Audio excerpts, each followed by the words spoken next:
All right. Well, the picture on your screen says it all. A beautiful sunny day. Everything looks good. The outfield, again, in pristine condition. The pitch will play as usual. Really good for batting. The bowlers will get something once they put the effort in. It's another day of the Winlott, Windward Islands Under-19 tournament. And we are here live at the Lassages playing field to bring you the action.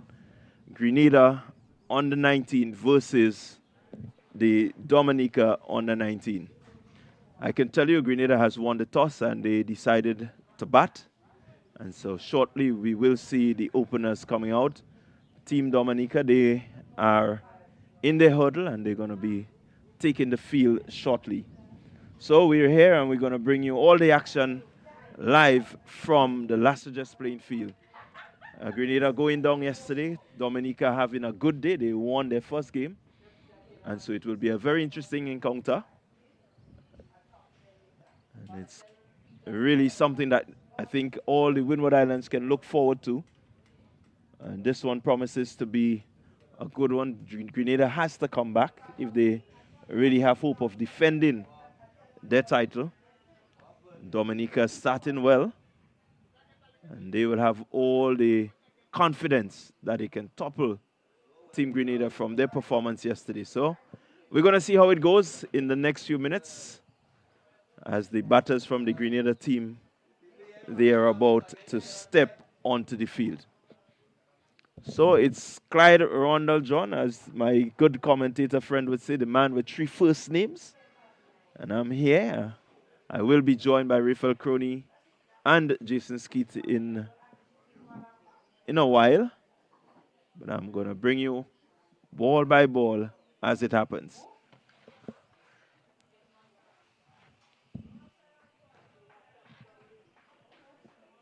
So taking the field for Team Grenada. As you see the batters going out there will be Riquel Sylvester.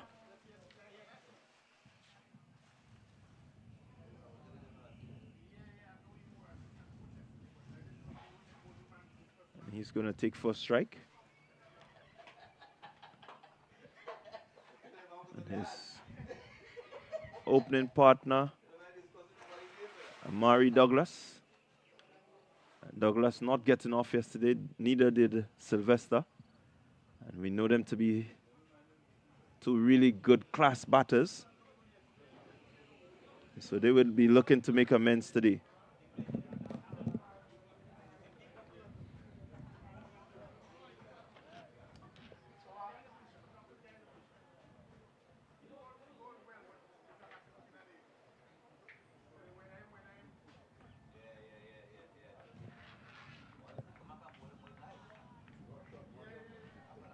So we are about to see the first delivery.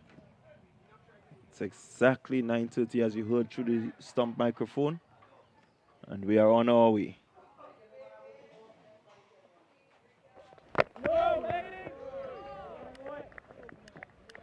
So it's Edmond Moranci with the first delivery in this match. Already he's bang on target. He's getting that one to just lift and move into Sylvester.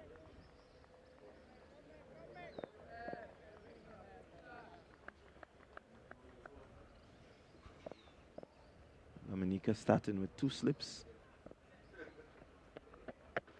And this one lifting down the leg side. It's getting a bit of carry there.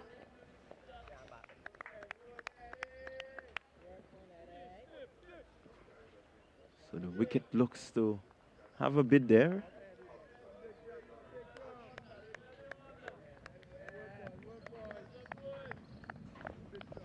You know that this Lassages wicket is a wicket that does have something for everybody.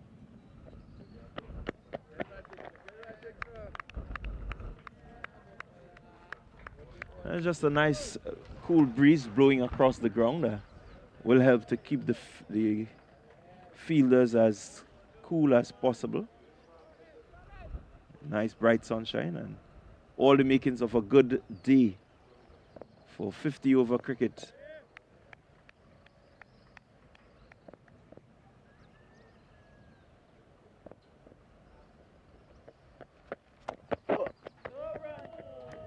Morancy with a good line, asking the batter just to reach at it. Certainly started in some good areas, Morancy. And he's been around the Dominica setup since under 15, so we have seen his progression. I think he has really progressed nicely as a young medium pacer. Again on a good line, good length.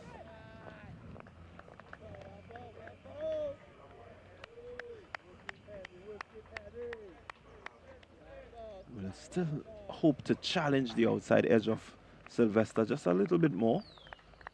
Maybe getting him to play at the delivery. So far, Sylvester not really bothered. He's able to get forward and just leave it alone. And just as he does again. So Morancy just settling in into a nice length. Not really looking to try anything yet.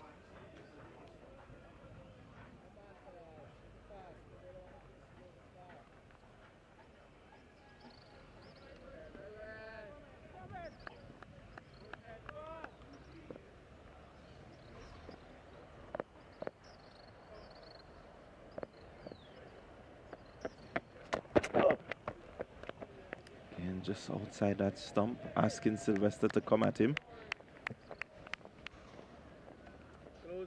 Closer, Eddie.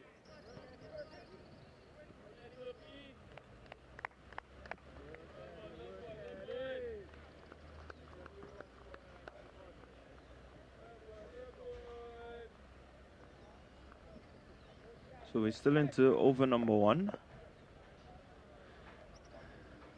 And what promises to be a very interesting encounter here today. With a little bit of inward movement. Not really attacking the stump. Sylvester is able to just shoulder the arms and let that one go by.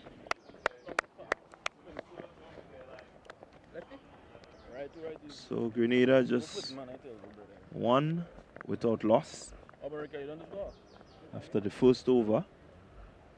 Still a bit watchful, Sylvester. You must leave to start.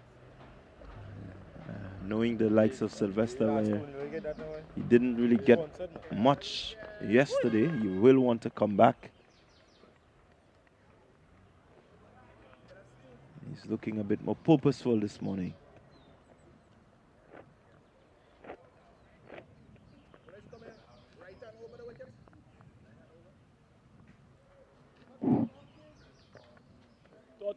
Totti. I'm coming. Yeah. So it's going to be Lester Lestrade from the pavilion end, taking up the attack for the Dominicans.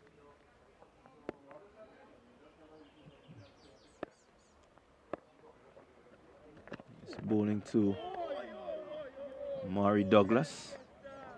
It's going outside the edge of the bat there. Has started in a really nice fashion there, Lestrade.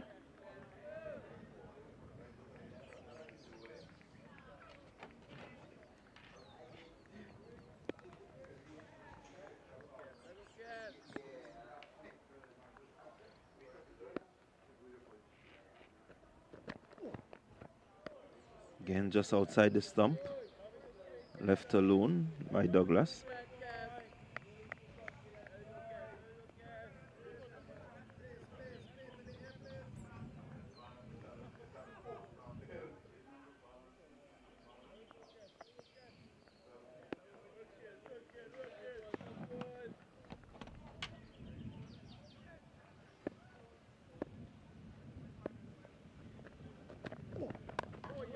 This time just honing in on the stump. Douglas brings out his defense. Good looking defense there.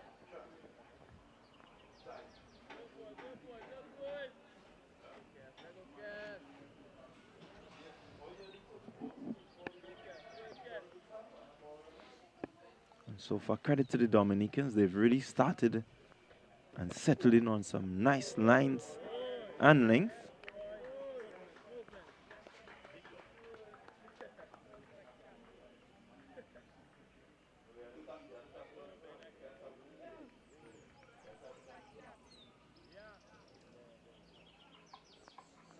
So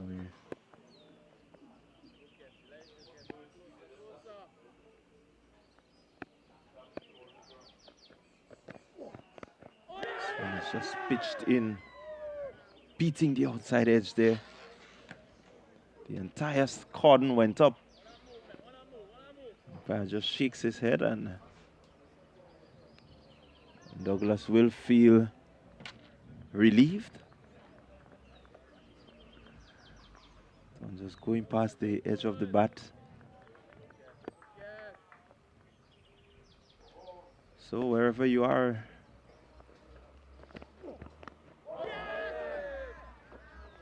viewing this stream, we say welcome as another over comes to an end. After 2 overs, Grenada won without loss.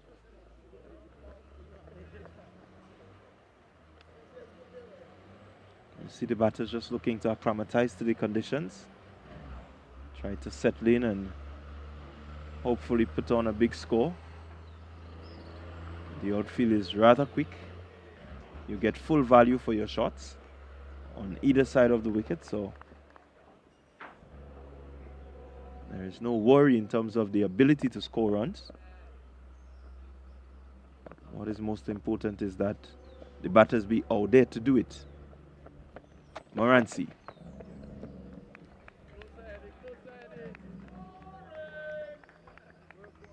This is his second over, and again he's bang on target, asking Sylvester to come at him. Not afraid to pitch it just outside there.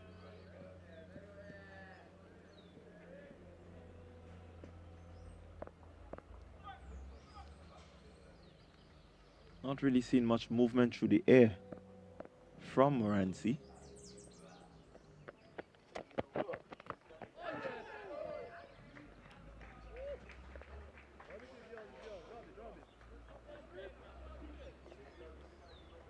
One would hope that with the breeze that is pushing across the ground, that he will be able to get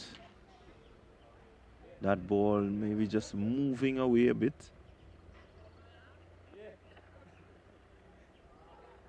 Have his 2 slips there waiting.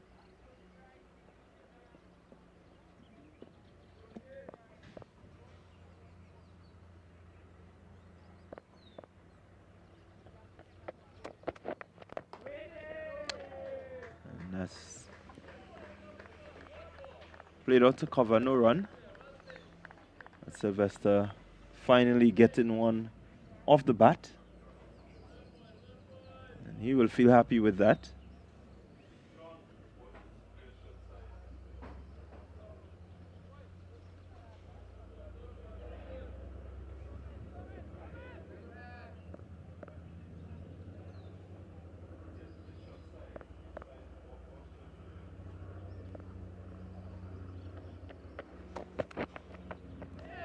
Again, dangerous looking delivery. Just going out the edge of the batter. I've seen just that little seam movement. As the ball pitches, it tends to just move back in towards the batter.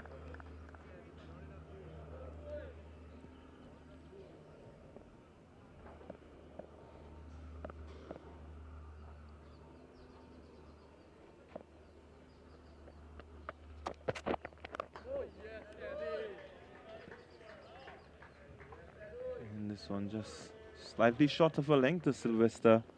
Not really being threatened there.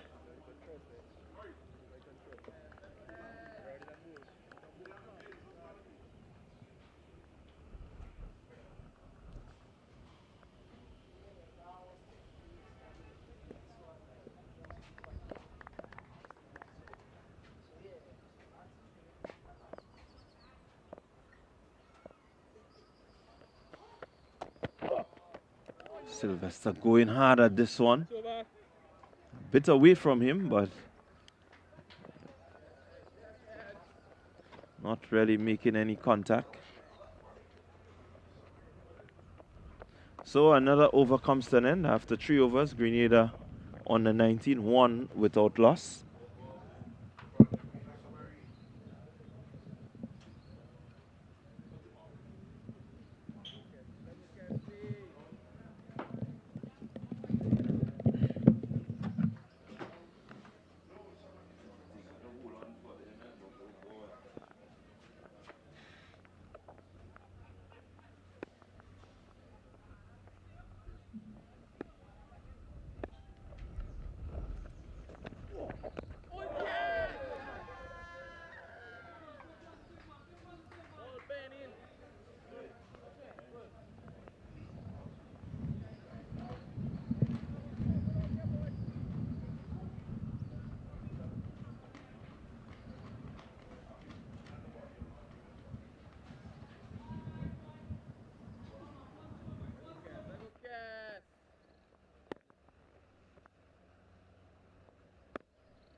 Wait and see, wait and see. Get the field, see. Yeah, get it down if you want that. So we just had the first run of the bat.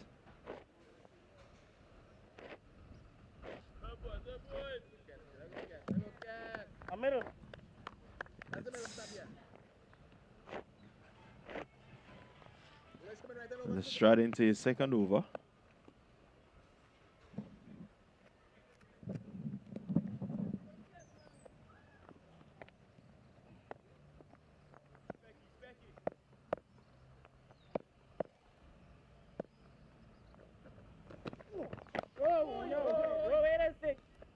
This one just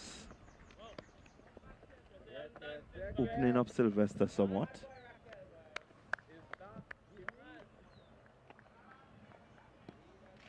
There's that hint of away movement.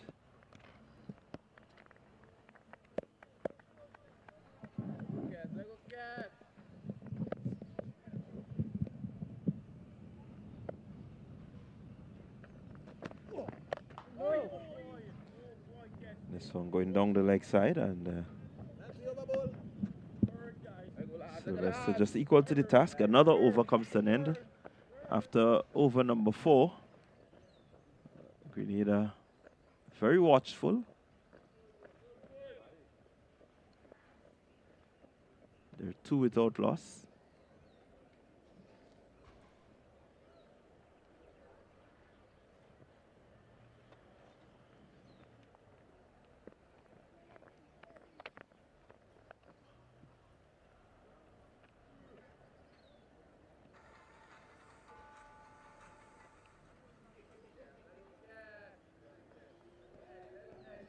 Not really moving quickly, Grenada. Still a bit watchful, want to be as cautious. They have 50 overs to bat, and they will want to make sure that they get a good score in, looking to set a solid foundation This one just shot and lifting outside the off stump. Douglas, as I said, very watchful. Not looking to take any risk as yet.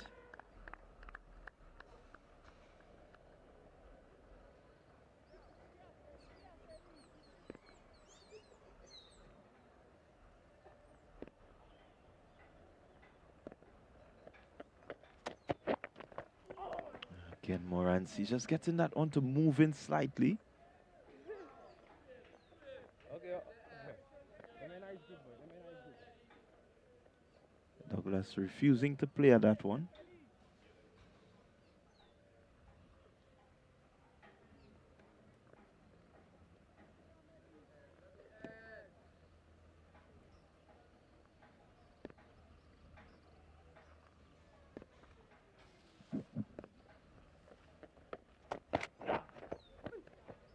Again, just hitting that length. I think he has really been outstanding in terms of just the ability to repeat hitting that length, Morancy. He's just asking the batters to, if they really want to get runs, they need to come out there and really reach to that delivery. And he has two slips just waiting in the wings.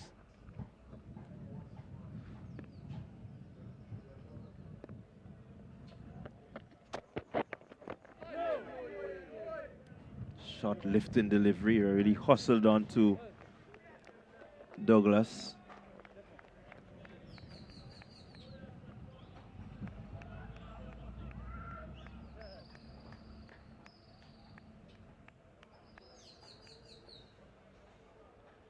Batters just seem to be in that defensive mode.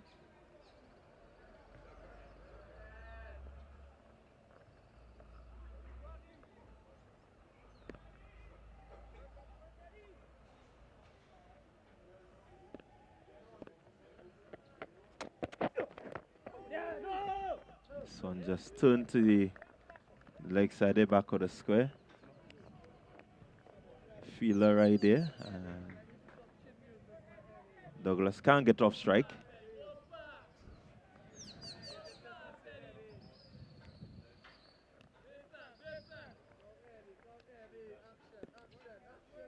So far he's on one.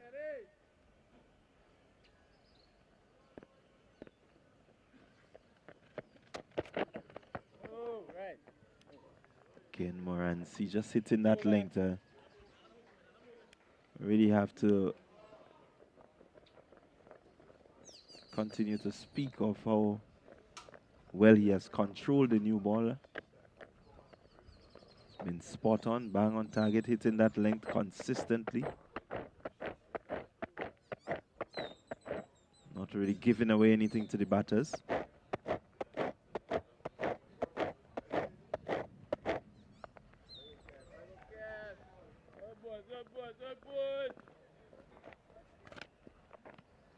It's a pretty pedestrian start for Team Grenada. You can see the intent is to remain out there for as long as possible.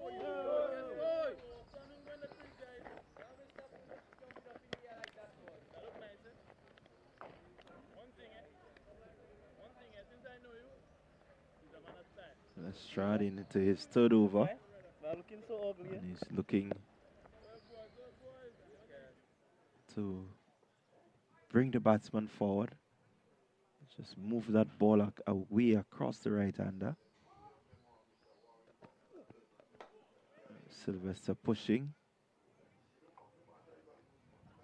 They feel that long off, just picks up and returns the ball to the keeper. Really not in any hurry there, the fielder.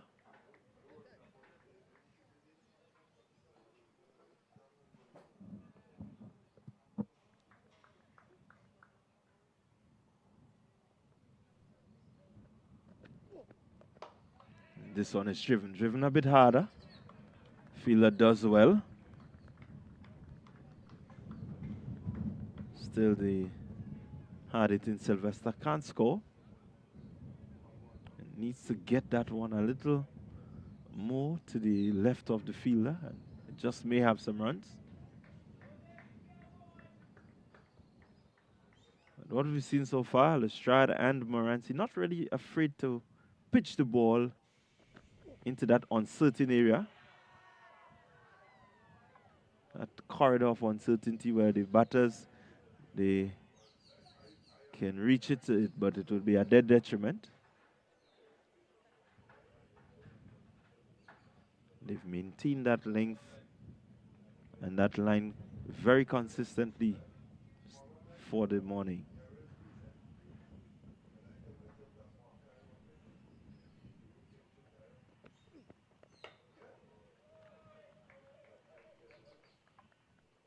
Sylvester looking really well as he gets in behind that one. And again, Lestrade just asking questions of the batter, asking him to really get out his defense.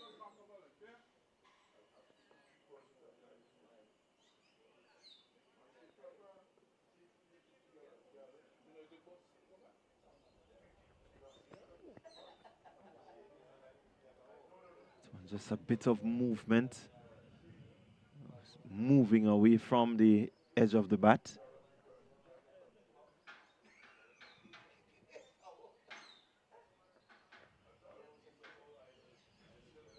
So another over comes to an end. After 6 overs, Grenada 2 without loss.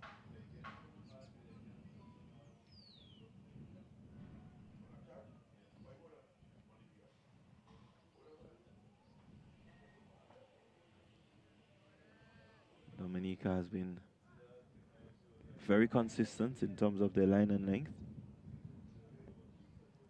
They're hoping that that discipline will bring them some level of success. Sylvester goes hard, Douglas rather, going hard at that one. It just peeled off the inside edge. And so he picks up another run. Not really in control there, Douglas.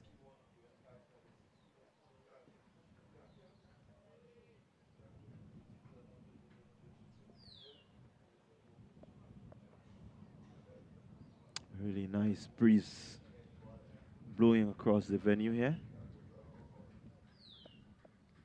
Morancy continues. Sylvester going after it.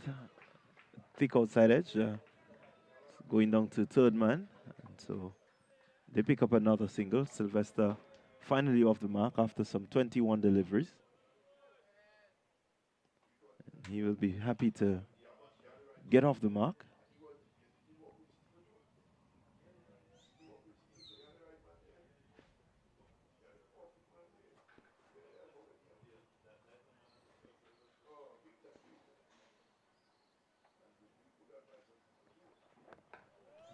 He returns right away, Morancy, to hitting that length.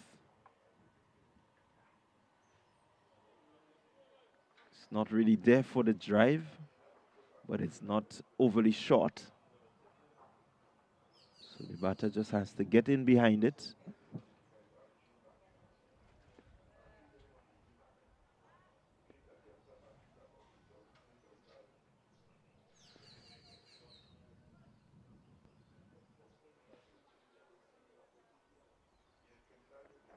This time it's short, and Douglas looking to cut. I think he, from my vantage here, he seemed to have played after the ball past the stump. Seemed to a bit late on that one.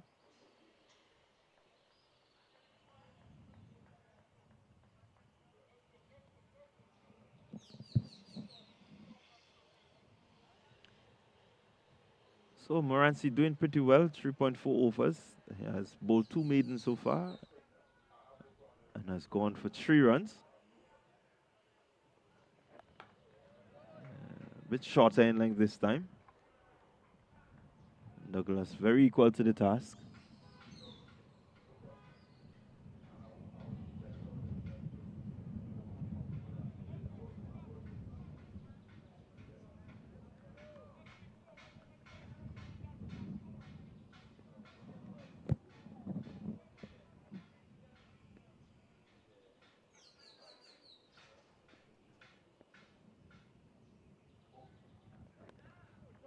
Shot again, and Douglas just guiding that one down to the third man.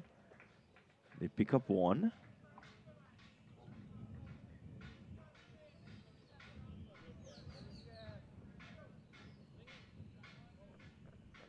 Oh, Grenada just looking to take over the scoreboard somewhat.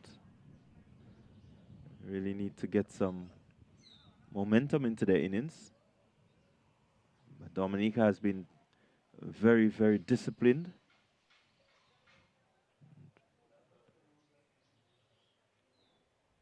Apart from the one wide, they've really not given away anything. Batters have always been asked to score their runs if they have to. Well, as we say, you have to go after the bowlers if you intend to score here. They have the field set, ready and waiting. Lestrade. Again, good length.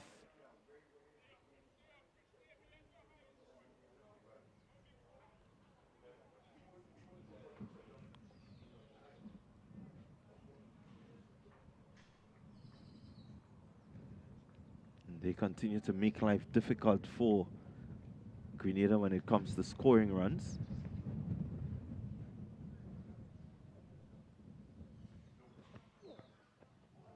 Again, this one just moving away from the outside edge of the batter. Can see that little curve as it goes past the bat. So a really good delivery there by Lestrade. He's been getting that ball just to shape away slightly from the right-handed batter. Batter just needs to maybe get out there maybe a little earlier. Try and cover the swing that he would get.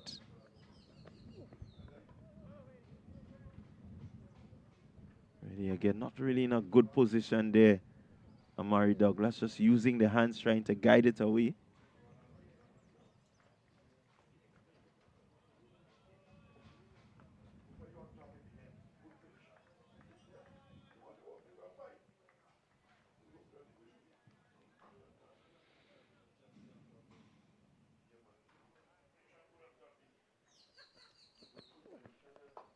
And this time he gets it.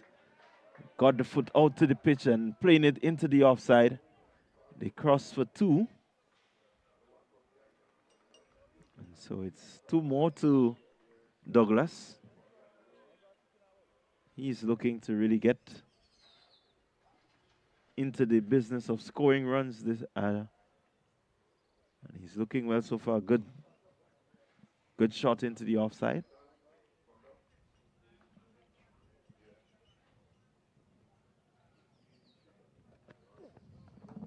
This time he flicks well. Runs away across the boundary. So the first boundary of the morning coming off the bat of Amari Douglas. Badly lined delivery there. Just missing the discipline that he has showed so far, Lestrade. And Douglas pouncing on it. Flicking it past the backward square region and getting 4 good-looking runs.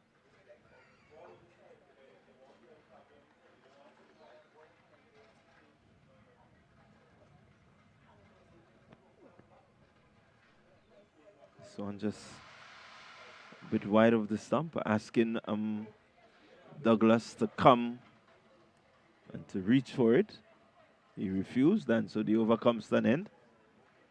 So at the end of over number 8, they score 11 without loss, Team Grenada. So they won the toss and have decided to have a bat.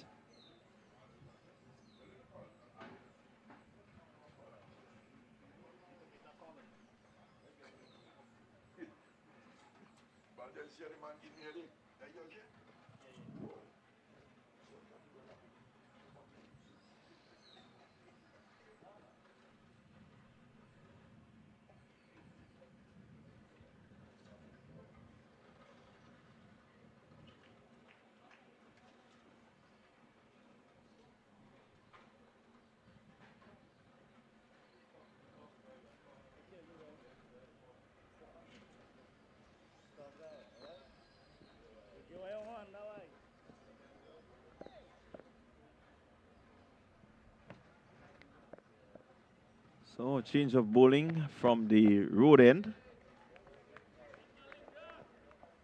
It's going to be Malinga Bruni. And he's going to take up the attack, replacing Edmund Moranci. Moranci, his 4 overs, he had 2 maidens, none for 4. And so Malinga will want to come in and take the page or maybe the book from what Moranci has done. He has started really well, asking questions with his very first delivery.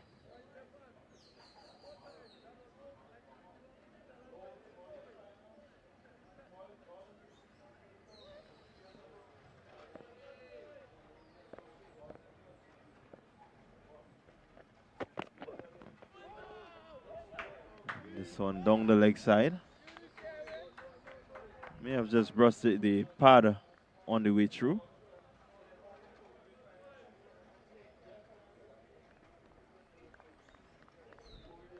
So Sylvester will feel that he missed out there.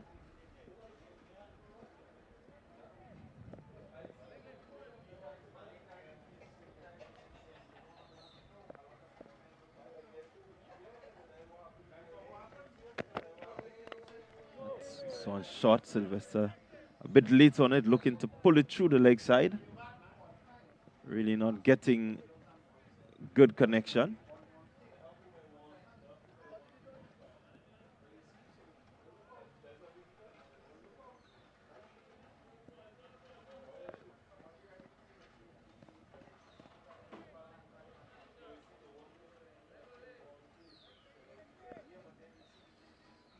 So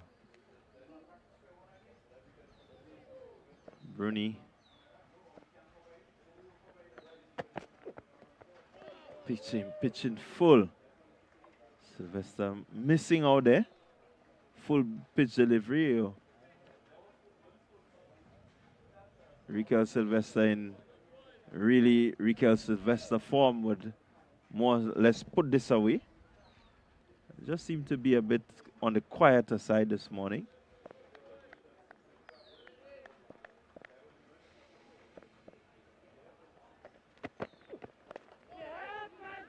Just pushes this one into the offside, picking up a quick single. And so he wants to get some sort of momentum going. He's on 2 from 26 deliveries.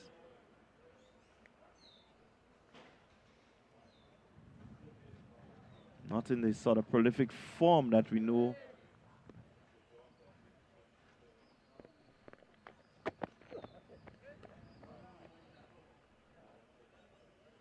that he can be in. A hard-hitting batter. We saw him last year, really putting away a lot of deliveries like those that he's faced this morning. As another over comes to an end. So at the end of over number 9, its score moves on to 12. Grenada just looking to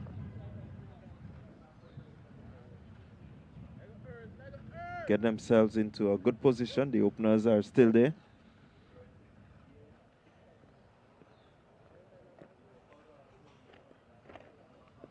They're not scoring quickly, but the more important thing is that no wicket has fallen.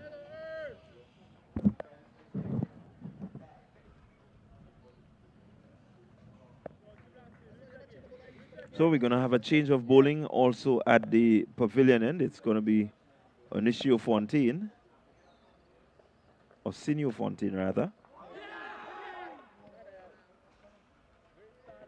Again, full pitch delivery and just heading down the leg side in the umpire's judgment. So look at it there, just missing the, gonna miss the leg stump. Sylvester, in really, when he's in form, will really put away these deliveries.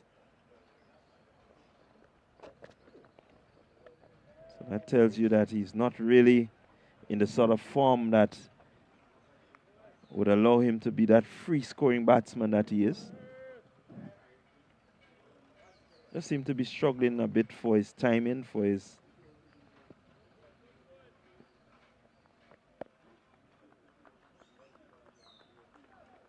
hard-hitting style that we know of him.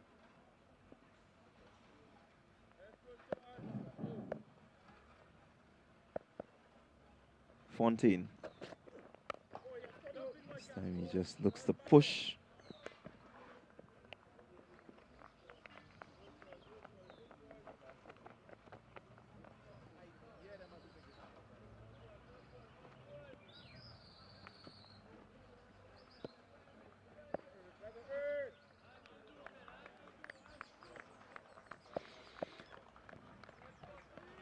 Now Dominican looking to just cheer themselves up, make. There's a drive and a quick single taken, so Sylvester looking to rotate the strike, wants to get on with the business of scoring.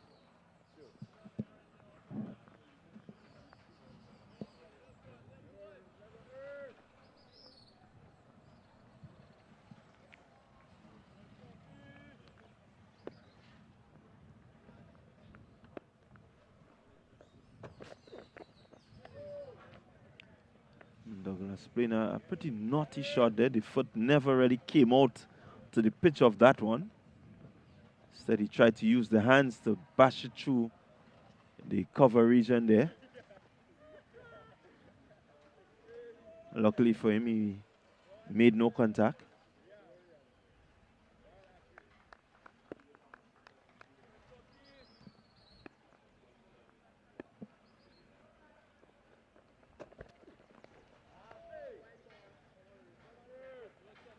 This time he goes a bit too wide, and the umpire will penalize him for going too far away from the batter. Wants to get a little bit closer, wants to make the batter play.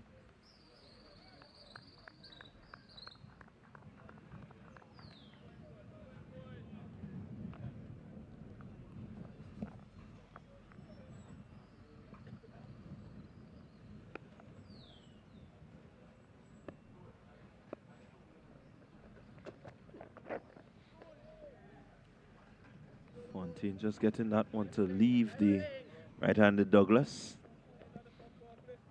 So after over number 10, they score 14 without loss, Grenada.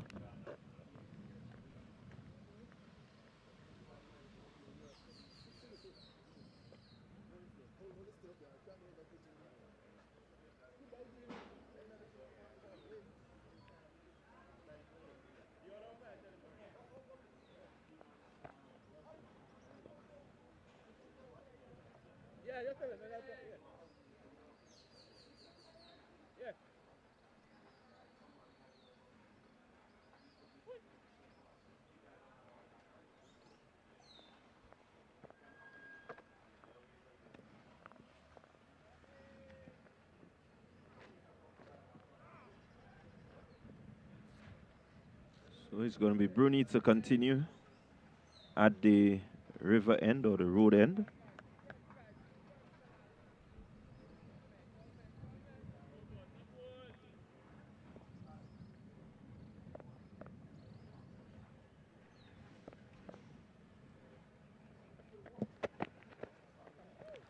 Again, just pushing across the, or rather into the right-hander and going down the leg. Umpire having no choice but to signal wide.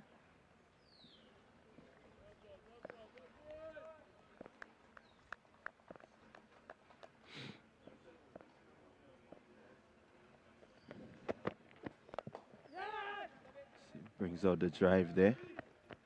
It's well fielded.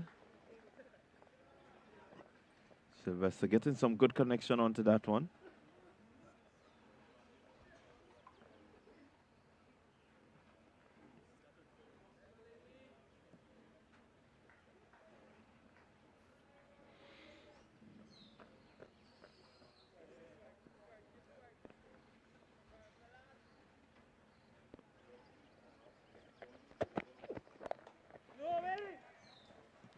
Douglas bringing out the cut shot, unable to really get it past the man there at backward point.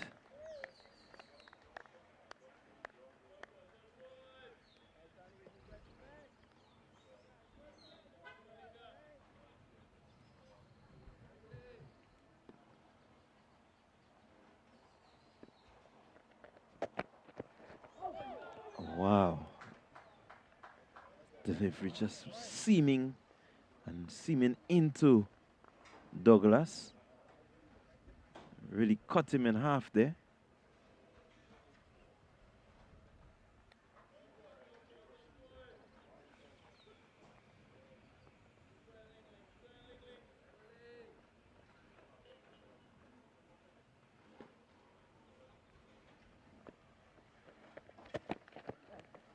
This time he gets into the body of Douglas, and Douglas just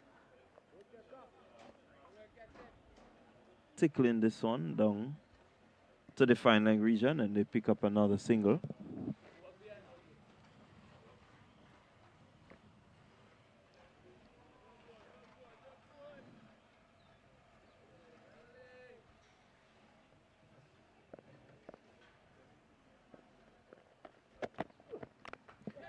Sylvester going at this one, bringing up a boundary there. His first for the morning. That one really sped off the face of the bat. Went into the boundary in a flash.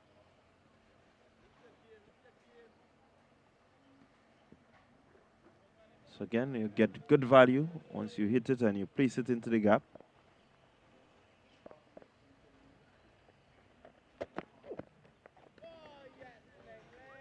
Can just seem to be getting carried away somewhat. Looking to repeat the dose, but that one nowhere close. So over in number 11 comes to an end. Team Grenada 21 without loss. Douglas on 10, Sylvester on 8. Extras only 3. So it's been a good disciplined start by both teams. No one really looking to outplay each other. It's good, steady stuff from both.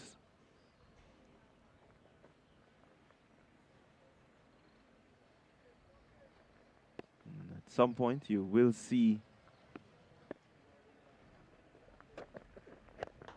And this one is full pitched and dispatched. It's put away. You bowl a delivery like this to any batter in any stage of cricket, and they have a right to dispatch it, and that he did. And hitting it straight back past the bowler. One of the safest areas on the field, and picking up a much needed boundary. That boundary is going to give him some confidence, Douglas. He has been beaten on numerous occasions. And this time he capitalizes on what we will call a loose delivery.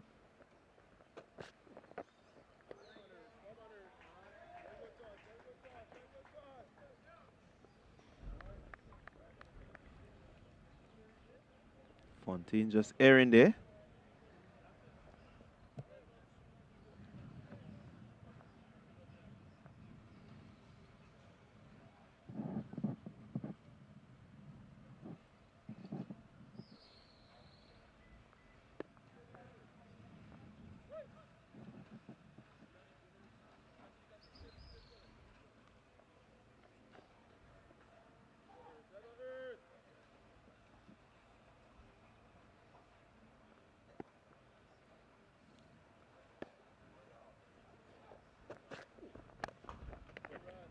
Again, bringing out the drive, not able to beat the fielder there at mid-off. So Dominica doing away with the slips. I think they recognize that nothing is really challenging the batter's outside edge, so they have opted for a more defensive field. And looking to plug some of the gaps in the offside. Short delivery. This time, Douglas rocks back, pulls. He's going to run close to the boundary. And it's pulled in now.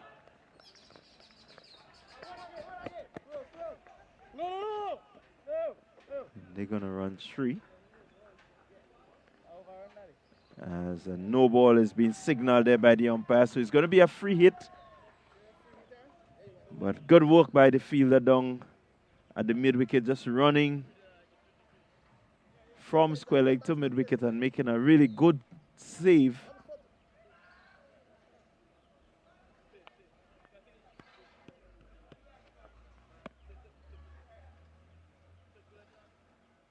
So it's going to be a free hit. Sylvester on strike. And Grenada will want to capitalize on this free hit. It's been a struggle for them to really get the boundaries. And this one is hit powerfully, nice and straight. Beating the fielder, running across. And so the free hit well dealt with by Sylvester. Hitting and hitting straight.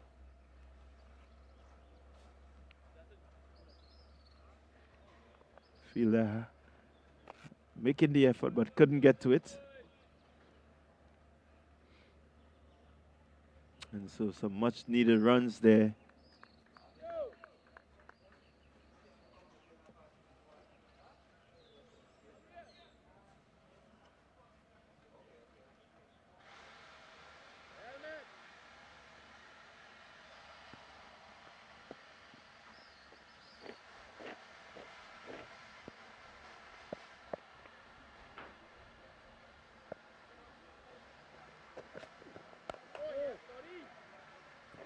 This is more of the discipline that we've seen in the earlier overs, and Fontaine just returning to that sort of discipline where you look to hit the top of the off stump.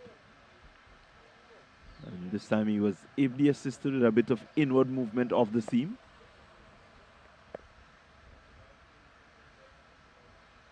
So we'll want to continue to keep that line, that length.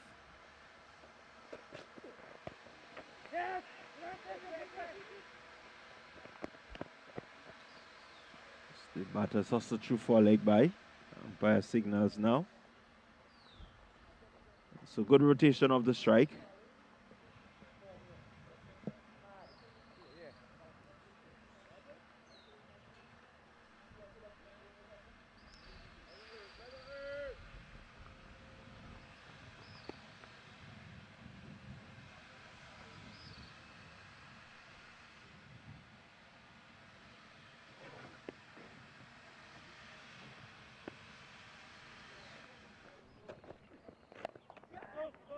This one chipped. It's going to elude the fielder. Douglas going after this one. It was pitched up. And he looked to clear the infield and just barely getting it past the fielder there at the point region. And so he picks up another one. He moves to 18. Sylvester moves to 12. And the Grenada on the 19, they move on to 36 without loss. 12 overs completed.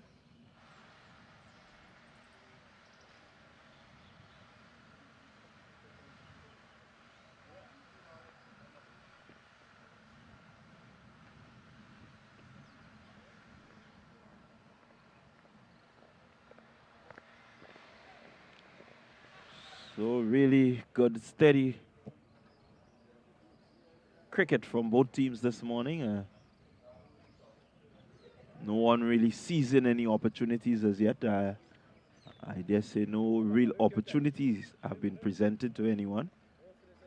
The Dominicans have bowled well. The Grenadians have batted well. They've been patient. They look to play on merit to make sure that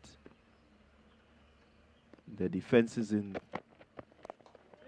proper working condition. This one flicked through the onside. They cross for 2.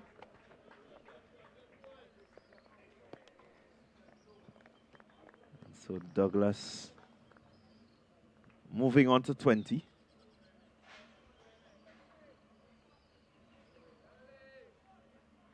Good controlled aggression is what he has shown.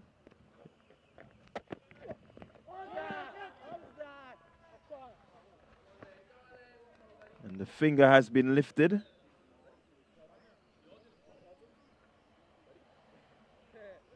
Finger has been raised. The appeal coming. And so Douglas goes, adjudged LBW. And so Dominica making the breakthrough. Grenada losing their first wicket. It's 38 for 1. Mari Douglas adjudged LBW for 20. As we look at the replay. Yeah, not really able to get that bat to the ball and being struck from the wicket. Really not getting the bat. Yeah, seemed to have just hit the foot of the batter there. And so adjudged LBW. So that brings the left-handed Justin John in to join Rikel Sylvester. And Bruni with the breakthrough for Team Dominica. Picking up the wicket there of Amari Douglas, LBW for 20.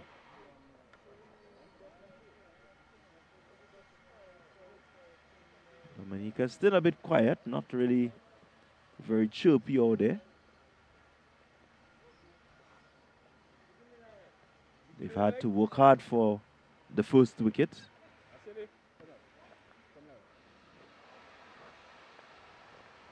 And both teams have been pretty disciplined.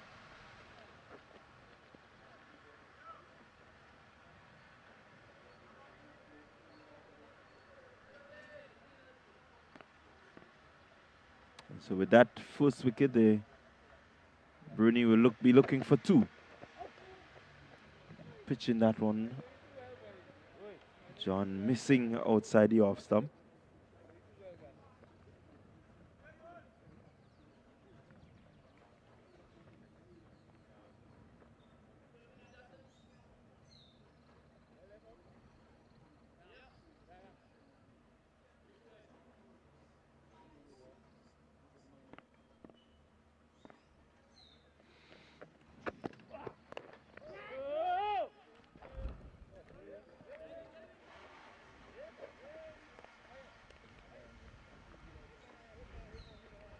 So this over being bowled here by Bruni.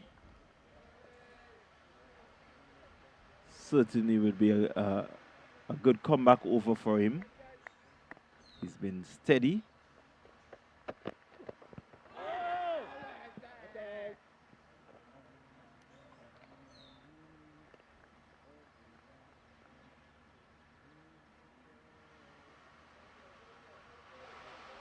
Yeah, that one clearly missing the leg stump. Not much of an appeal. They went up. Just checking the umpire to make sure he's in the game. I don't think they were really serious about it.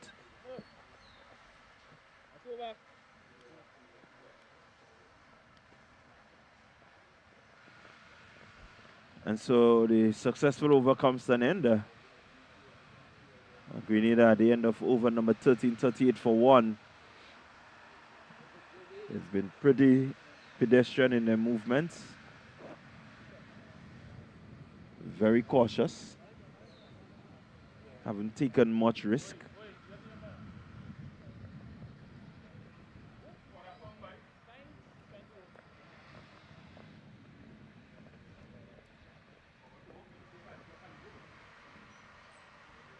So we're going to see the introduction of spin for the first time in the Dominican innings, bowling innings.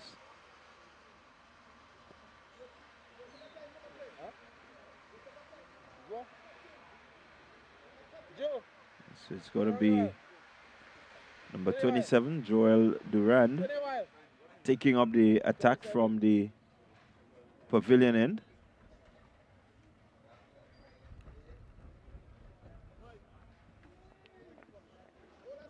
Durand will be looking to just keep that pressure on, the pressure that has been built up so far. It's not any great pressure to speak about, but the scoring have not been that free-flowing. And so he will want to help to have the fielding stutter, the batting stutter a bit more.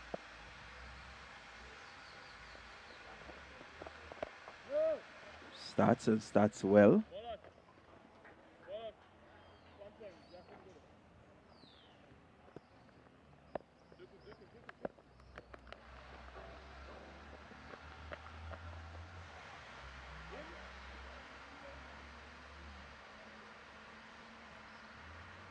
So Durand has been here before at this under 19 level, and so a pretty steady off-spin bowler. Looking to hit some decent lines and lengths, and just seeking to add some pressure.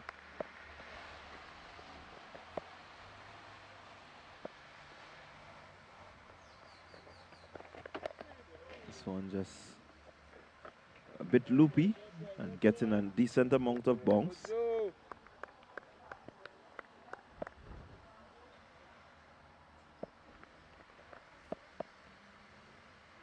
Here he is again, flighted. Sylvester just tapping that one down to long off. They pick up a pretty easy single. Let's see if the introduction of spin is going to make life a bit easier for the batters. So far, the medium pacers have done really well in terms of controlling the scoring rate. It has not really moved away from them.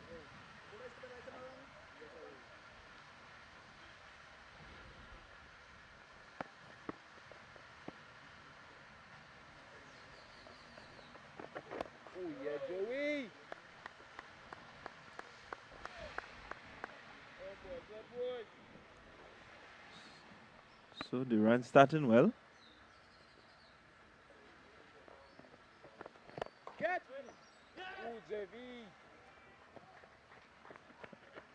And John gets off the mark. It's a nice gentle push there to the man at short cover. And going past him, he picks up a very easy single.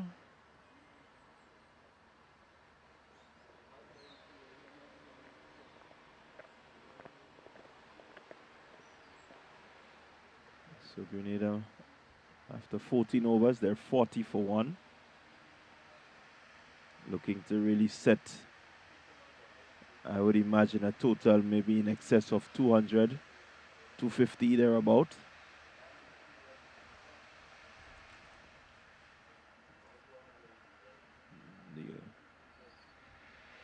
The wicket is there. The wicket is a good batting wicket, so a score of 250, maybe 260, even 270 will be the target I think Grenada will be looking forward to as a minimum target.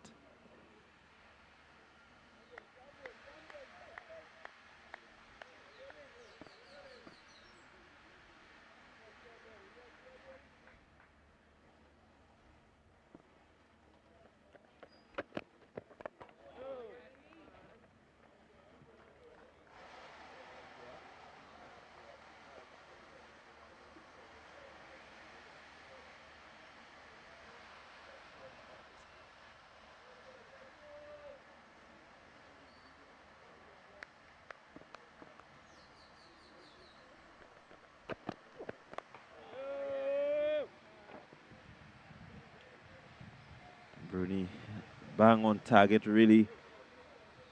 That picking up that first wicket there, I think, has given him the confidence to just continue with that line and length that he has started with.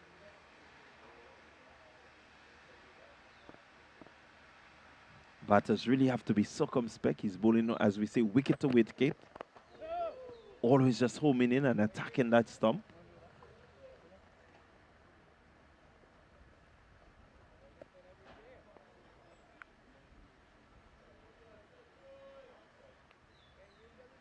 Batters not really able to free their arms and really belt it around the park.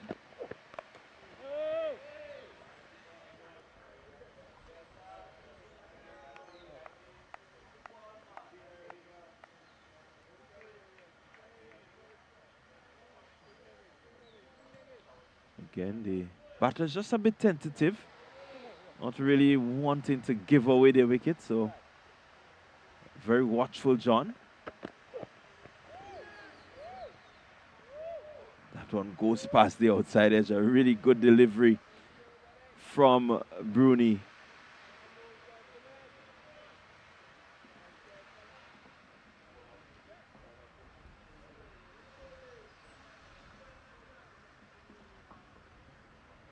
Really good conditions here at the Las Angeles playing field.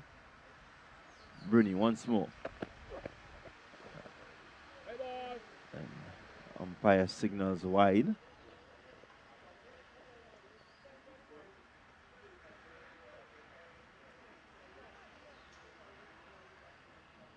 Has really looked well since he started, Bruni. Into his fourth over, one delivery. Now you see, just getting the ball to lift. He completes his fourth over. He has picked up the only wicket to fall. His 4 overs costing 11 runs, and so he will be happy with his task so far for the day. Still have another 6 overs to be completed by him, if the captain so chooses. But so far it has been really steady stuff by Bruni, as the 15th over is now completed. Grenada 41 for 1 after 15. I'm going to be joined here by my good friend and good hard-working mate, Rafael Crony is here. So shortly you're going to hear from him.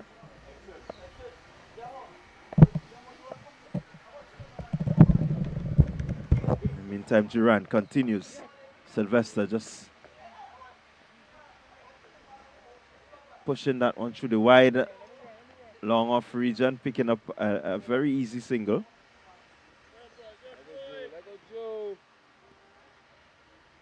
So he moves on to 14, Sylvester. Brings John into strike. Ball given generous flight there by Durand. Watchful John just pushes it out. I think the length of time that one stayed in the air, he could have done a bit more.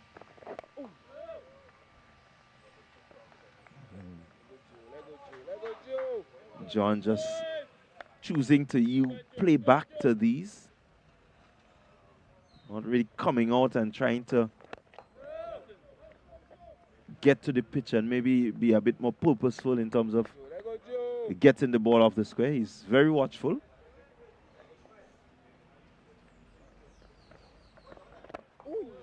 Again, flighted, and John not really risking anything. Just choosing to push it back along the pitch. So a very quick over there, completed by Joel Duran. Grenada moving up to 42 for 1.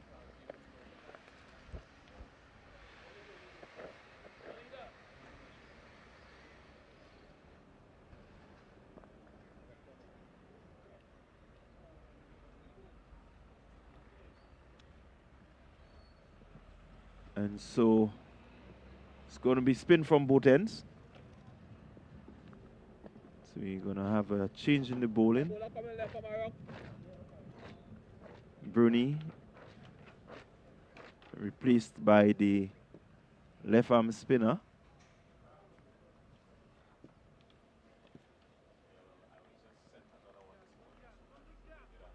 So it's going to be, I make it.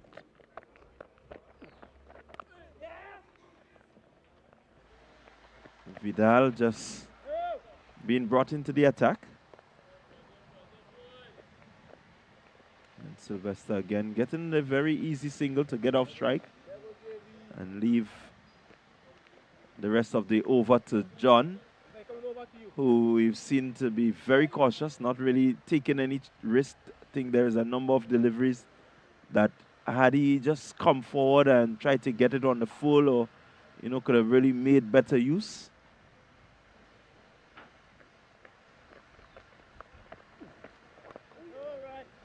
Again, very watchful. Could want to use the feet there and maybe just get out and put the bowler under a bit of pressure. He's not really under pressure now.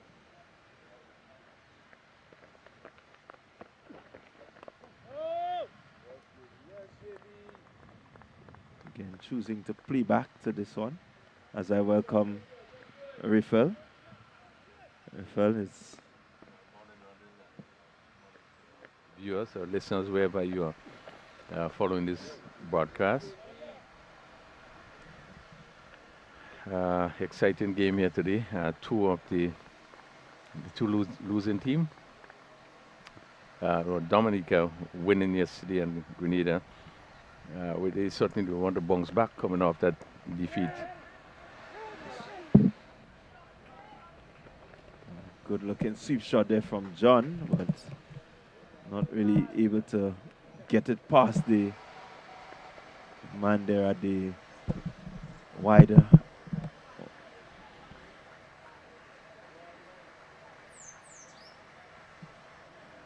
I'll make it on the 45.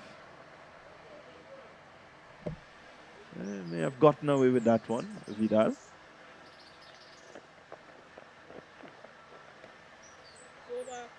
Just teasing, hanging it out there. But really a contest that has been really steady. No one really looking to be too aggressive. Dominica has hit some good line and length in the opening overs. So they will be happy with their work in terms of keeping the scoring rate to just 2.59. I think Sylvester and Douglas, they were very watchful to start. We've seen John coming in is a bit watchful just the same. I think that they really want to be out there, Team Grenada, to score some big runs. At the same time, you do not want to put your incoming batters under too much pressure. Yeah, certainly Dominica would feel pleased, still pleased, having bowled in 17 overs already on 44 for 1. So it's really even Stevens, but I think that they would have done well to keep them down to just 44 for 1. As I said before, Grenada coming off that defeat yesterday would want to bounce back. It's so important that the bat as long as possible, try to avoid losing all the wickets, and look to, as it comes down to the end, they would look to increase the scoring, as we would have seen in the Dominica game yesterday. They started off slowly. They didn't lose much wicket, but last 10 over, they really blossomed to get a huge total of 297. So I think and we are seeing, as you said, the batsmen seem to be very careful, not taking much chances. But as you said, doesn't want to build extra pressure. Yeah, they would want to put away the bad deliveries. So they have to be also conscious of that. In that, even though you stay in the wicket, but you have to look to score runs, particularly when deliveries are offered, and you can do so. So interesting battle at 44 for 1. Rickle Sylvester on 15, and he would have scored quite heavily in our local tournament, local under 19 tournament, which was held just about 3 weeks ago. So one would expect that he would want to maintain the sort of form that he maintained, and really show his worth. And so it will be interesting to see what probably happens next hour. Would really give an indication of where this game going in terms of who is probably going to come out on top in this first half. Yes, certainly a lot to look forward to. This has been just the first hour, and I think as we say, even Stevens, but the Grenadians will want to be able now to begin to up the tempo. Definitely with a score of in excess of, I would make it 250. I would think that is what they're looking for. And so they need, in this middle phase, to really set that total alight. Sylvester has been there, he has been steady, but we need him to really show his worth. We know what he's capable of. He can clear the boundary and clear it really well. And so, yeah, I think they should be looking for nothing less than number 260. There's no issue with the strip.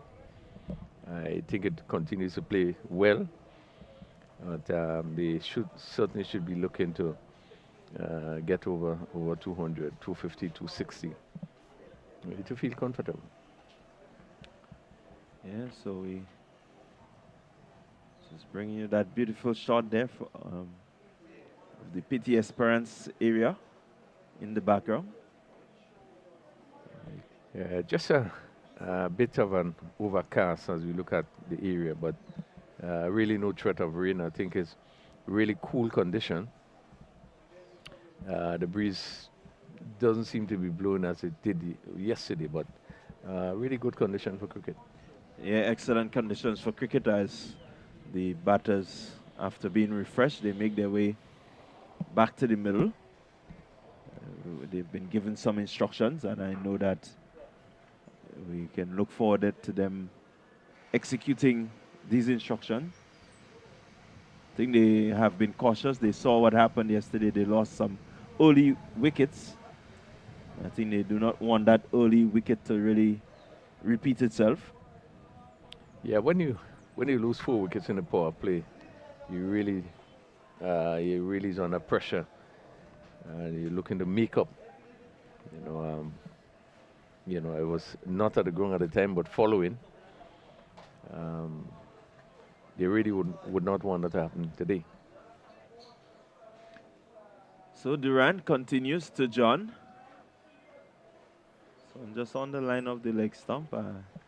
John not really able to turn it. Deliveries like these, you want to be able to at least rotate the strike.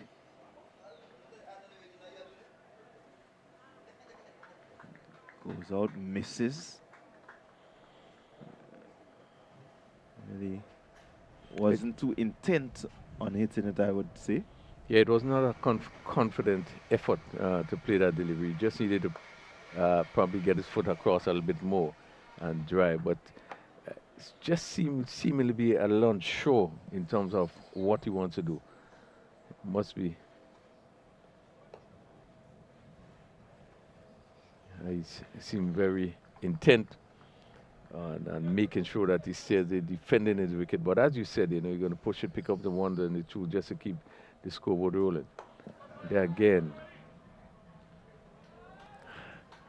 Looking at John playing this one, he tends to go across the delivery and not really go through the line of the delivery. And yeah, I think what actually happened there is that he didn't get across to the vehicle, so it's to the delivery. So his body basically is one way, and then the bat going the other way. Sylvester hitting well through the offside. They go for 1. They cross for 2. So 2 good-looking runs to Sylvester. Again, you look at him getting the foot out and getting the bat down at that angle just to caress it through the gap. And this is more of what you need. You need them to be able to find the gaps, rotate the strike, pick up. There's lots of space for 1 and 2, a pretty big outfield that you can get your 2s. You get good value for good cricket shots. Yes, Sylvester played this one well. He reached for it, but he reached with the foot. So he was in control as he stroked it through the covers and pick up two runs. He moves to 17. We have the conclusion of over number 18, and Grenada batting for 47 for 1. Well, it's going to be Vidal to continue from the river end, and he's bang on target, looking to bowl wicket to wicket. John will want to try his best to rotate the strike. I think the strike rotation is one of the areas where Grenada have not been, really good at this morning. They tend to just want to play the ball right in front of them, but I do believe there's opportunity for the quick singles. Yeah, again, no way to the pitch of it. Just standing where he is and driving. Ball coming off the edge, go to mid-wicket. Again, not in control, and really doesn't look positive in his stroke play.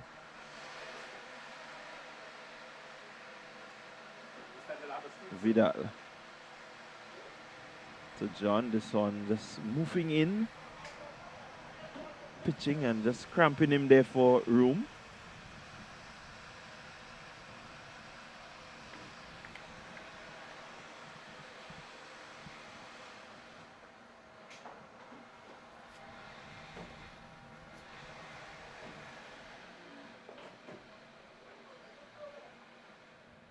Again, ball on line. John not really able to turn it.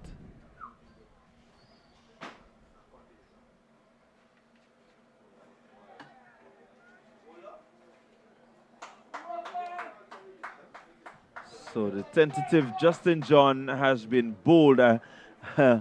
It's really, I mean, I don't know how to describe this one, because no one, with the way the fielders reacted, no one thought that he got bowled. But looking at the replay here now, you can see the bails are off, and he has been dismissed. Really playing very, very tentative, John, not really confident, and he goes. Yeah, so Grenada has lost a second wicket as we look at the replay. Yeah, just playing inside it, playing down the wrong line. And we have seen it the last few deliveries that he would have faced, in that, how he was playing with his body one way and the bat going the other way. And probably just had to come across and push that ball in front of him. But as you said, very tentative and really didn't look sure of himself. So not surprising that one went through his defense. And Grenada losing the second wicket. Their completion of 19 overs. They are 47 for 2. And really they would need to start pushing it around. Quite a bit of overs, but the momentum that should be there is really not there. So they will have to look to turn things around, just be a little bit more positive and pick up the ones and the twos and keep the scoreboard rolling. So yeah. They really need to get themselves going. They've been pretty pedestrian and pretty slow. And so they need. So the new batsman, Curt Murray. This one, again, the bowling of Durant. Ball, the off spinner turning in.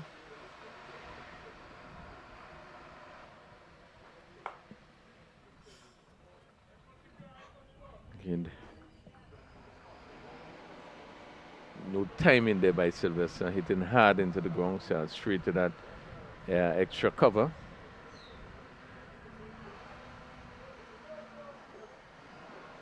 Score remains 47 for 2 in over number 20.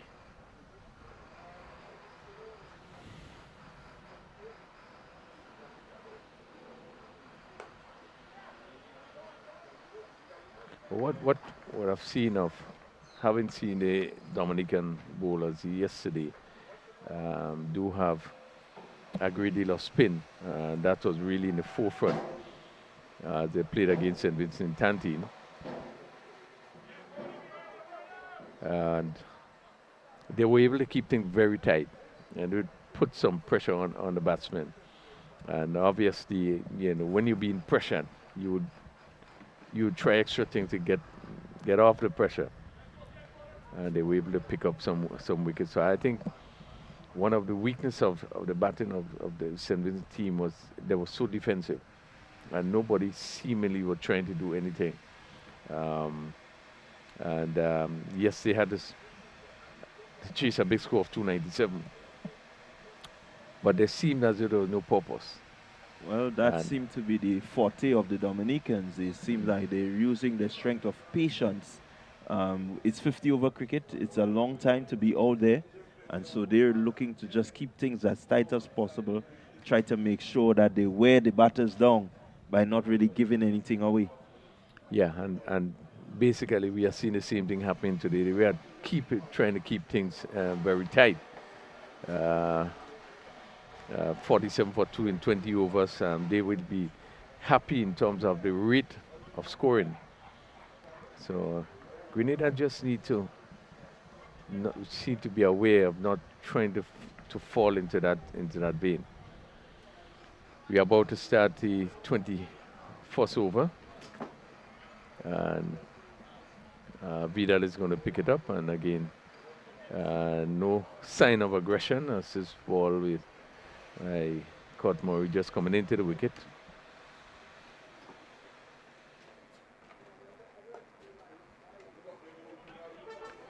So a single picked up his singlies off the mark with 1, and really score being on 47 for quite a while. Now moves to 48 for 2.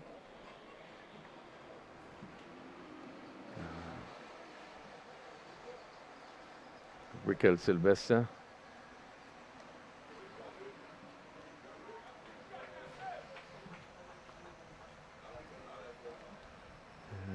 Playing this one down to cover point.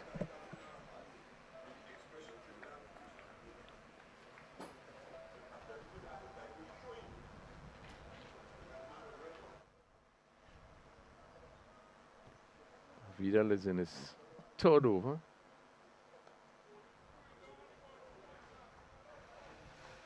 Just a bit on the short side in this over.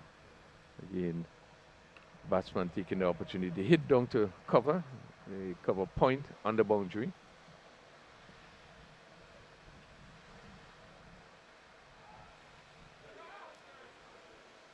And this one just past the slip and going to run down to that 3rd man position for 4. Again, the flashing blade of Raquel Sylvester.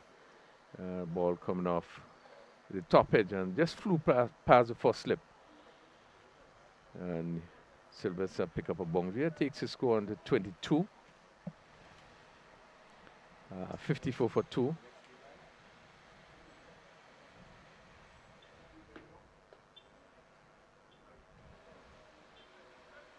And again, that completes the 21st over. And in this over, Vidal just a bit on the short side there, and batsman taking advantage of it. 54 for 2 after 21 overs. Grenada team really should be looking to up the tempo. Still a bit of overs to go. Still 29 overs to be bowled.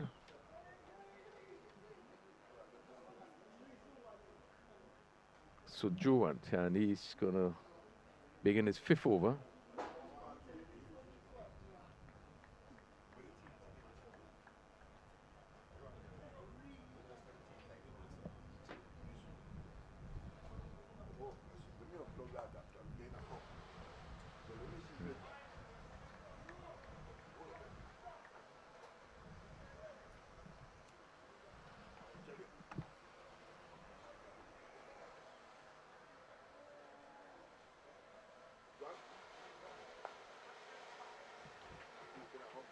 Again, push down to mid-on, just reaching out there was Murray.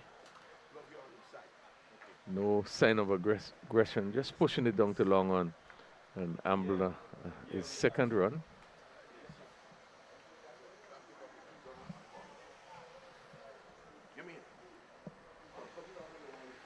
.55 for 2, Grenada.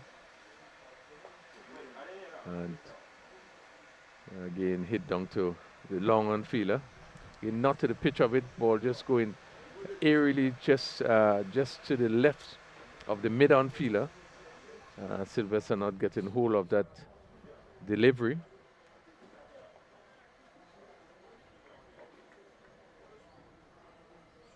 Again, the spin just being able to keep the Grenadian batsman in check. Now the long odds have been pulled up to mid-off.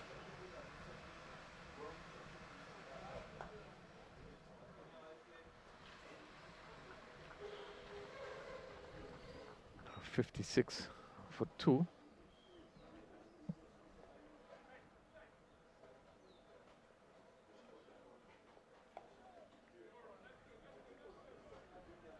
And that completes another over by Drew. On his 5th over, he has just gone for some, had 1 maiden, just gone for 8 runs. So he has continued to keep things rather tightly. As we see the sun just breaking through on this last just playing field. The wind just picking up a bit, but really good conditions for cricket.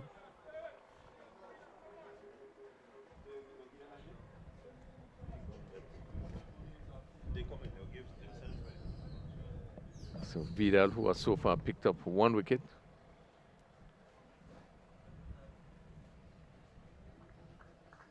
Again, ball given some air there, no movement of the feet there. Sylvester looking to drive, making no contact.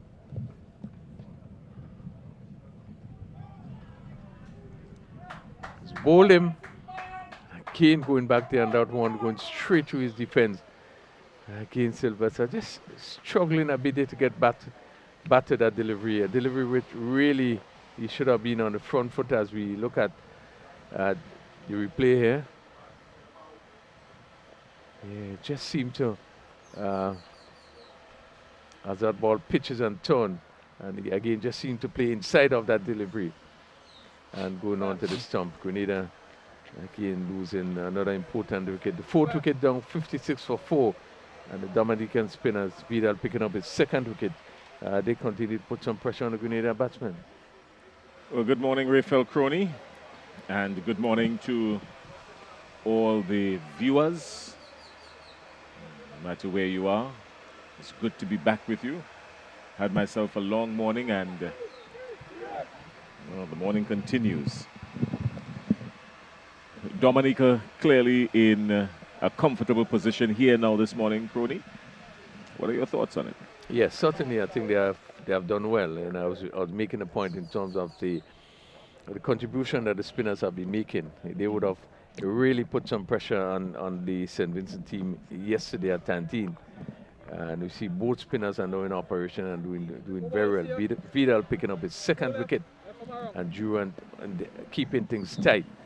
And certainly is a handful for the Grenadian players. But I do believe that there was just a little bit too defensive. So it gives the bowlers the opportunity to pile on the pressure. And certainly we have seen what has happened in the last few overs, 2 of the batsmen being bowled.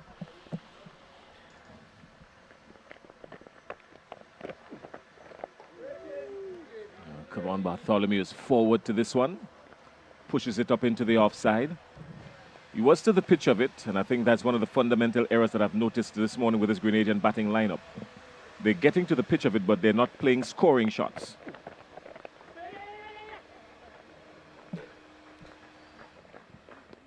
Picking up another single there.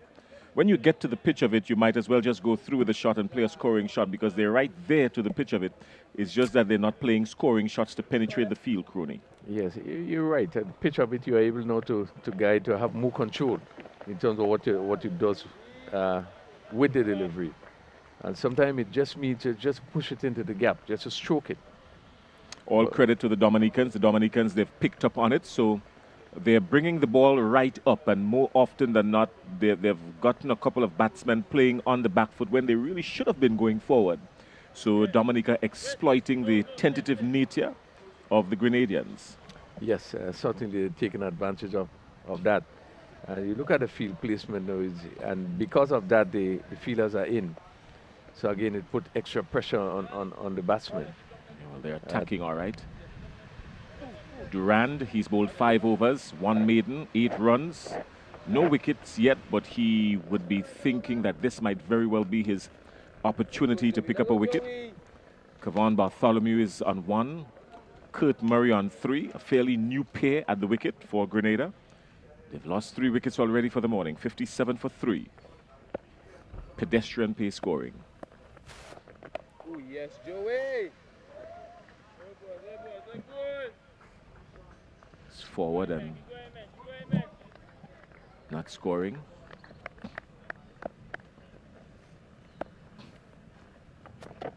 Yeah, run out. Wisely going back. Here you could see that the Dominicans are really playing to a plan. As you look at the line of attack and the field placement, actually bowl into his field. Yeah, run out.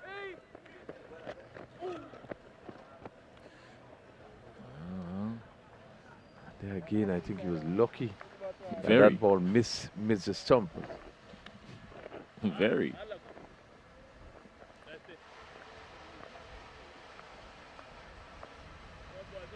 And the score crawls inside the 24th over.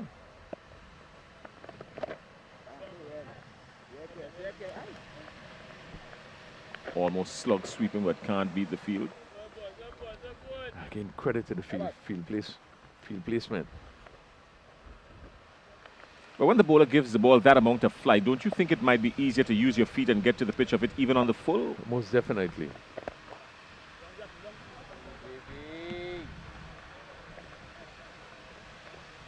You see, you get it on the full, I mean, you have control. You're hitting that ball on the full. There's nothing that can happen but just to stroke it. But as I think we were discussing yesterday, the use of the feet just seemed to be. It's a lot of air. This time he places this one, gets one. He looked aggressive on that occasion, Kevon Bartholomew. Yeah, just a bit of using of the feet there. You step out a bit, you hit that you pick that up on the full toss, and just place it. So that concludes the 24th over. We're almost at the halfway stage. It's 60 for 3. Yeah, they're going just upwards of 2 3/4 runs per over. Now this is serpent-like.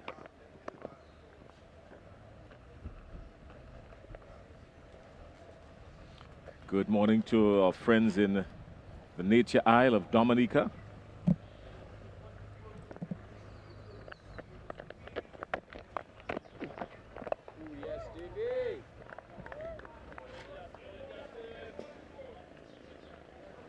I do have some friends in Portsmouth and Roseau.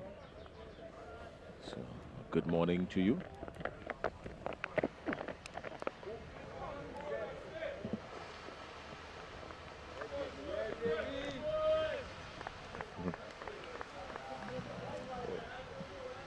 Good morning to a couple of cricketing friends that I do have in Dominica. It's a good shot this time. He played an attacking stroke just square on the offside. Just one. Good field placing by Dominica again. Yeah, certainly. This one was played really well down to that cover, but you can see the player was placed in such a position for that short delivery.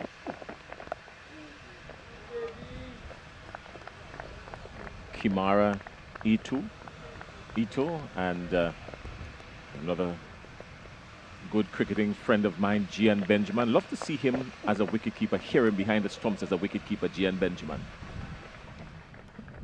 He's always in the air of the batsman, never settling him at all. Yeah. Short keeper, but really dapper. And he bats that way, really a shot maker. It's a faster delivery. Good faster delivery by Vidal. He's picked up a couple of wickets already. He's in the hunt. He'll have to wait for another opportunity. We're at the halfway point. 25 overs bowled, 62 runs on the board for the Spice Island boys, 3 wickets down. And they're going at just about 2 3/4 runs per over. They've got a lot of work to do to pick up this scoring. Yeah, and Vidal continued to keep things very tight. He's just concluded his bowled 5 overs and he has picked up 2 for 12. But really hasn't been making it easy. Just about short of a length, but being able to get that ball to just a turn away from the right-hander. And certainly his length, has been basically off stump, just outside and leaving the right-handed batter. But what has been consistent with his bowling, he has been able to keep a good line.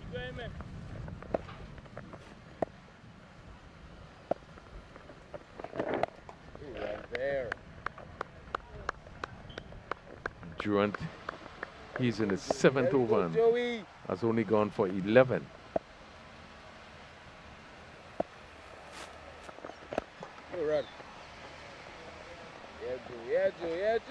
Some of the famous cricketers coming out of Dominica in recent time. Alec Athenas, the young, stylish, dapperish batsman. Straight back past the bowler. That's going to go for 4. Yes. Straight back past the bowler. Hung in the air for a little bit, but it was safe. As Crony likes to say, it is the safest place to hit the ball straight back past the bowler. 4 runs.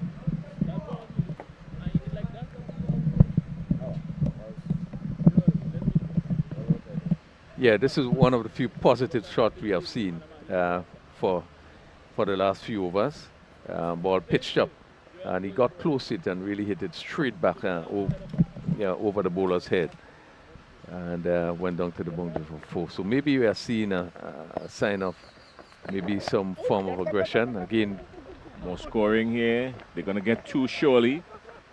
Are they going to chance the arm? No, they shouldn't. Yeah, and another famous cricketer. 2 more added to the score there. Another famous cricketer coming out of Dominica. You would remember Irving Shillingford. He's in your time, your era. Yes, certainly. I think my first game was against. I played against him. I think he was coming down to to the end of his really stint. He would have served the Winlotts. He would have played 1 test match, but he would have served the Winlott and also the Combined Islands really for a long period of time. He's very, very nice guy, always willing to help the younger players. At that time, just coming on, and really was a good guy. Mervyn Durand. He played a lot of first-class matches for the Windward Islands. I think he played for the Windward Islands between 1989 and 1991. He's known for his spin bowling. He does some work. He did some work with youth cricketers after that and developing youth cricket in Dominica. So Dominica has some legends before them. Yeah, when we look at Dominica and we think of the players that would have played for the West Indies, they really possess some talented players, the likes of Grayson Shillingford, Norbert Phillip, top performers, and that's when really the West Indies probably had a wealth of talent. When this wealth of talent started. Well, there's still some talent because you still have Alec Athenas and you have Kavim Hodge, who picked up a century the other day, and he has been doing some pretty good batting in recent times, Kavim Hodge. So they still do have some modern-day decent cricketers in Dominica.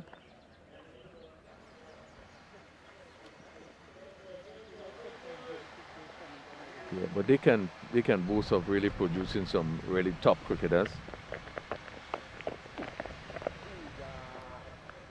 Roy Marshall. These names just come to mind. Right, Thomas Kentish. Thomas Kentish.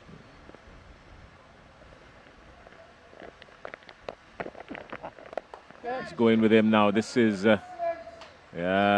just wide of mid-off and 4 runs. Yeah, and this is sort of player Bartholomew is. If the ball is there, you're going to hit it. And this one, he met it on the full toss and really hit it well, just to the right of the player at mid-off, which was a bit wide. And it went down to the boundary for 4. Good morning to my friends Liam Sebastian and Lockhart Sebastian.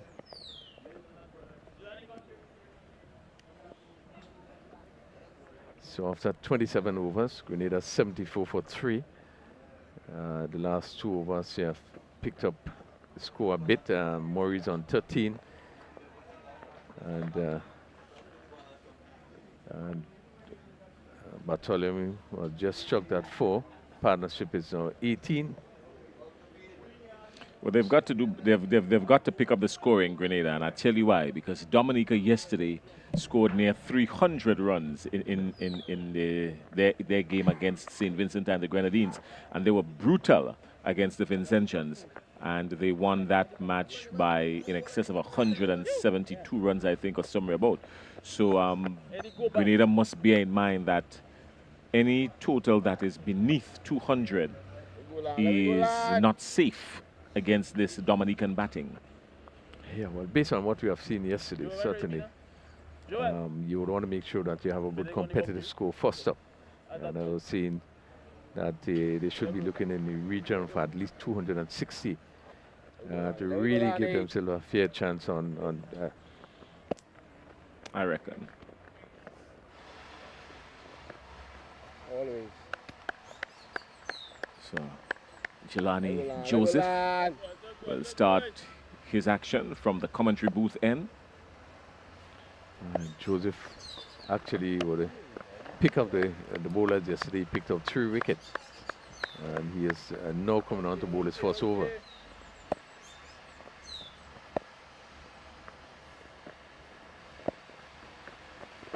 Oh yes, Ronnie. Straight to 1. Trying to lure Kurt Murray to come outside the off stump. He has one that does cut back in very sharply. That's a good shot. That's a magnificent shot. It scorched the green all the way to the boundary. That was superb. Yeah, picked up on a full, and as you see, as he picked it up on the full, all he needed to do was to place it and stroked it well. The field at mid-off was fairly fine and had no chance, but he passed the cover.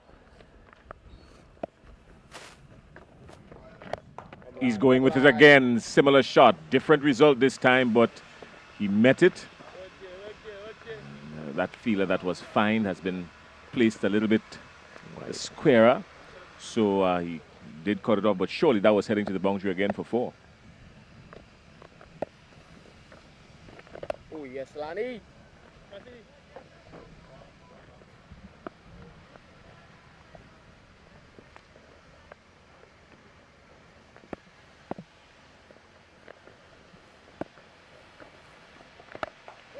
There, Lonnie.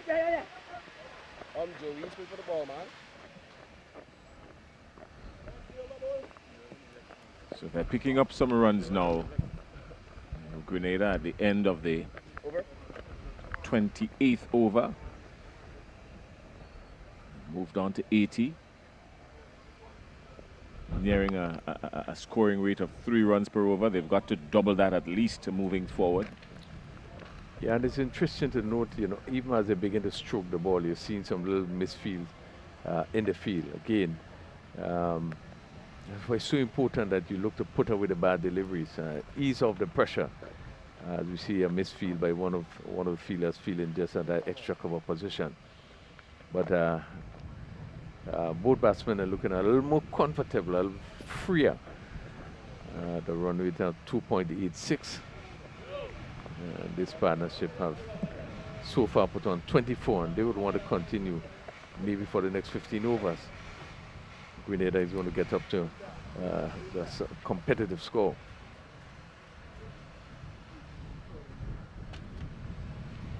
Vidal is going to continue in his 7th over. He has so far taken 2 for 17 as we begin the 29th over. Oh yes, that's all.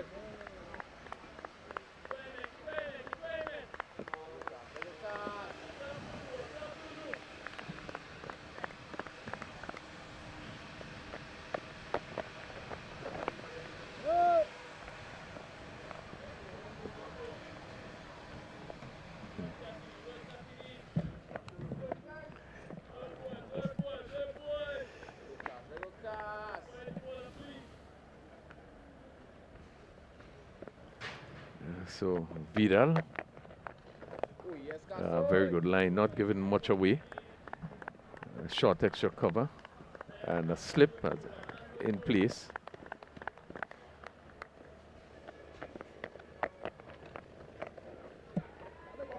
They've changed bowlers again, so Cassidy this time is bowling from the riverbank end or the main road end. And Kevon Bartholomew picks up 2. So they've put on 2 new bowlers now, Dominica. They're using Cassidy and Joseph.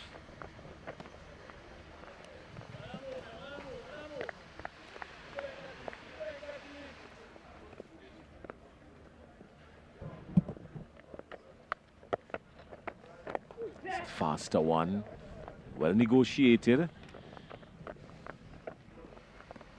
But the use of the feet is very critical in these circumstances. So Dominica in the driver's seat at the moment here at the Lassajas playing field. But 83 for 3. We still have 21 overs. And Jason has realized that they are bowling the overs really, really quickly. The spinners are really bowling the overs quickly. And because of that, they also put extra pressure on the batters. But last few overs, both Bartholomew and Murray look a bit more comfortable, pushing the ball around. And they would want to push on. Oh, he's going past the outside edge. This is Joseph. As you did say, he was the sharpest of the bowlers yesterday from the Tantine game. And in the meantime, Kevon Bartholomew is flirting outside the off stump with the bat. That could get you in trouble.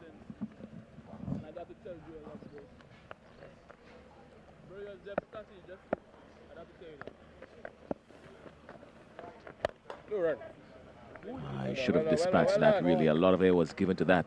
Yeah, it just needed to come out a bit more. Meet it on the phone and just placed it.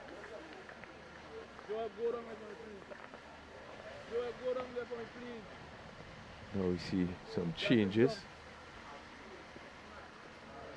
Well, they're still attacking Dominica. They're still, the field is not as relaxed. Yes, there are a couple of folks on the boundary. You can't see it on your monitor, but I can tell you that the field is still very much attacking. They've got a slip in place, but they've blocked up a lot of the inner circle. Yeah, the focus is really on the off stump, but you see there's 2 fielders right back. Cover on the boundary, and then you have the long off on the boundary, and then the 2 fielders inside, just the extra cover on the backward point. So the drives, he's going to be bringing the ball up, giving the batsman the opportunity to drive, probably with the hope that he's going to hit to the extra cover, or if you're going to go for the big hit. And that's why the slip is in play. Because when you're driving, it is always wise to have the slip in play. So that completes over, and rather quickly, 30 overs being bowled, 83 for 3.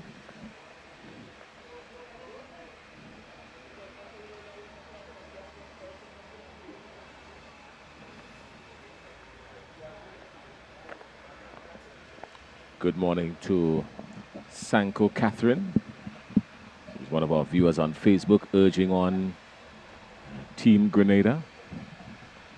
There are some folks on the Facebook Live as well, urging on Dominica.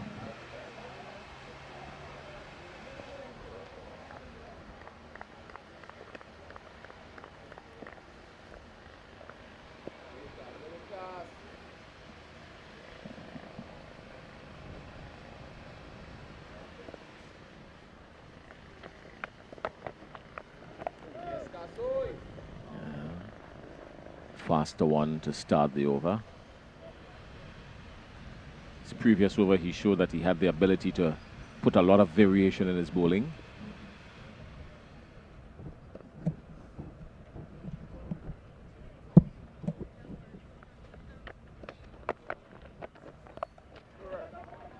That's a good shot. It's a pity there'll be only one because there's protection outside there on the boundary, so just one, but it was a good-looking shot. Yeah, very good field placement. He was on top of this one and really played it down nicely to backward point or square cover. Similar shot again, this time just a little squarer.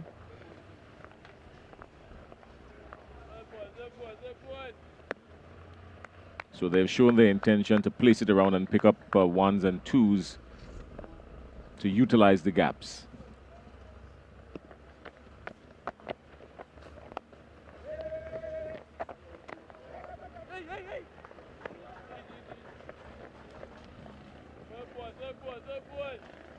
So they've picked up a few already. They've picked up 3 from the over already.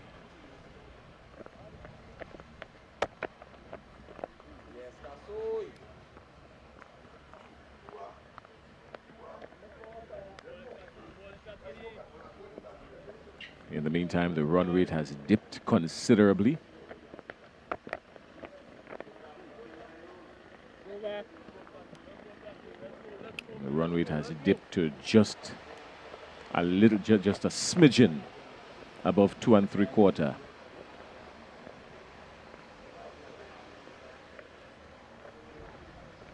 Yeah, they really would have to battle against the spin of Dominican bowlers. We have seen now 3 spinners in operation so far. And they continue to keep things rather tightly. We have 31 overs completed. Well, I think a better use of the feet from the batsmen would see more scoring opportunities. I think you can't just sit back and wait for the bowler to stray. I think you've got to create your own opportunities, and the Grenadian batters have not been doing that sufficiently. I think they're waiting along for the Dominicans to stray, but the Dominicans in the meantime are just bowling wicket to wicket and keeping a tight lid on the Grenadian batters. Crony? Yeah, nicely played. Down to third man. Really good thinking there by Cott Murray. Looking to pick up the gaps, and I think he played this one well. Just came back and stayed down to where the slip would have been. They have to find a way to disrupt the sort of control that the spinners seem to have. And it can't. It's a better shot. And it can be done, as you say, just a few adjustments. Maybe just use your feet a little bit more. And just play with soft hands sometimes, just to make it a little bit different.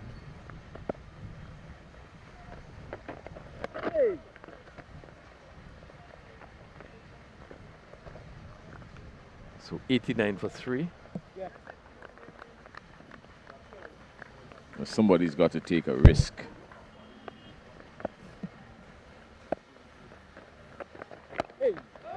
The Dominicans themselves, they have been very tidy in this innings because 32 overs nearing, and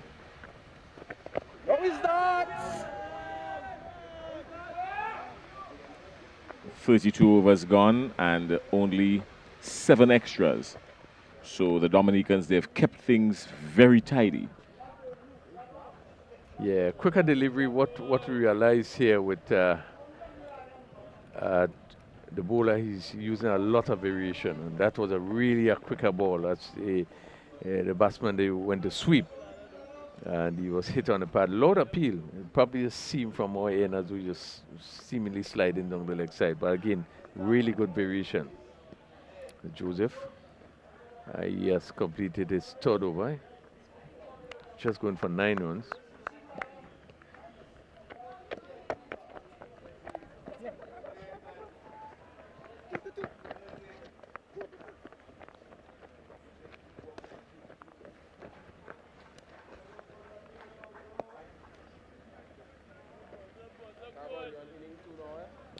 2 more runs added. That's a ball again was played down to that vacant slip position. Oh, yes, Gasso. Court Murray's on 25.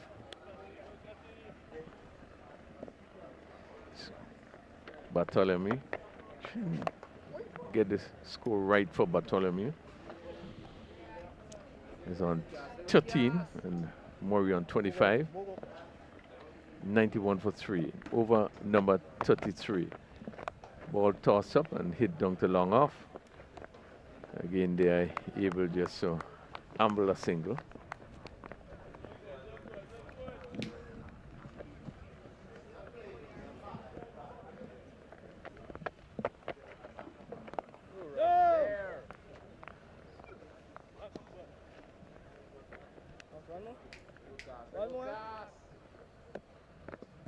With a quiet period of play. Oh, yes, Gasso. Another good over bowled by Cassidy.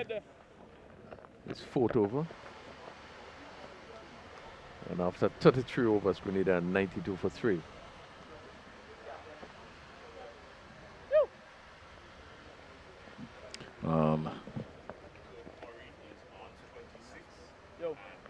Bartholomew is on 13. And, they're going at 2.79 runs per over.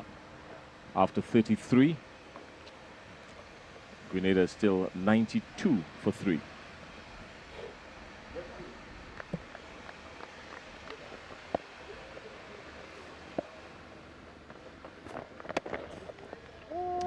Really should have dispatched that. That should have been sailing. That should have been somewhere up at the PTS branch church. Yeah, I think it should have been gone. I think he was beaten for the pace, the variation. He seemed to be bowling some leg spin, not turning much, is Joseph. And just seemed to be pushing it through a bit. So you could see that ball just sliding through outside the off stump. This is a quicker one, just slant down the leg side. One of the few deliveries that would have strayed down the leg side. Time he gets connection on it, it will go all the way. Yes, one bounce just beating the fielder running around from mid-on, and it goes into the boundary for 4. So a welcome boundary for Grenada. Yeah, good shot by Murray. He was quickly into position, that short delivery, and hit it down to long on, and hit it well because it almost carried down to the field on the long on boundary.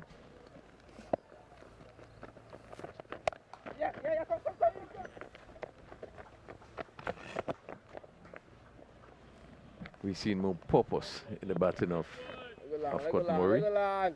Just looking to push on.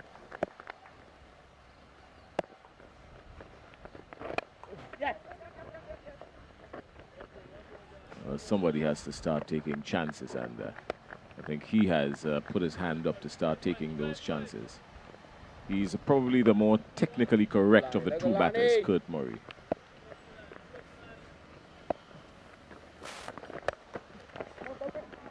More runs here. It could dissect the fielders. Yes, that was beautifully placed. And dissecting the fielders, coming around on the onside, 4 runs. Yeah, tremendous shot. Quickly into position and pulled it between the deep mid wicket and the long on. And it reached across the outfield. Another good positive shot played by Court Murray. Takes the score on to 35. The 100 comes up for Grenada. 100 coming up. 35th over, more runs. This could go all the way. Yes, it does. Another superb shot. On top of it, shortish outside the off stump, and he was back and crashed it to backward point. And the fielder on the boundary really had no chance, but good over for Grenada. 3 boundaries in this over. A good over, yeah, because the 100 came up, and then the 50 partnership also comes up for them. So a lot to celebrate in this over. Yeah. Probably most expensive over. But what 3 good shots. I think what was evident that he was in position for each of those shots. two short deliveries quickly, get across and was able to pull it. And this one, and the final delivery short outside the off stump. Again, he went across, got on top of it, and really crashed it down to backward point for another boundary. Really. And the question is, Crony, how does one get into position? The movements of the field. You have to pick up the line and move into position. And this is what was lacking, because there were so many deliveries that was pitched up, almost over pitch, and they couldn't get it away. Whereas you begin to move, you get yourself in the proper position, where you would have control and also power. So 14 runs coming off that over.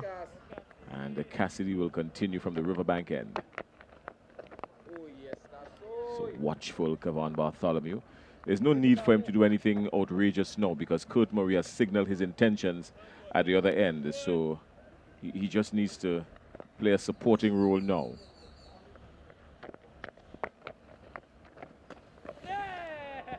Ah, look at that. He's gone. He's gone. There was absolutely no need for that shot. He played all over and around it. His head was in the air. He was nowhere near that kind of shot. And just as we were saying that there was no need for him to do anything expansive, he does exactly that, and he perishes. Well, it's a poor shot. And if you look at this, was almost a full toss. But he stood up and swung, whereas he probably could have just come forward and hit the ball on the full toss. But he stood up and again looking for the power shot. Maybe trying to hit, missed. And the ball crashed into the stump. But there a poor shot that was played there. As you look at it here. Look at this. Sloppy. There's no way near it. Good work by the wicketkeeper. He had to move. He had to move too. Yeah. But really good work by the keeper. Well, here's some good news for Team Grenada. Curtson Murray is going out. He's out and he is looking very agile. Not like what we saw yesterday. Yesterday, after his first shot, he went down and had to retire hurt for a while. Came back and scored 49. And now they need him to put those 49 back on the board together with a few more. So the good news for Grenada is that Curtson Murray, the captain, goes out looking fit and ready. He will join his brother, Kurt Murray. If it is one thing that is the positive for Grenada in this one, is that they know each other as they should. And communications between the wickets should be easier. I'm using all the proper languages. Should be a whole lot easier and more effective. You're so correct with the assessment. But this is a pair that really the Grenada would depend quite a lot on. They are very important to the team in terms of their contribution. As we have seen, Kurt Murray just begin to pick up the attack on 39. And Curtson Murray's attacking player. He's the sort of player that really going to put bat to ball. So it could be a very important session here. Happy that he looks fit. He looks to be okay. It will be a very interesting period.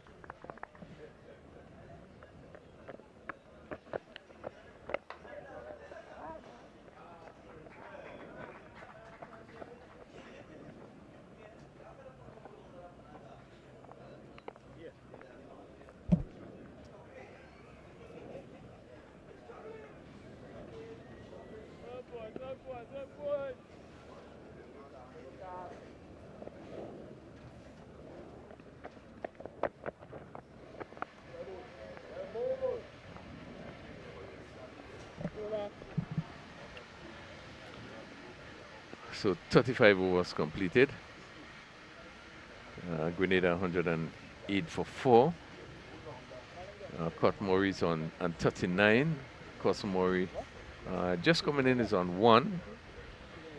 And they are at run rate just about 3.09. So they would have stepped it up in the last over, having a big over of 14 runs.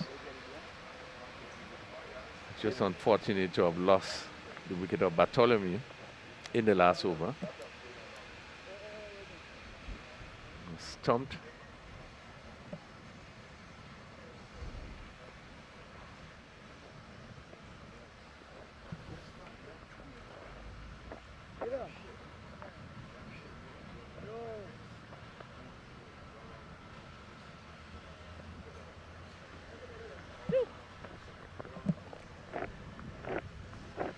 So the Murray brothers at the wicket for Grenada.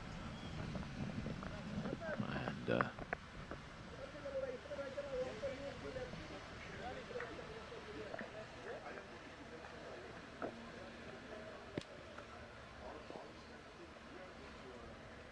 Malinga Burney. He's bowled 4 overs already, picked up 1 wicket for 11.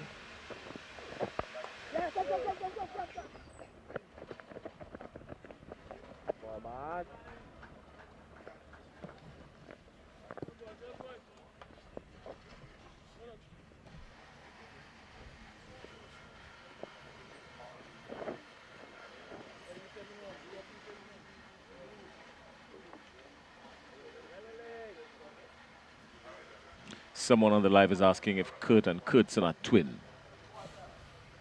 Crony, you know them better than I do. I know they're not, but They are twins. they are twins. They are twins. They are twins, yeah. So,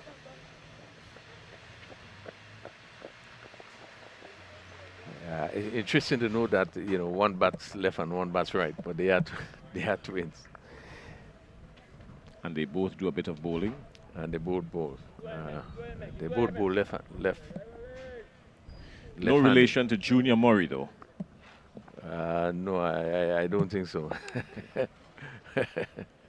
But Junior Murray, of course, one of the top cricketers, if not the most celebrated cricketer to come from the Spice Isle of Grenada, the first Grenadian to play international cricket for Grenada, West Indies, represented the West Indies. Wicket keeper, batsman. Flashing outside the off stump, that's dangerous. He's always been a big man, and when he connected on it, it stayed well connected. Had that ability to clear the boundary. Lightning fast behind the stumps. Yeah, he's dropped him. That's a chance going down. It was firmly struck. Surprised him even. Kurtson Murray. He's living with another life. Yeah, bad miss there by, as we look at the replay here. I think it traveled to him quicker than he expected. And really struck his hand. And he really couldn't get the rebound. Actually didn't know where it went. But a bad miss there by Dominica. So for the sake of fluency, we will just rely on the first names, Kurt and Kurtson. Because if we try to keep up with the Murrays, we might find ourselves in the dark. There's a lot of persons that have difficulty even up to this point in time. People who would have been around the Murray brothers for so long. But one is taller. One is taller. Kurtson is taller of the two. It's also the more attacking player of both batsmen. I only know them by number. Kurt Murray wears number 11 and Kurtson Murray wears number 24.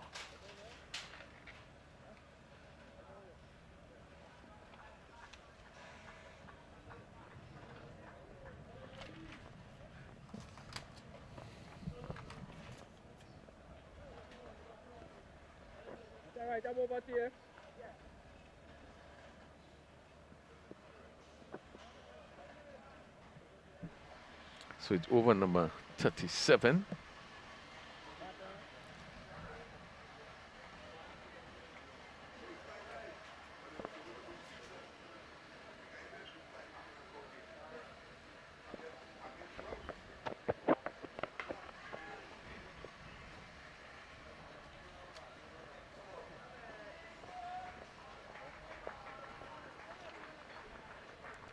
Kosamori. He lifted this one down to long on. Just dropped just inside the boundary. Good positive shot. Clear indication of his approach. This is an in. 115 for 4.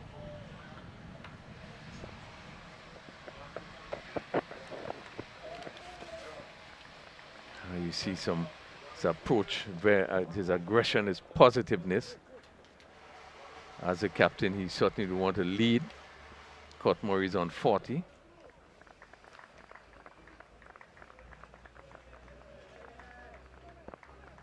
Yes.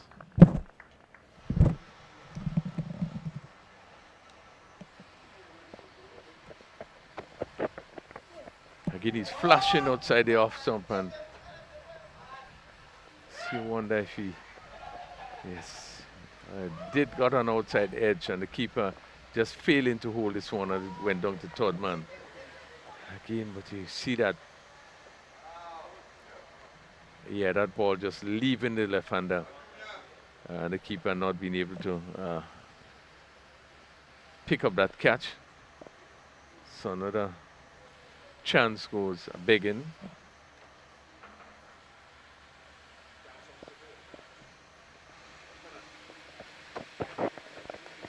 This one clipped over mid-wicket, down to mid-wicket.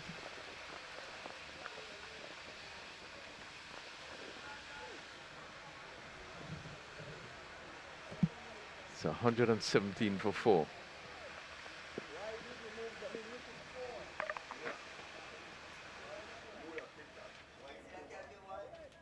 Moranci, opening bowler Edmund Moranci in his 5th over.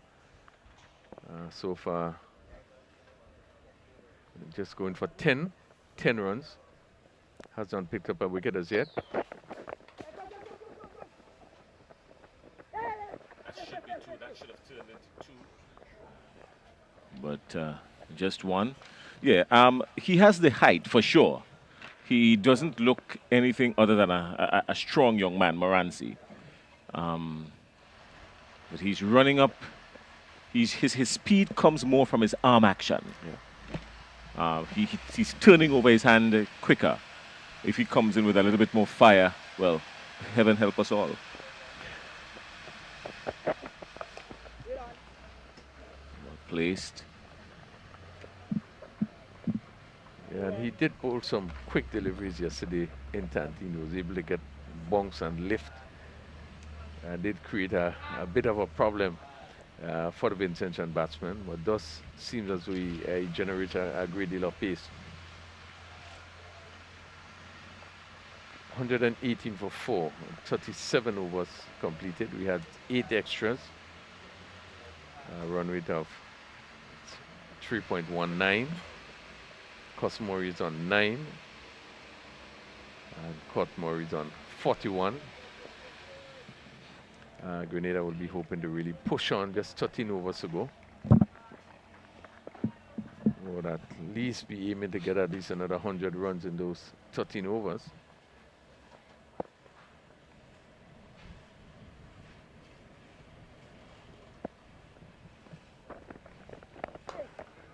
That is struck. They've been very tidy in the field, Dominica, for the most part, Crony. Yeah, for the most part. We just had 2 floors, 2 drop catches. So keeper did drop Kosamori in the previous over. Again, looking to drive.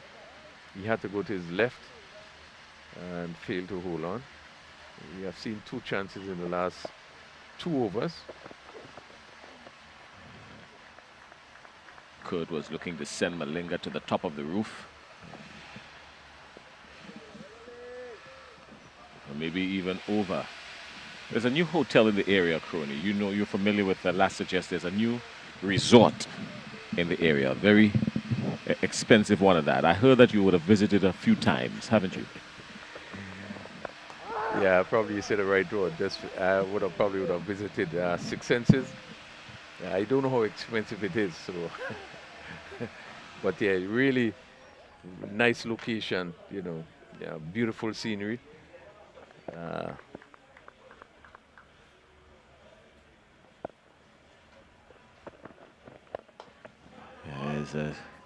Up in the air. It's going to land safely and go out to the boundary for 4. So they're operating in more boundaries now, Grenada. So that's a good sign for them. They're taking some. They are taking some chances now.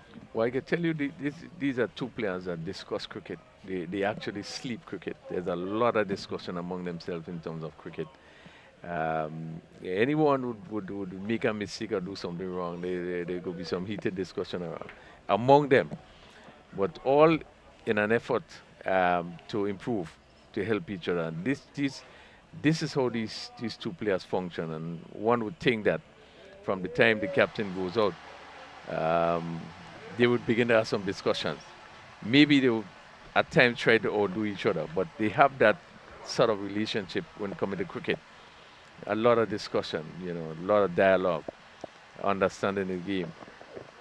And we have seen now that Court Murray seems to have changed, and based on the way Court Murray has been playing. Very quick to pick up the shot delivery. We've seen him play some pull shots, and that last 4 that was hit by Court Murray there. Given the room, he just stood up and he swung through the line and hit over mid-off. I think he has become a little bit more aggressive. He's losing his shape, young Kurt Murray, and I don't think he wants to lose his shape. His brother Kurtson is far more shapeful in his aggression. And oh, that's a good shot. It's just unfortunate that he didn't get any runs for it, but that was a typical controlled Kurt Murray shot.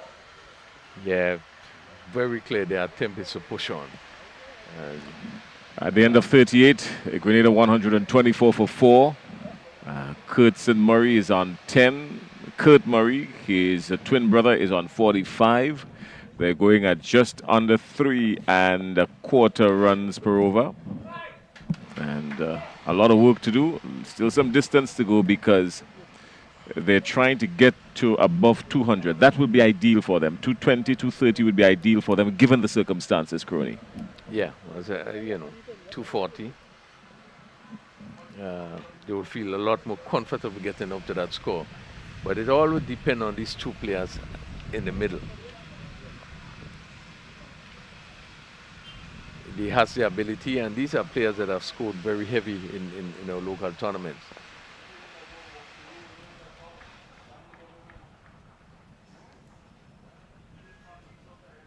So we've seen that field is players are dispersed more to the boundary. Straight back past the bowler. That is going to go into the boundary now. Yes. Picks up another boundary. Kurtson Murray straight back over the head of Moranci. Yeah, very good shot. Ball just up in the arc a bit. Not afraid to step into it and hit it straight. And it just had a few bounces and it went over the boundary at long off. Confident shot.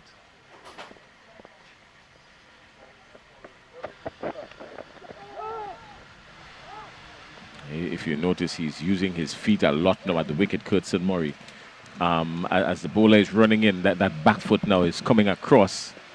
And he's waiting to plant the front foot now to get to the pitch of it. And that's what you want to tell batsmen to do, Crowley. Yeah, it's interesting that you made that point. I see something about that after this delivery.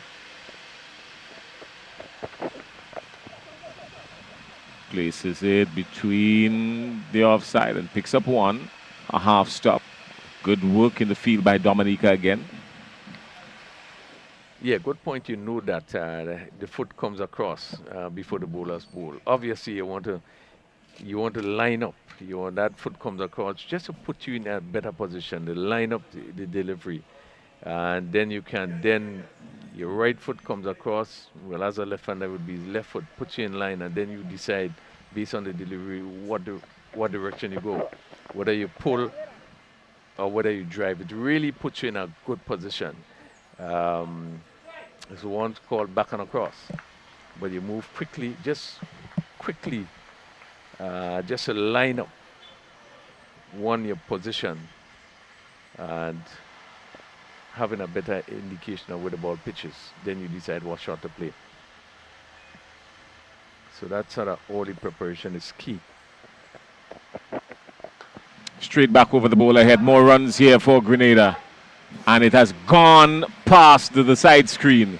That was just monumentally huge. Yeah, tremendous shot. Your position is so important, and he hit straight. He didn't look to swing wildly, but hit straight. Went straight over the side screen. I just said the cameraman was in some trouble. Well, he almost decapitated a cameraman John outside there, and John himself had to take some evasive actions. He's at the top of the side screen, but he too was in a bit of danger for a moment even. But that brings up the 50 for Kurt Murray, and Kurtson Murray's there on 15. So Kurt Murray is on 51. After that ginormous blow to Moranci. Yeah, it's very clear. He has changed approach. And that was a tremendous shot. A good comeback from Moranci. Shorter delivery. Lifting into Kurt Murray as to say, hit that. If you're bad, hit that. Yeah, certainly a good shot. He has scored his Kurt Murray 50. His 50 came in just 53 deliveries and with 6 fours and 1 6. So it has been a good knock and really can change the context. This pair at the wicket can really change the context of how things with 135 for 4. Murray is on 15.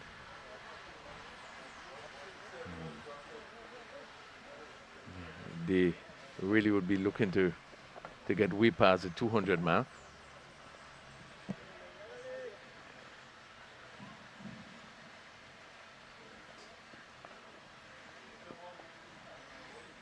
He was making a point with both of these players. You know, they would argue. Come back to that point. Lovely shot through the offside. They're going to run away for 4. Superb shot. Just getting into line there, Cousin Murray. No big paw, but stroking it through that extra cover wide mid-off position. And the fielder really had no chance. Another tremendous shot by Murray. He moves to 19, 139 for 4. Really seem to be taken to the attack to the Dominican bowlers. They're going to get more runs here.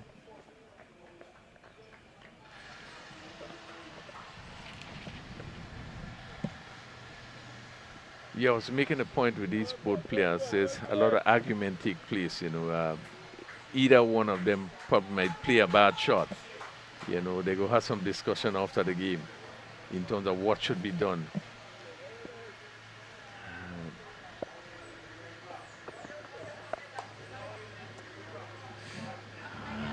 I should have done more with that.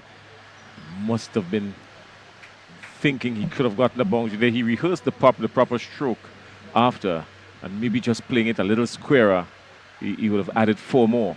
Yeah, just hit it a little bit later so it go past that fielder there, and he would have picked up the gap for another boundary. So they've picked up the scoring considerably. The Murray twins. Bruni is in 7th over. He has taken 1 for 25, and you can see him thinking, just keeping the ball a bit wide and wider, hoping that the flashing outside the arms up. It gives him. He's gone. Well, he doesn't look happy at all, Kurt Murray. He doesn't look pleased at all. Let's see.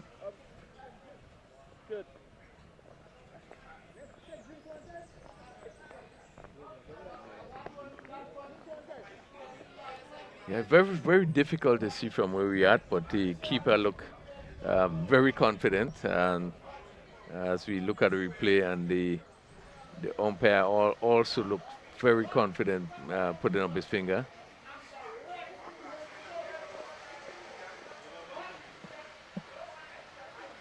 Yeah, but he looks very disappointed that he didn't play it. We certainly are not in a position really to see what would have happened there. The umpires are placed in the best position. We do not have the advantage of the snickometer. We're going to look at the replay.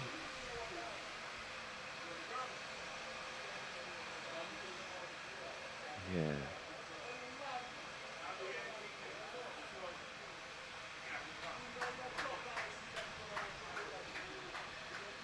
But has been a good inning.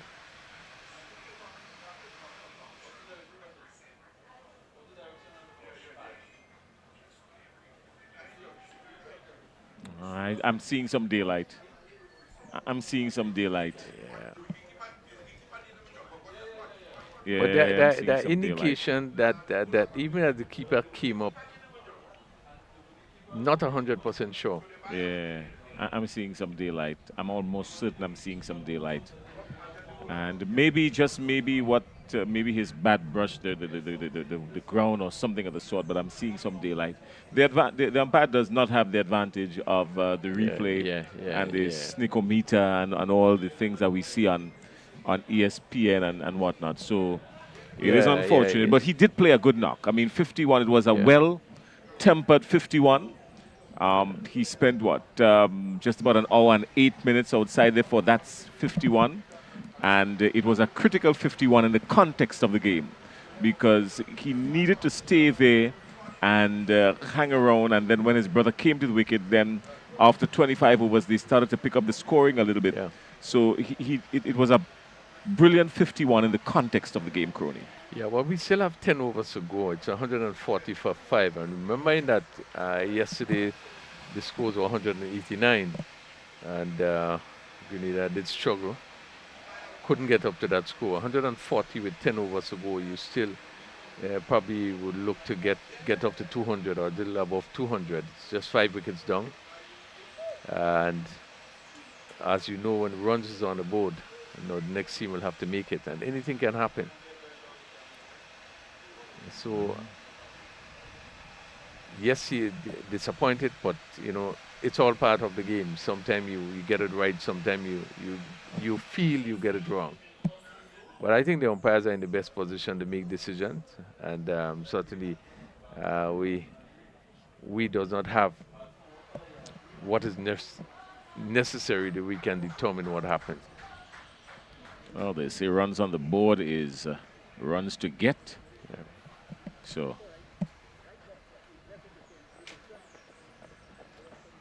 So the players 140 for 5. Players would have enjoyed just a little break. Important wicket taken there by Dominica. Malinga Burney picks up second wicket. The dangerous Kurt Murray edging, as according to the reports, edging to the wicketkeeper. And that has brought Keyshawn Abraham into play. And he middles the first one. Gets off the mark.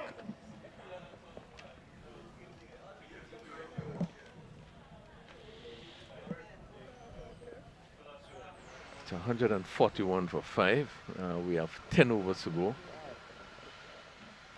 Grenada will still be looking to get over 200 runs. So probably at least another 60 from last 10. As the umpires indicate final power play.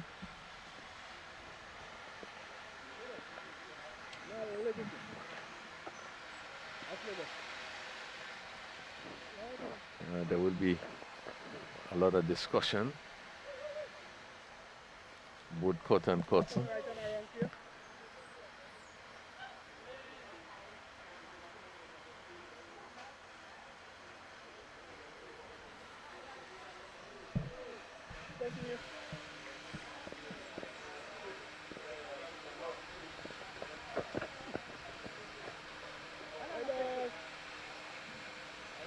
Well, the only thing that Kurtzson could do now is go past 51. If he doesn't go past 51, no matter how this match ends, he's going to hear from his twin brother, Kurt Murray. You sure right? You sure right about that? And if he does go past 51, it will be good news for Grenada. Malinga continues. Well, not Malinga, sorry. Oshino Fontaine. He picked up 100 yesterday. 123. 123.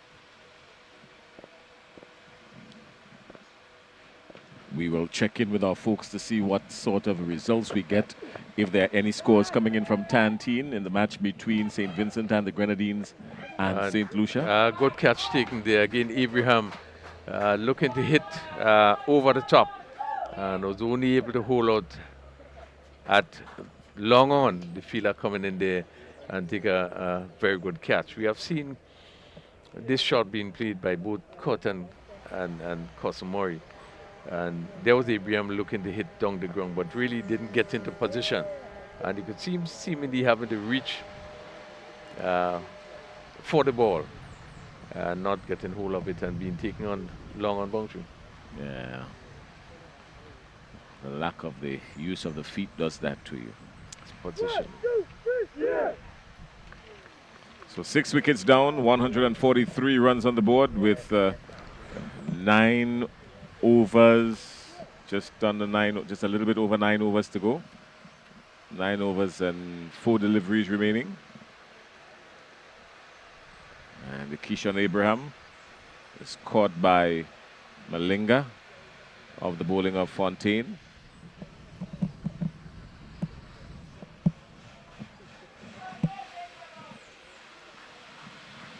That brings Kevin Bob into the wicket. We've seen this happen so very often, and all in cricket, Crony. When a partnership is going well, the minute time the partnership is broken, then wicket starts to fall in a bunch. And in less than an over and a half, we've seen 2 wickets down for Grenada after they've had a pretty decent partnership with the Murray brothers.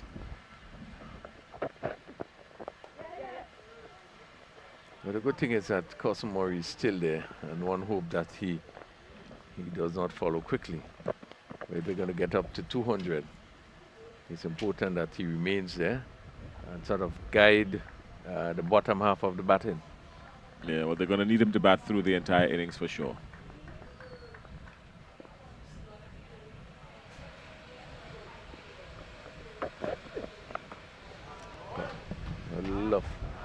That's a lovely shot, short delivery, and he really climbed into this delivery, this Murray, and crashed it through mid-wicket. Does indicate has a lot of power and really hit that ball very well through mid-wicket for 4. He got into position quickly, and quick hands too. Murray, he's in control of his bat. One of the advantages of having quick hands when you're batting is having a bat with the weight that you can control. Because a bat too heavy would hinder you.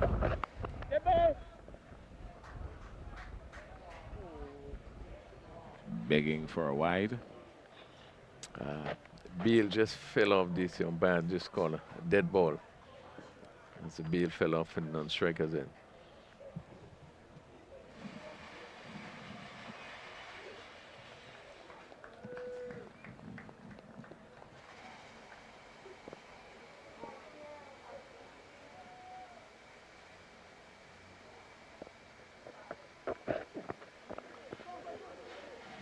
Not able to get it away.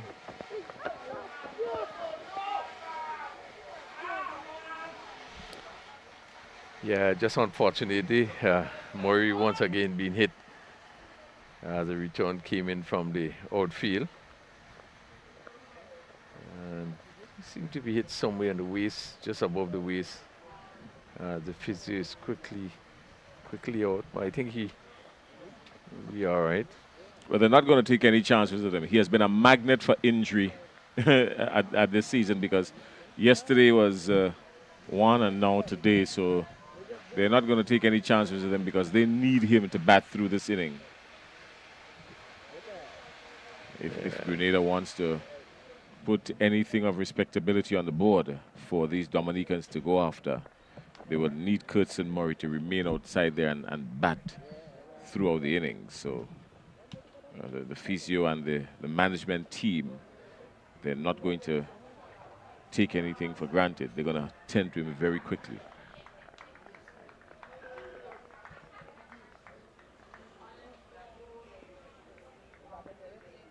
So Murray's up and ready to go. 149 for 6. Just one delivery to complete over number 41. And Fontaine complete his third over. He has so far picked up 1 wicket for 24 runs. 149 for 6 after 41 overs. Murray is on 25, Bob is on 1. We had some 11 extras in the inning. St. Vincent and the Grenadines batting first against St. Lucia. St. Vincent and the Grenadines after 36.5 overs are 123 for 8.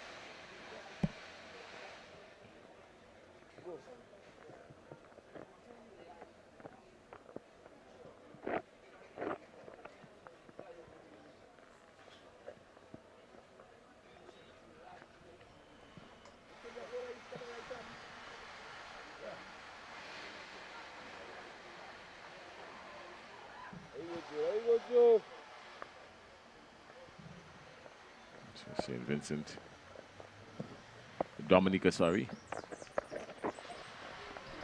Control here, this one, and Kurtz and Murray plays him down the leg side, picks up 2. Good running between the wicket, that too is a good sign. Yeah, and certainly indicates that his condition seemed to be okay. He's running well. So whatever injury he had in yesterday's game, he seemed to be okay. 150, 151.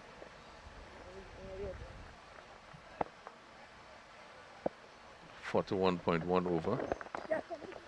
Turning it again on the leg side. This time is out to a deep mid wicket. Just 1. So they're using the gaps now, Crony. Yeah, and you can see him there. He was looking to play that in sort of way to come back for 2. Probably just timed it too well, hit it a little bit too hard. He was not able to come back for the second. I think he was looking to go a little square with it as well. Playing it straighter prevented him from scoring some more. Because there's a lot of acreage between mid-wicket and square leg, who is right back on the boundary, and there's no fine leg at all. So there's a lot of acreage there.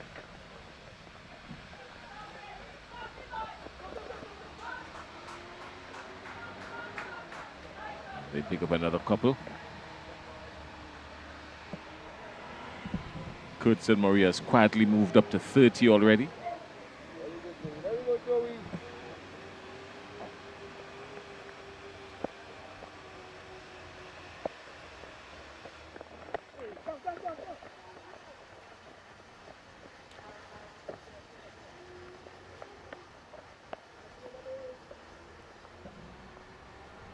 Eight overs remaining after 42. Grenada 156 for 6.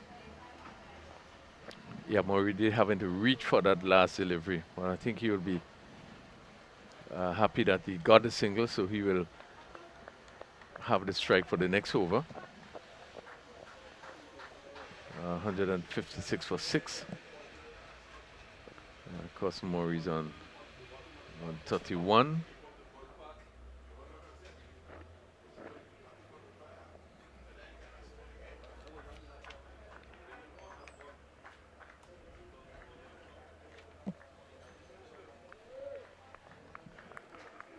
So he's preparing to face Fontaine. He's going to come around the wicket as the sun comes back out brightly.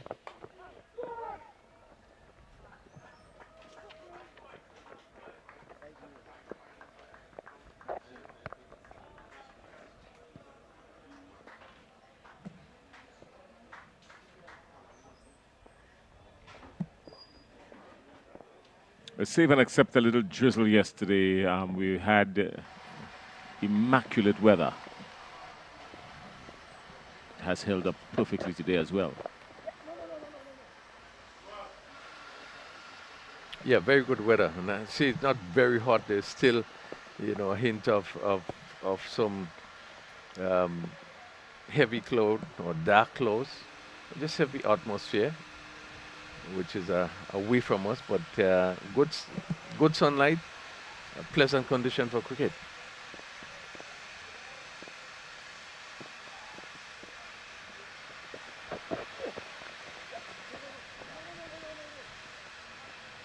Still can't beat the inner field.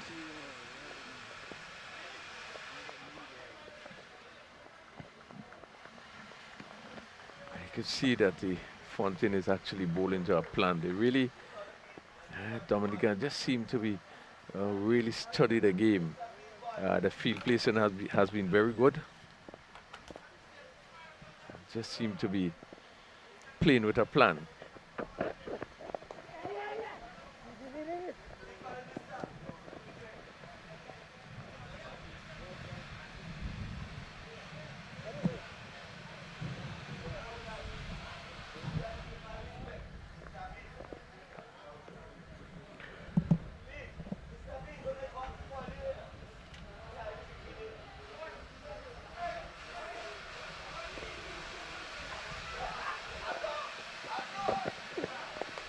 Slower delivery, well picked, will get one. Yeah, good thinking by the bowler there. Murray had to adjust, just push it down to mid-off.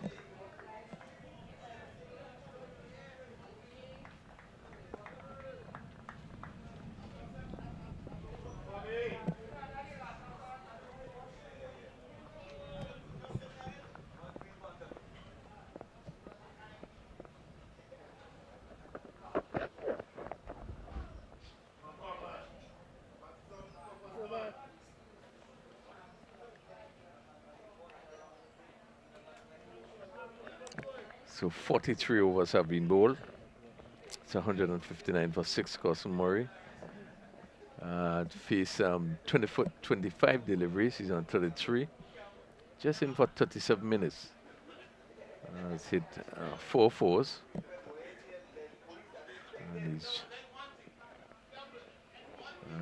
Bob, just 8 deliveries faced. He's on 3.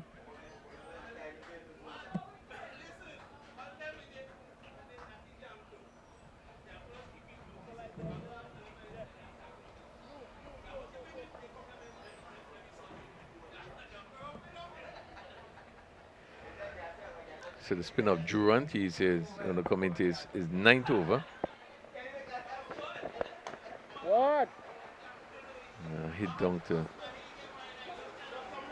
mid wicket, and really good run in there.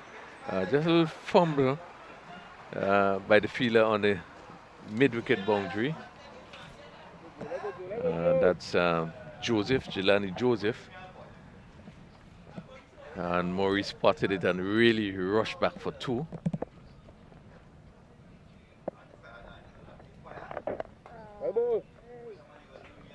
Good bowling.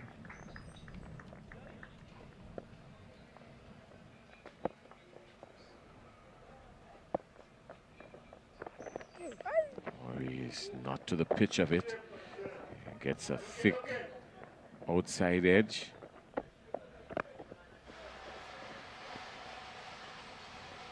Yeah, looking for the big hit ball coming off the edge and going down to vacant slip position or find third man. Picked out 2 more runs.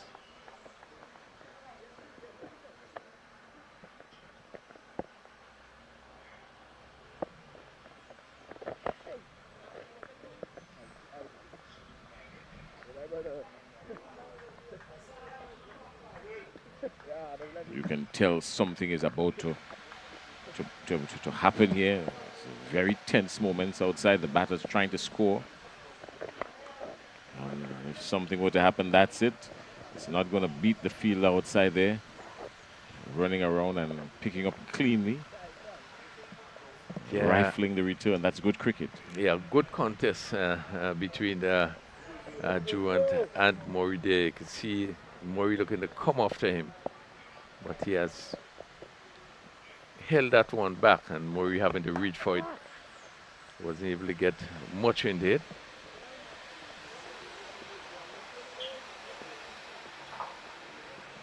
That concludes the 44th over.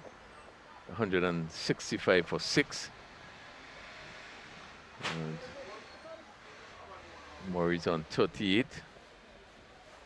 And one assumes message is being sent out just to give some direction to the batters. What direction can you give at this stage other than 6 overs to go, push on? Yeah. I also assume that Murray should try to take most of the strikes. So the non-striker need to know that, give him most of the strike. You know, pick up the singles, but let him face most of the overs. That's also important at this time. We just 36 deliveries. They're only at 165.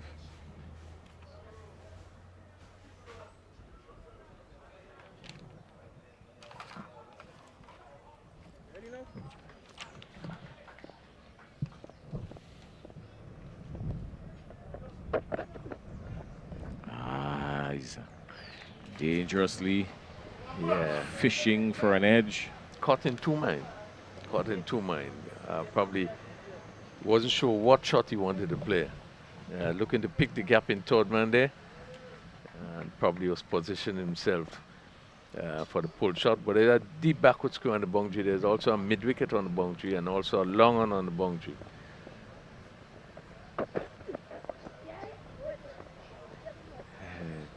Good delivery, good bowling by Fontaine.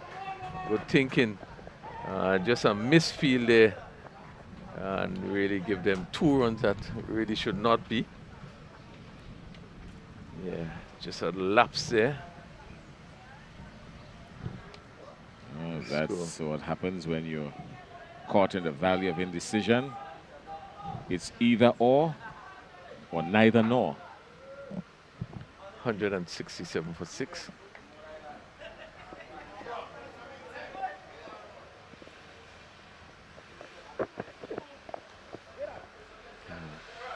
Good shot again, but can't beat point.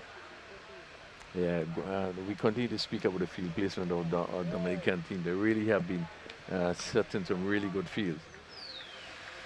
And the bowlers actually just bowl into the field. You look at the offside, there's no one on the third man boundary. Just a short third man and a backward point. Keane, Maurice looking for the big drive. Keane, a little variation.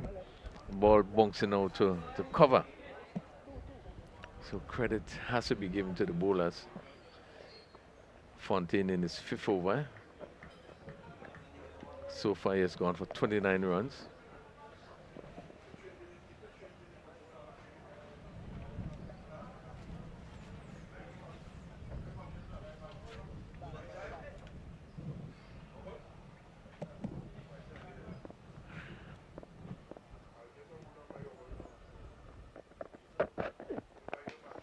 Well, this is a beautiful placement. He placed that one to perfection.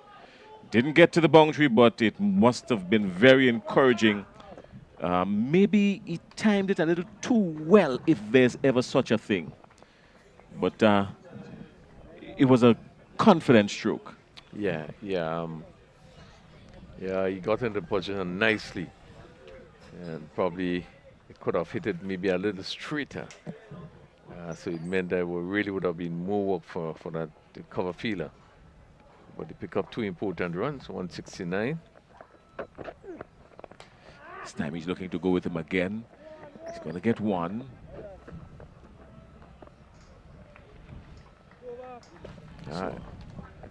Has been a very good over ball by Fontaine there. You could see him thinking. And Murray looking to get off them. And, you know, he could use his variation, you know, a little wider. Certainly, just about 5 runs in the over. Has been a good one. As Grenada look to increase the run rate. We have 45 overs completed. 170 for 6. And certainly, we really would want to get over the 200 mark in the next 5 overs.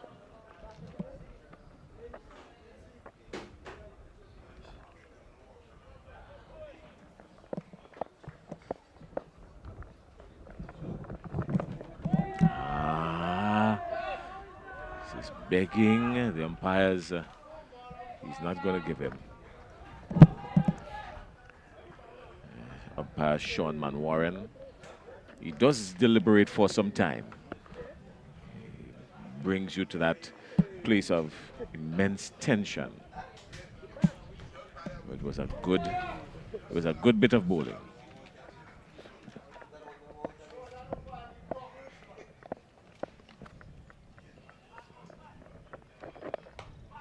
This could be dangerous or not. 6 runs. Freezer from So more runs here for Grenada. More runs for Kevin Bob.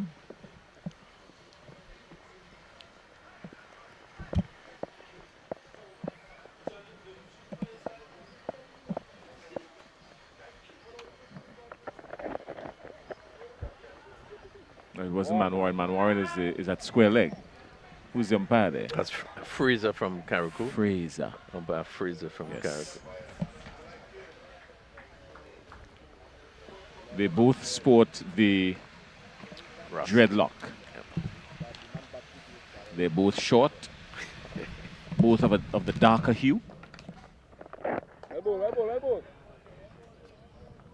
Similar mannerism. Yes. They both have the same hat. Both wear the same hat. Use of the feet down the wicket.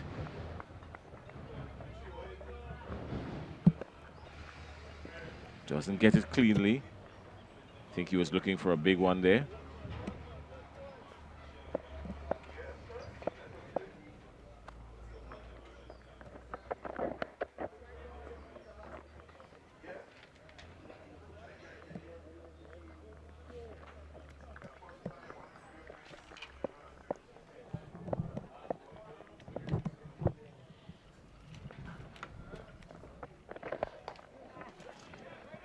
Over the infield. And some sloppy work. It should have been picked up cleanly. What should have been 1 turned into 4. That's what pressure does, you might say, Crony. Yes, definitely. They were hustling probably to come back for 2 or even 3. And the fielder just taking his eyes off the ball a bit, looking to pick it up with one hand and get it back in quickly. Just making a mistake there of looking up too quickly. So another boundary, 183 for 6. 46 overs being bowled. And Bob just beginning to pick it up a bit. He moves to 20. Having hit a 6 and 4 in that over.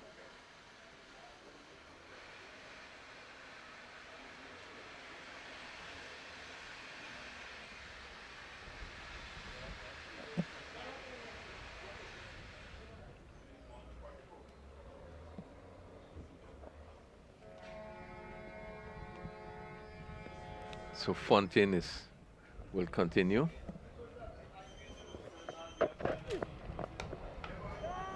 Hit down to long off. Again, Murray having to reach for this one. Slow delivery wide off the off stump. Not being able to get the power, get the time in. Do you believe that they will get past 220, 184, and just 4 overs remaining? It's possible. It is important that Murray remains. If bat right through the inning, probably going to get close to that, but not impossible. He's moved up to 40 already, Murray. He wouldn't be too particularly interested in personal milestones. He wants to stay outside there and bat through the innings, as you said. But if he does do that, he will surely cross 50. Yeah, with the better part of 4 overs, 3 overs, so to come at 40.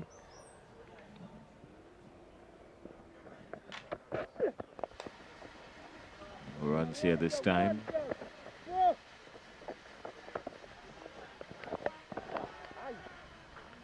It was close, but Manwaran is confident that the batter is safe. But one has to give the Dominican bowlers a lot of credit. They have really been thinking and making it very difficult. As we see Murray trying to go on the attack, but they have been bowling it very well. Variation, not bringing it in the arc.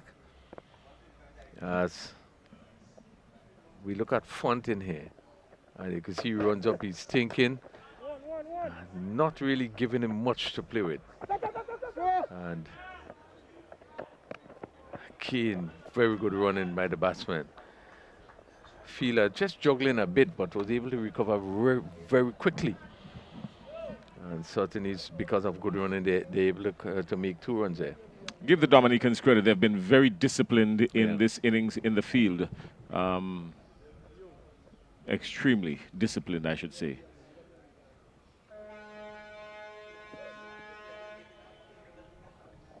Save and accept a couple of misfields. One went for a boundary that shouldn't have, and then of course 1 or 2 fumbles, but save and accept that. They've been very tidy for the greater part of these 47 overs. Yeah.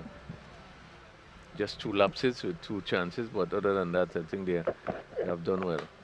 This time he's looking to go after him. This could be danger. There's a man running in under it. He takes the catch. And Curtson Murray perishes on 44. He was struck. He didn't get it the way he wanted to see him looking at his bat. It means that he didn't find the sweetest spot on the bat. But it did travel.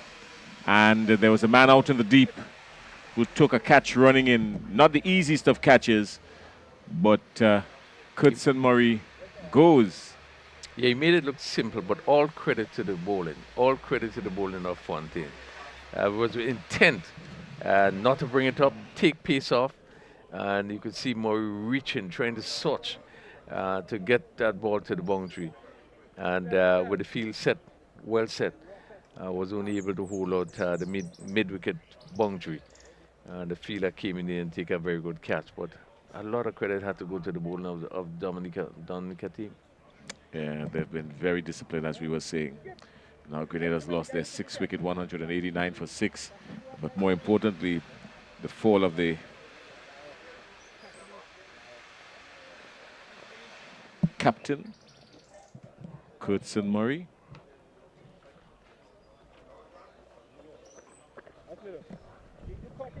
Curtson Murray caught by Larrowe of the bowling of Fontaine. The Grenada in a spot of bother now.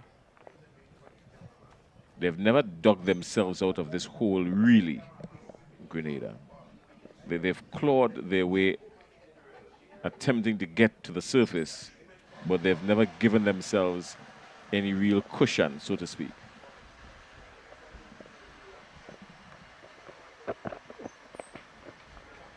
Miscue, but safe.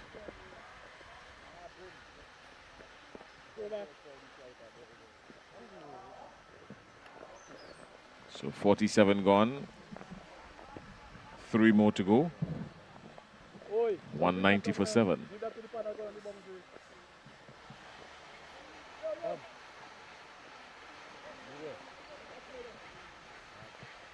Fontaine has picked up his second wicket. He has bowled 6 overs. And he has picked up 2 for 39.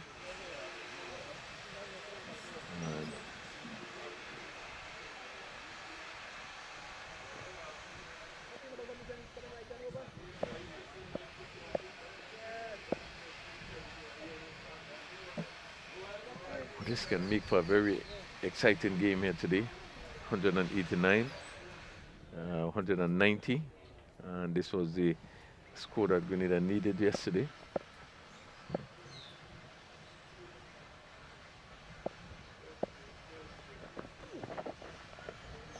He's going to be penalized for that, of course. Fraser is not going to let him off the hook at all. Pa Fraser is from Carriacou, sister isle of Carriacou.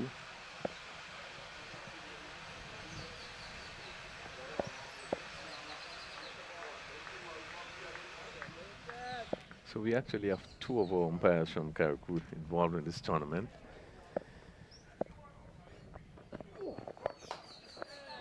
So well struck. 6 runs. That's a good hit by Enoch Toussaint. Yeah, very good shot. Lifted it over long on the fielder. Just have to reverse and look at go over. He said a good shot by Toussaint. Known for his fast bowling.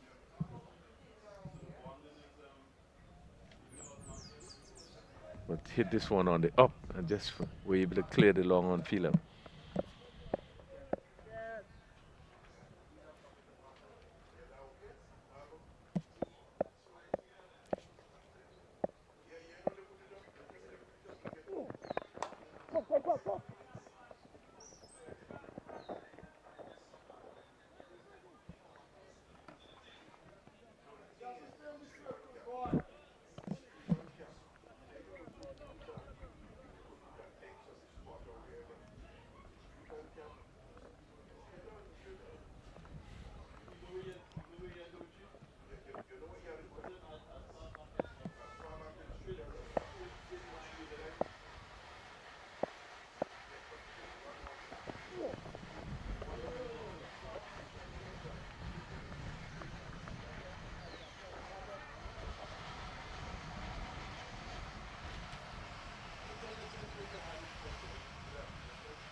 So he's lost his shape and his composure on that one.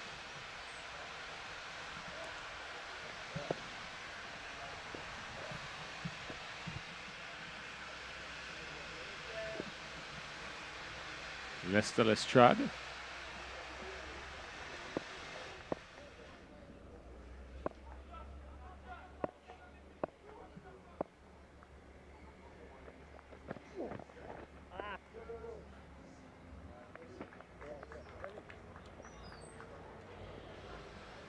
Yeah, one of the few delays we have seen stay down a bit. The wicket pitch continued to play pretty well, but this one just stayed down a bit. But you can see that Lestrade, they are using as much variation as possible just to keep the batsman guessing.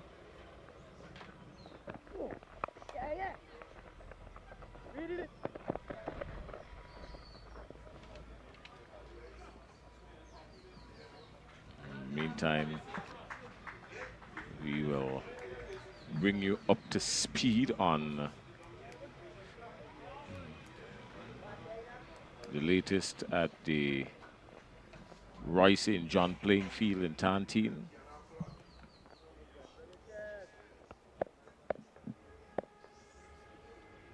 So we have seen it 200 runs up, Grenada 200 for 7. And another wide. Yeah, 47.5 overs.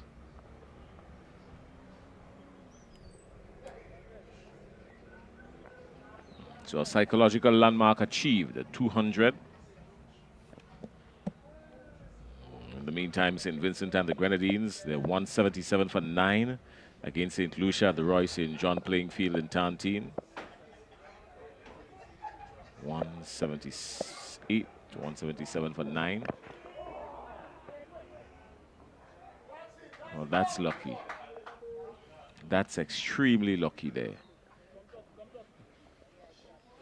How did that not hit the stumps? Your guess is as good as mine.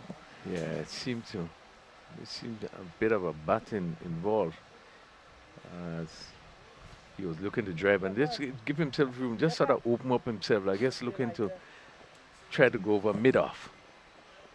And that ball just missed the off stump.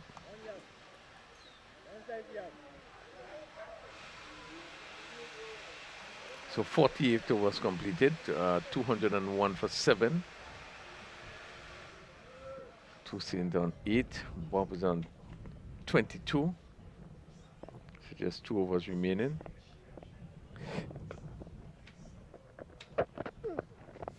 Slower delivery picked. It's going to go the full distance. No, it's not. But it's going to roll out just to the edge. 3 of them converge on it.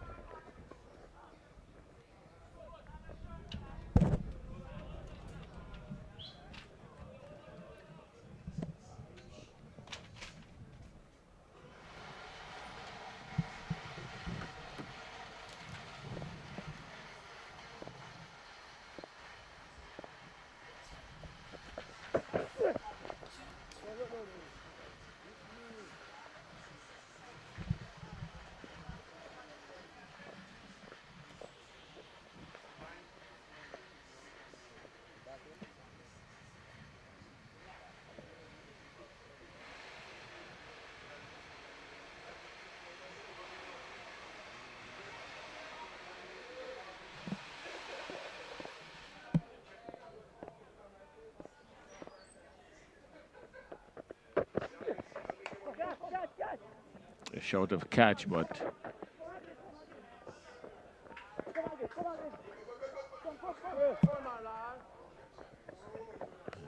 a couple of fumbles outside, and that brings up some extra runs.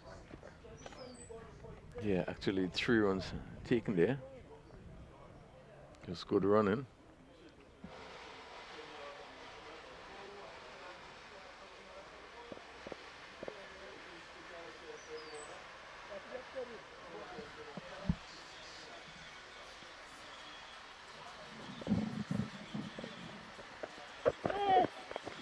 No ball.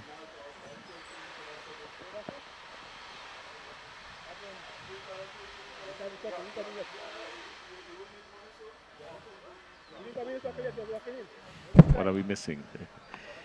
Yeah, no ball signal there, and I would think the amount of persons that was supposed to be in the circle could have been indicated there by umpire Sean Manwaring.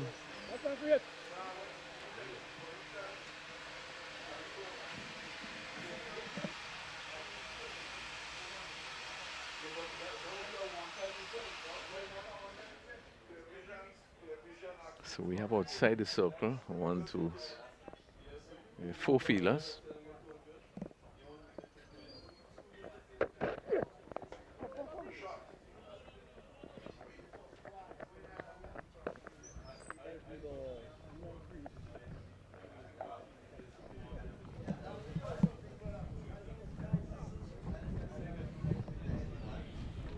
So 209 for 7. Jason just said 11 runs to get to 220, still possible. They've taken 7 off the over already. Fontaine has been on the expensive side. They continue. They're taking a liking to him. He's picked up a couple of wickets, but they're taking a liking to him. Bob creeps up to 28. Doesn't look like 28 at all, but he's been adding to this score. The partnership has yielded 21 already.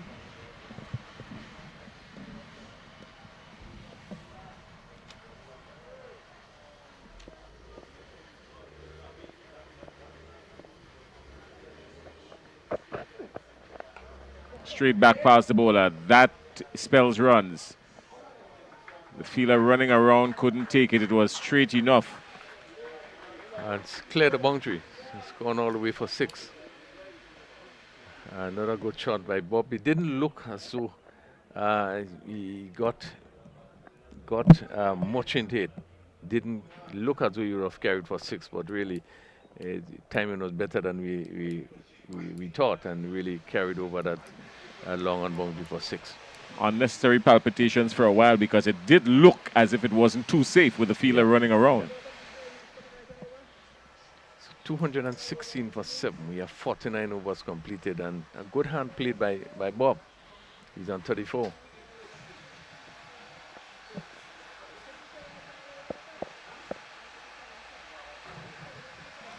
These two are not the type to hang around, both Bob and Toussaint. So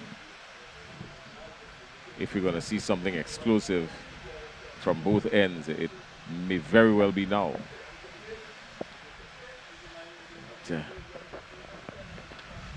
Moranse.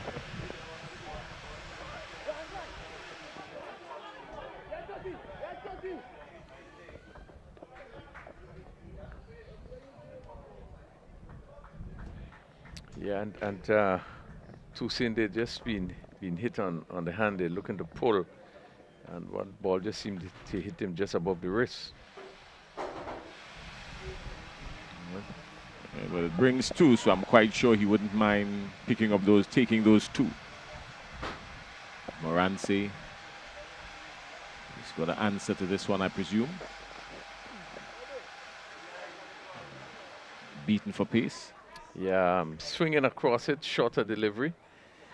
And I think he would have picked up that he's looking for the ball up to hit over the top, so he bowled a little bit shorter. And with the deep mid-wicket, backward square on the boundary, and also a long on the boundary.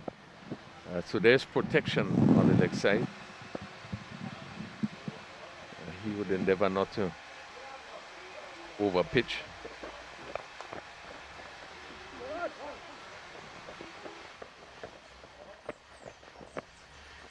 Once again, good feeling by the Dominicans. Really rushed into that delivery.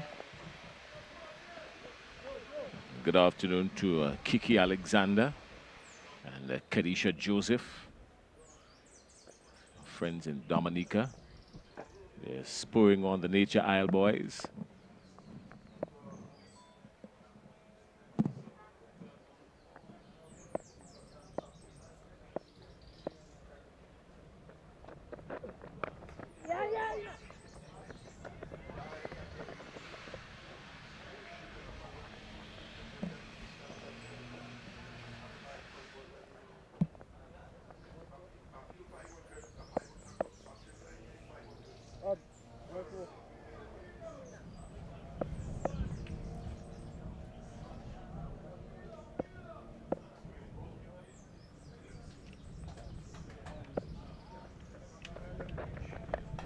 This one is in the air. It could spell danger here. There's a man settling in under it. He takes a catch.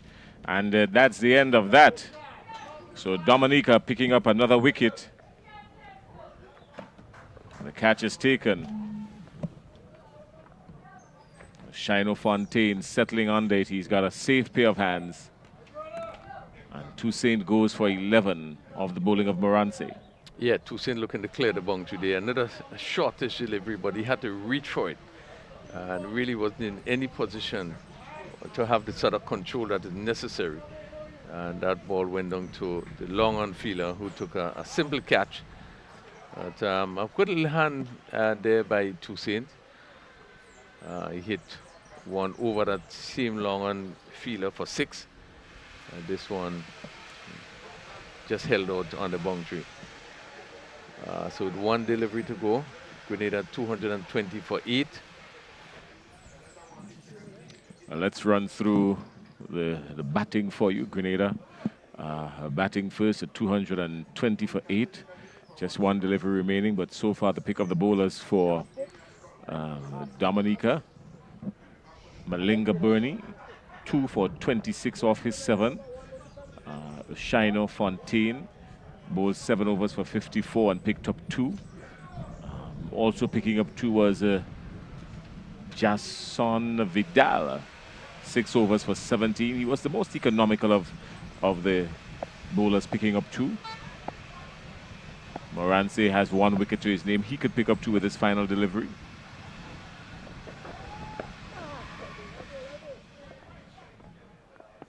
And he doesn't. But that's the end of the innings for Grenada, 220 for 8. Let's run through the batting card for you. Rickle Sylvester, 23. He was bowled by Vidal for 23. Amari Douglas, leg before to Burney for 20. Justin John, he was in some trouble. He has not really gotten off just yet in this tournament, but he went for 3.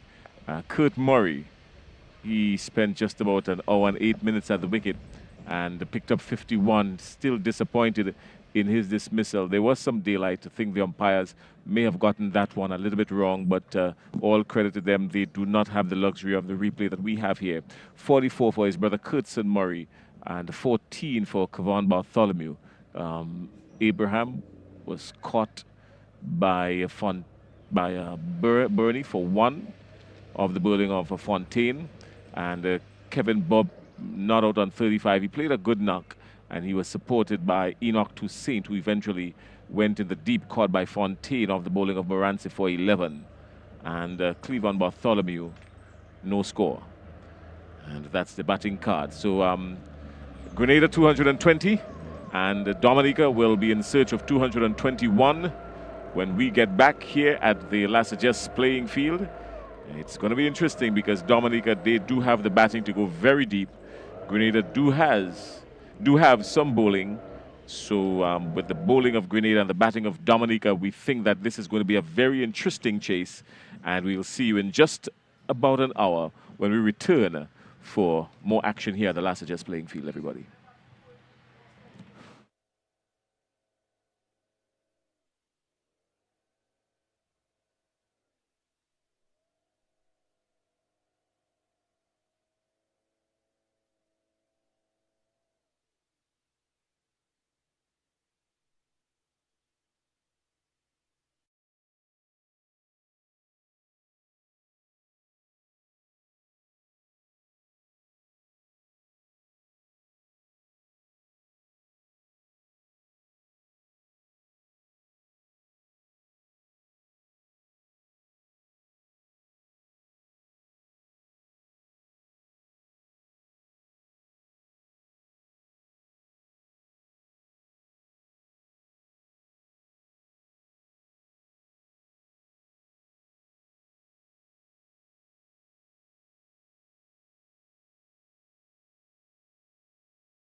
138.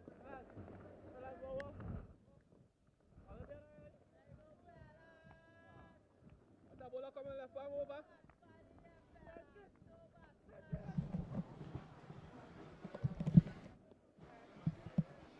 So pleasant good afternoon. We welcome you back here at the Lesser Just Playing Field. The sun is shining brightly. Dominica is going to attempt to get 221 for victory. We are just about to see the start of play after the break. Cosumori picking up the attack from the road end and first delivery outside the off stump and just going through to the keeper.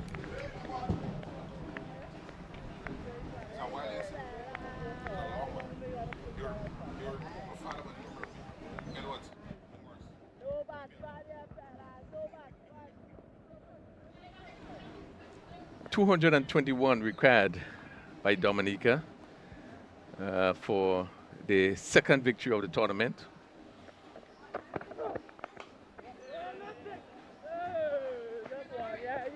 No off the mark. Pascal is off the mark with a single.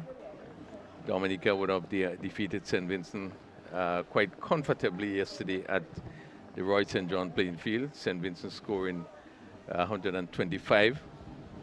Dominica actually win that encounter by 172 runs, so should be a confident team. They scored 297, which is the highest total scored in the tournament so far by any team.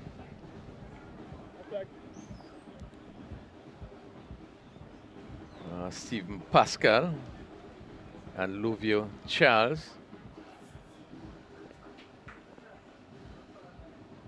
That's Cosumori, and he's bowling to two slips and a gully, backward point cover, mid-off, third man, so quite a heavy emphasis played on the offside.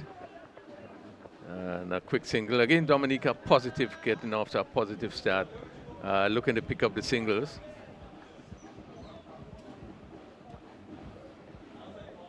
So they're off and running. So welcome back, Jason Skeet.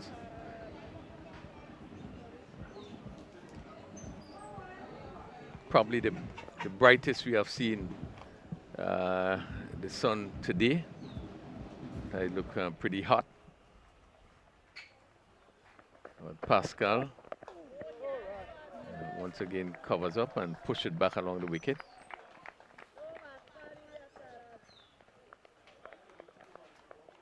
So a keen contest is expected here. Grenada getting up to 220.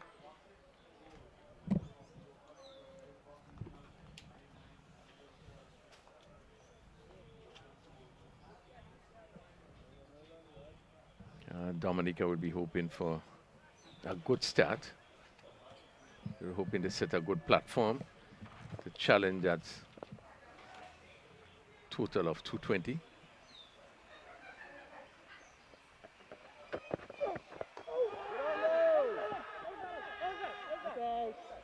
It's outside the off stump. There's no way the umpire would give him out there. He was outside the off stump. I do believe he got a bat onto it as that ball cut back into Pascal, and he's looking for the drive. Seemed to have come off the bat onto the pad. It's a good start by Maury.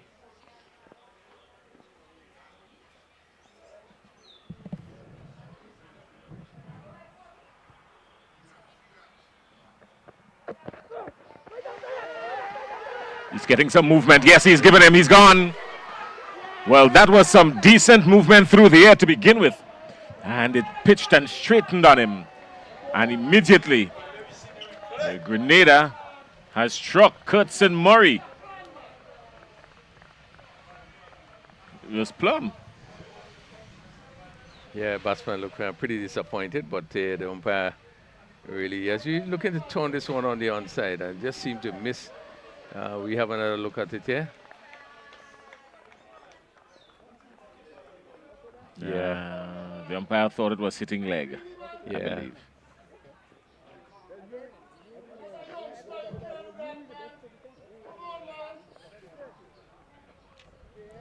So Dominica has lost their first wicket. It's 2 runs on the board. And Pascal being out the leg before, out the bowling of Murray.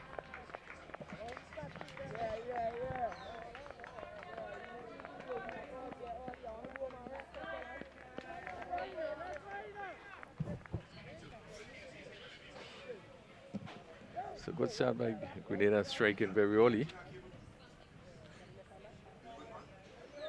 Yeah, well, I do believe that the batsman, in fact, felt that he was hard done on that one. Yeah, he looked very disappointed there as he came out.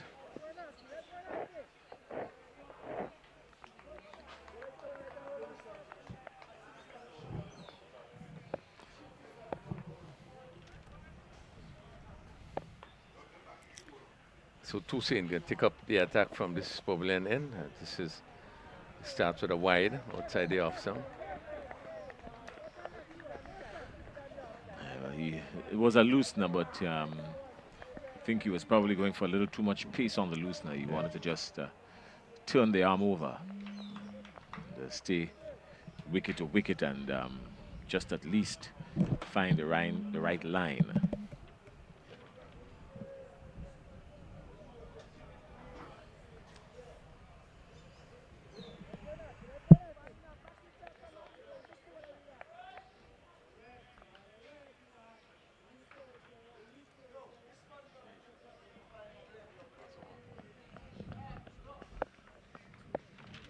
Charles.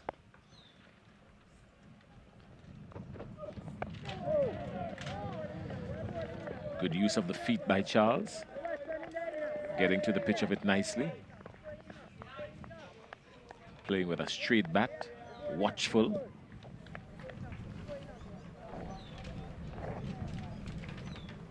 The breeze just picking up here in the commentary area. Really cool atmosphere as you see the breeze just blowing the flags. Stretched out.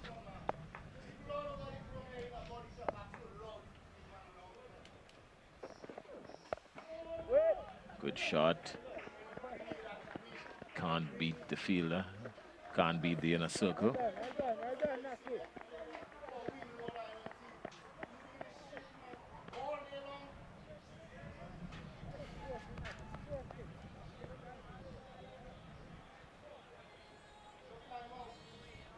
The evidence of the breeze is in the clothes of the cricketers.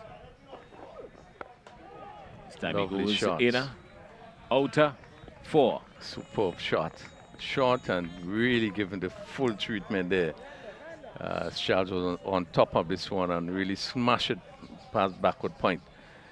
A good timing. And what was so important that he got over the delivery, so there was no danger. And really give it the right treatment. 7 for 1.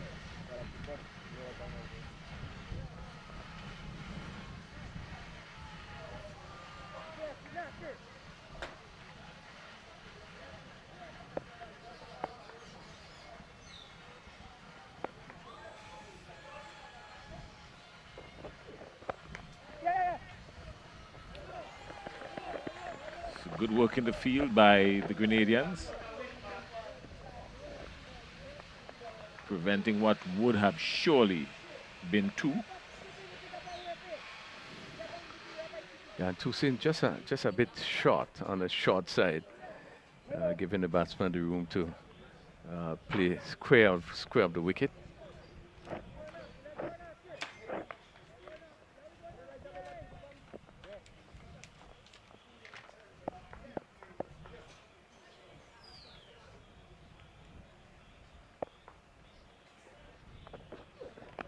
Slower delivery. There's some.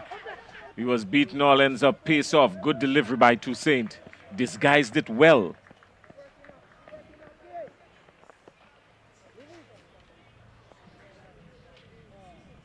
Yeah, just went right through. That's Rolly. Just seemed to be a lot outward movements.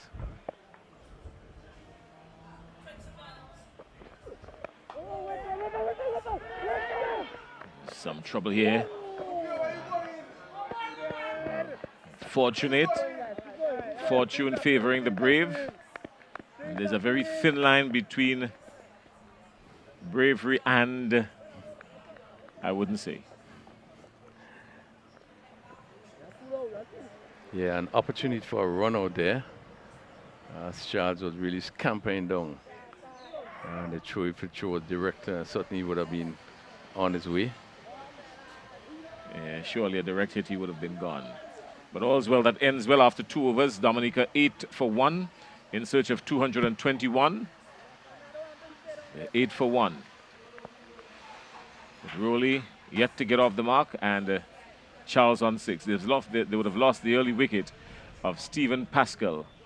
Leg before to Kurtson Murray for 1. In the meantime, Murray will continue from the riverbank end or the main road end. He's been the bright spark for Grenada so far in this tournament. Kurtson Murray, the captain.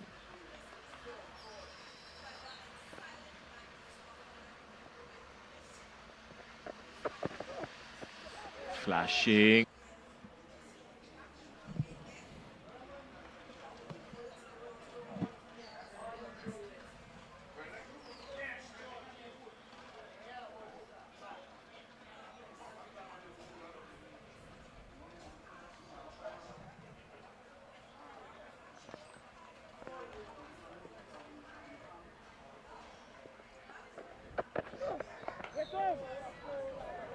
Good bowling. Yeah, very good delivery bowled by Murray, and he seemed to have a good rhythm. And seemed to really be hitting the right length and line. Charles was equal to that delivery. It seemed to have cut back into him, just keeping a little bit on the low side, but he was equal to it.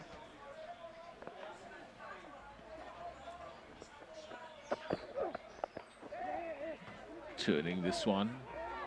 They should get 2. Call is 2. Eventually, they should easily. 10 for 1.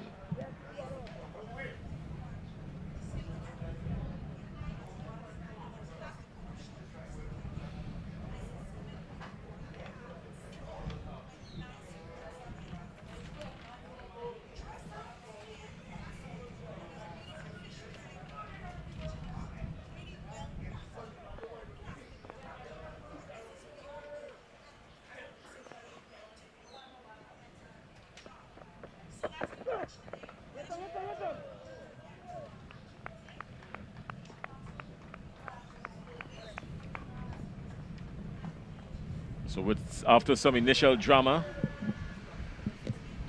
nothing else yet. Just the initial drama of Stephen Pascal being judged leg before. He thought it was drifting down leg a long way. The umpire thought differently.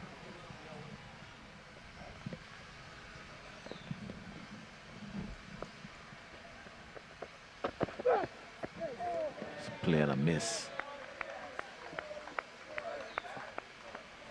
Rarely you would find someone being given out leg before and is comfortable or happy. It does happen, but rather rarely. This was one that I would think from the umpire's point of view seemingly would have hit the leg stump.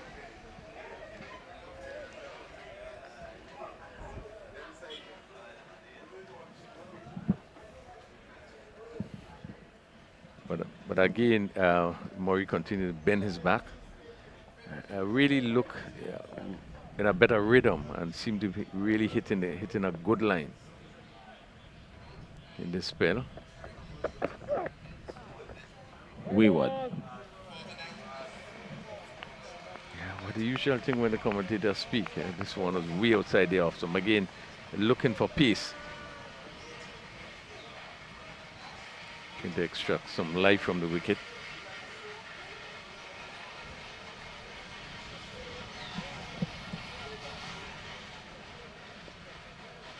11 for 1. He's bowling with 2 slips in place.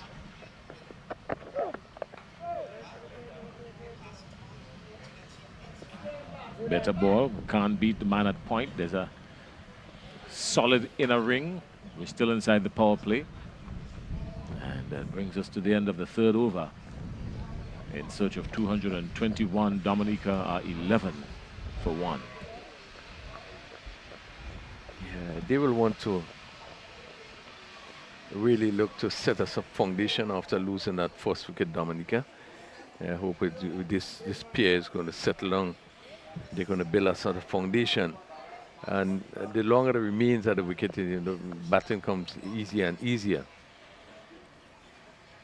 They will want to give Dominica a good start, a good platform to really chase that score of 221, which is required for victory.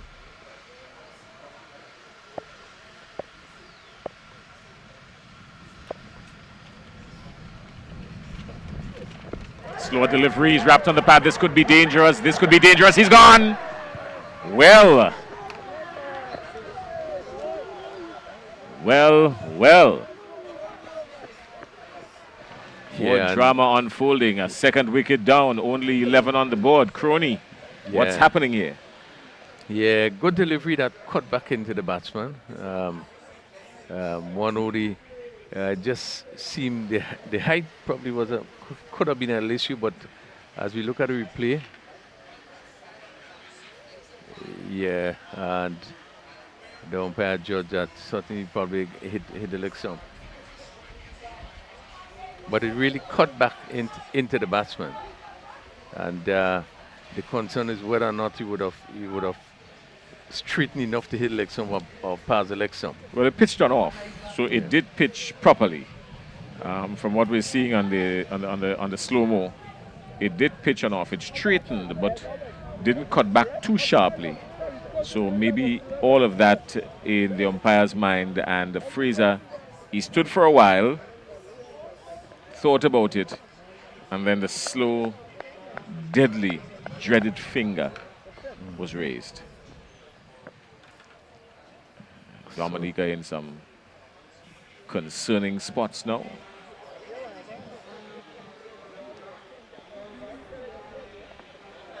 So the informed century maker in Fontaine.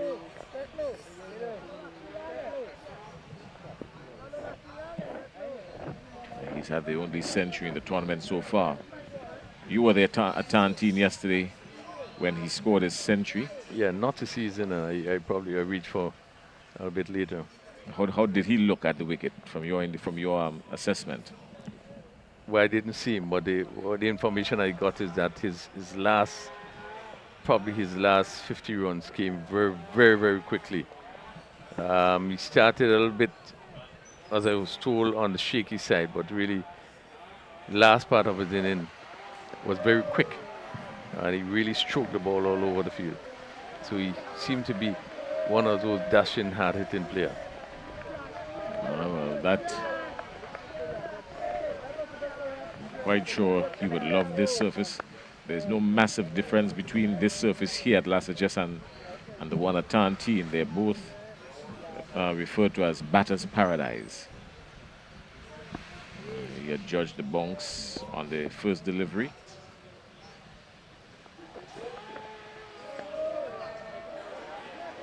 Watches it carefully. Gazed at it as it went through to the wicket keeper.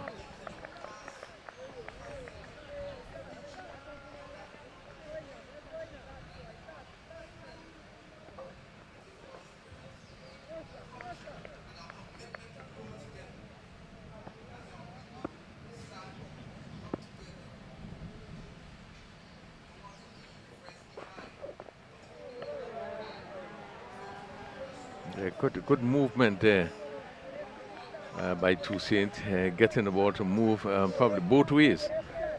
As at last, he really left the right-handed batter, Fontaine. He allowed it to go through. A hint of movement from Toussaint.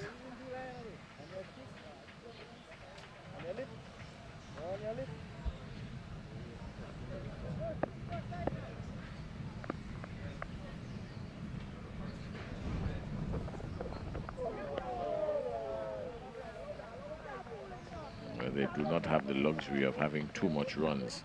Yesterday, the Grenada innings of 189 had 48 extras, something they can hardly afford today again. So they want to keep that under control. Dominica in their innings, I can't remember them even crossing 15 in extras. I think they were 12, if I'm not mistaken.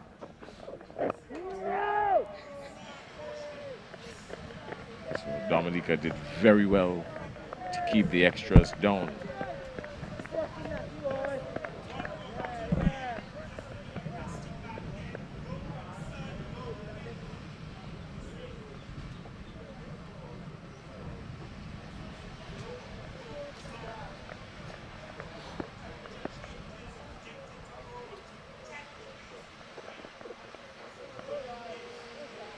He's still been very watchful, Fontaine.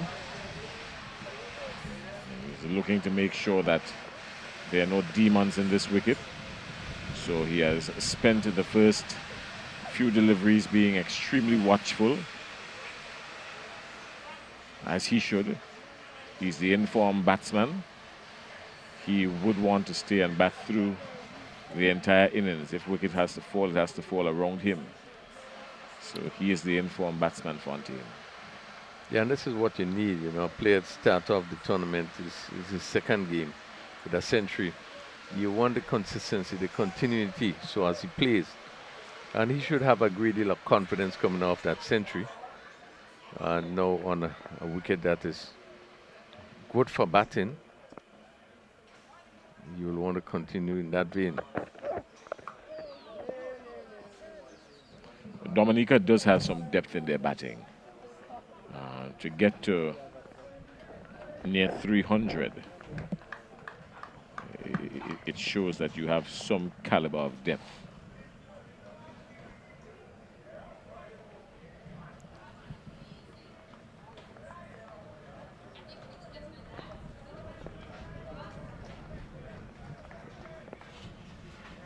So Maurice bowling to a 7-2 field. 7 on the offside, 2 on the onside. The onside being just a mid-on, short mid-on, and a long leg fielder.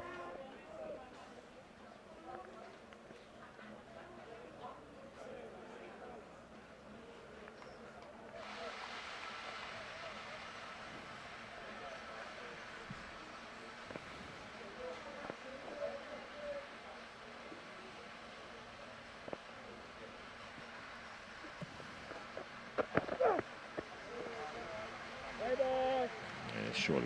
It was very wide.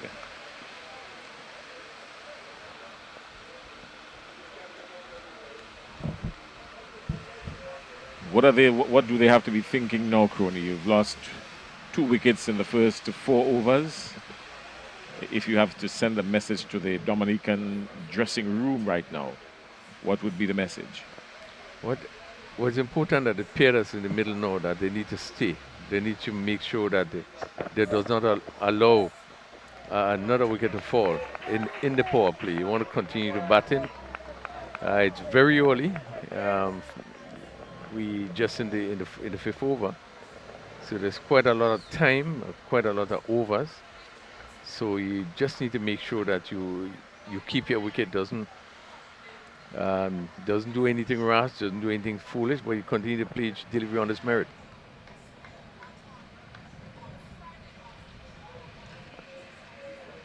It does not reach a stage for making rash decisions in terms of stroke play. You can still, bat yourself in, get yourself in. Whether it takes a over or 2, take that and get yourself in. And it will certainly become more easier for the batters. So we have seen there that Charles leaving alone outside the off stump. It gives you a clear indication that they need to remain, they need to avoid losing a wicket.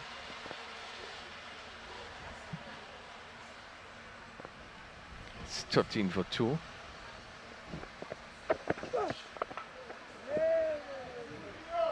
This one pitched and came back.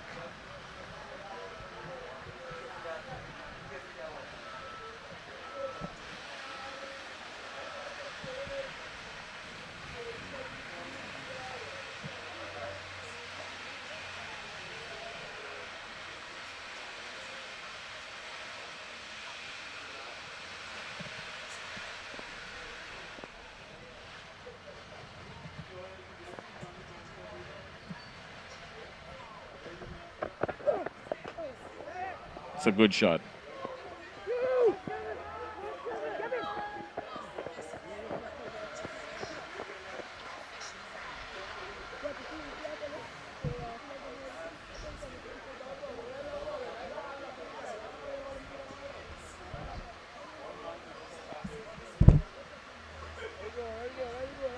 They were 15 for 2 after 4 overs. After 5 overs, 15 for 2. And Charles already into double figures on 10. Fontaine not yet off the mark. Toussaint going to continue the attack from this pavilion end. Toussaint picking up the important wicket.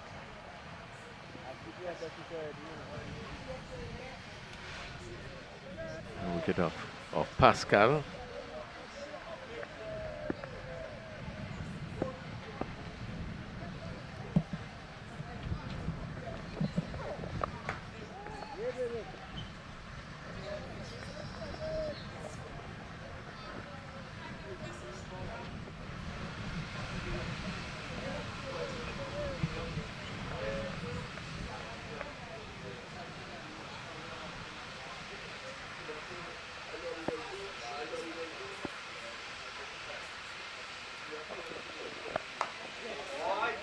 Superb.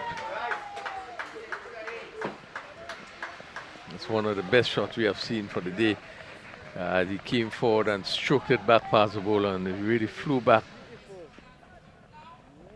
Yeah, stroked it nicely back on the onside and picked up a very good boundary. Fontaine, first attacking shot. It's 19 for 2.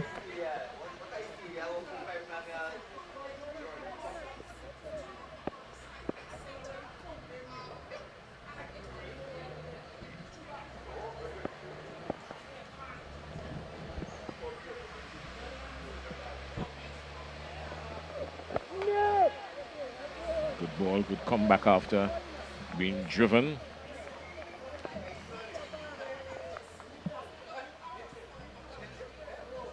Enoch Toussaint. He didn't have too much of a bad day yesterday, really, with the ball.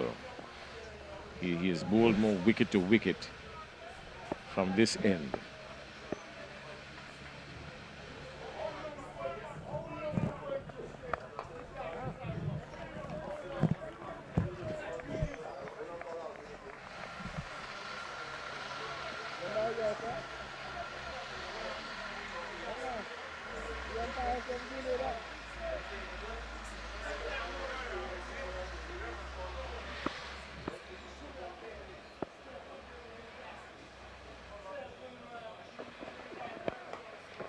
Looking to go with him again. We're going to get some runs here.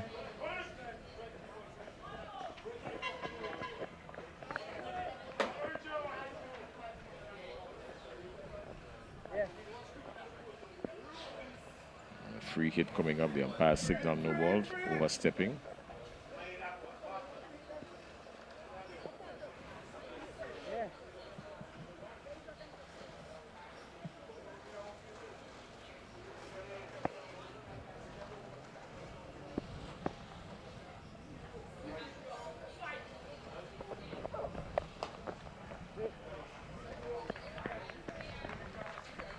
Couldn't score off the free hit. Yeah. It's very rare you see a batsman get a free hit and not even get one. That's right.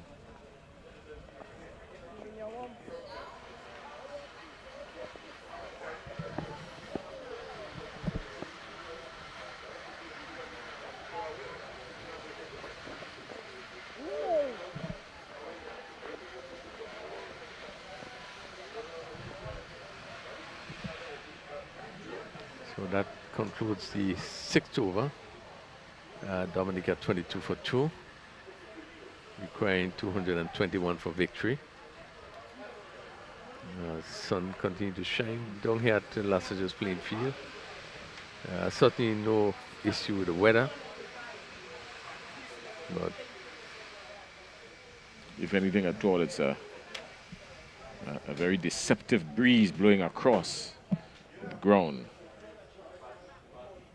It's almost begging for a hammock.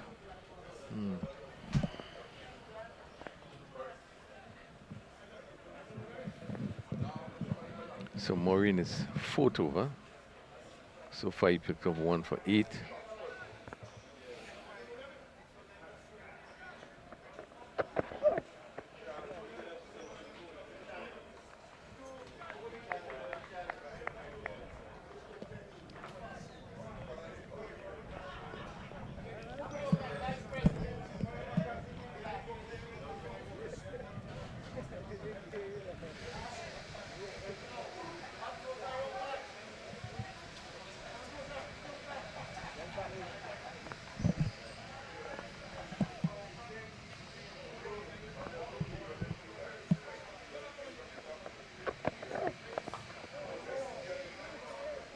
Dangerous, anxious moments there for a while. Miscued. Didn't carry. Hard dropped for a moment, I'm quite sure. Charles, he's been outside there for just about half hour now with only 10 runs. But more importantly, I think he just wants to make sure and preserve his wicket. Want to see off these 2 bowlers at least.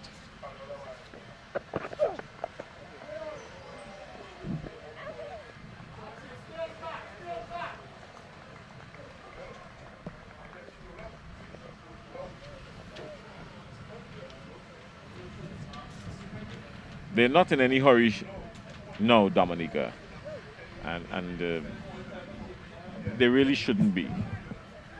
It's not a huge total. Yeah, he agrees with you. There's no need to hurry. Can afford to play each ball on its merit.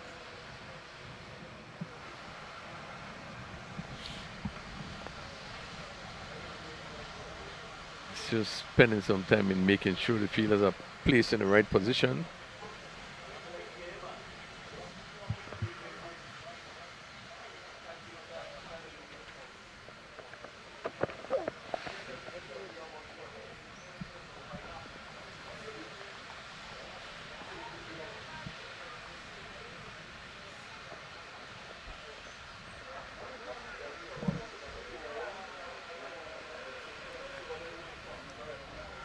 Very quiet period of play.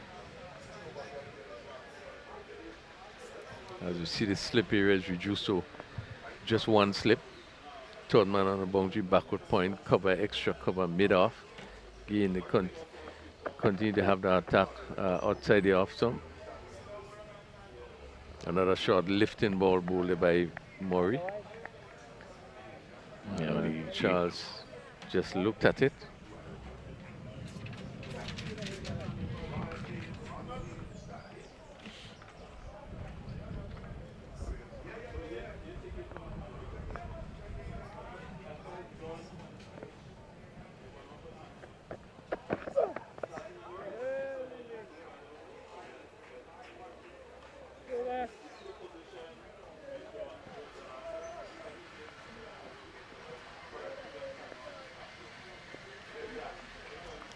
So that's the end of another over. 7 overs being bowled. Dominica 22 for 2. We have so far has 5 extras.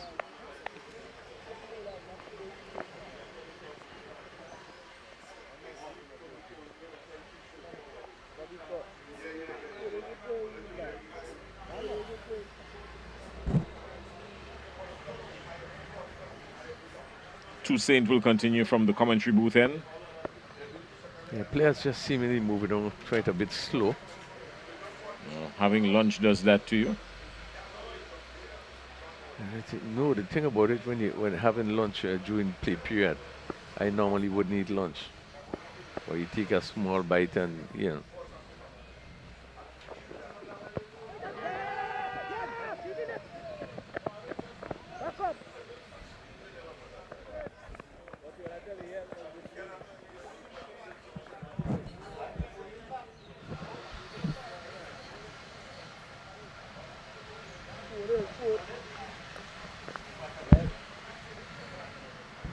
To left-handed Charles coming in strike. He's on 10.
Good on.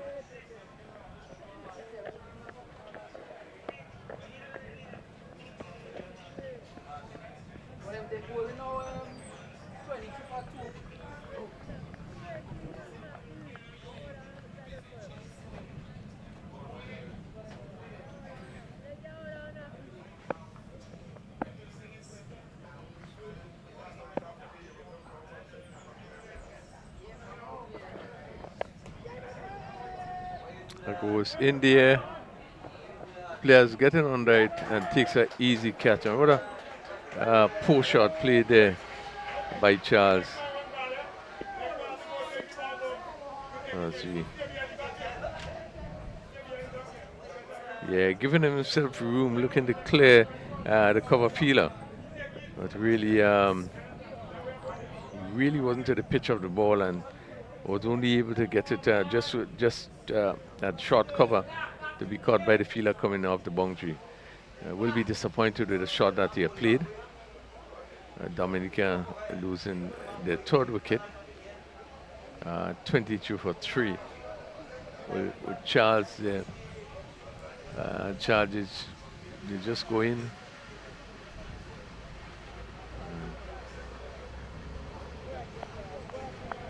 Caught by Toussaint.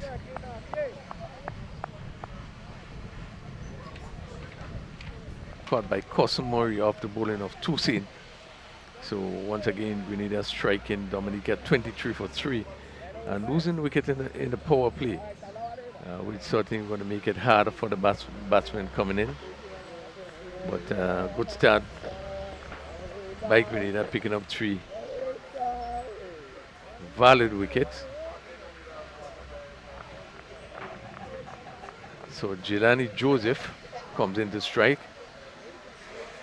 Joseph, who would have picked up some 3 wickets yesterday in the game versus St. Vincent. He's going to now be required to do some batting. Toussaint picking up his 2nd wicket. 2 for 15 so far, and he's in his 4th over. As we see, Fee looking a little more attacking. A slip, and the 2nd slip is going to what probably should be a fine gully or 3rd slip. 3rd man on the boundary, backward point, cover mid-off. Covers up, plays to the backward point. 23 for 3.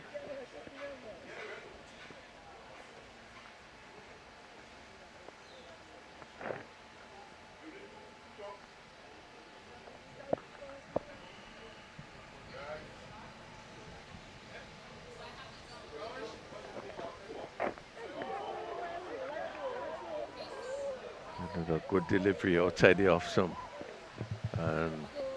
Going past the bat of Joseph, and just looking to push it out on the offside.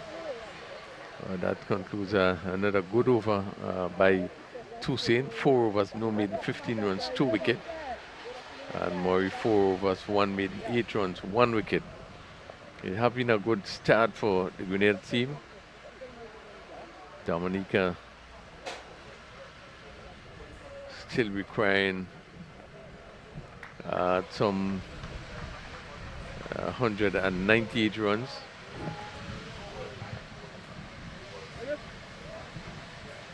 Cosmore will continue the attack coming from that road end. As we see this now, you see the slip area is being strengthened.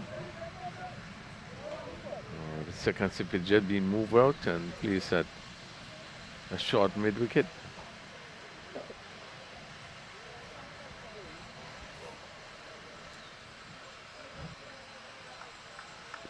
Scott Samori, left arm over the wicket.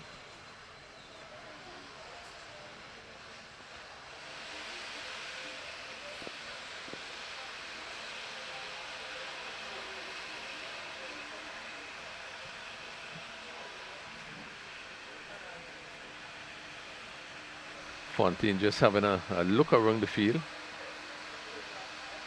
Had a brilliant inning yesterday at the Royal St. John playing field, scoring 123. This one neatly played down to a backward point or a wide third man. And they come back for an easy 2 runs. Just getting into position, steering that ball, which seemed to have been leaving the right hand. Played down to a backward point. 2 more to the score. It's 25 for 3. Fontaine is on 9.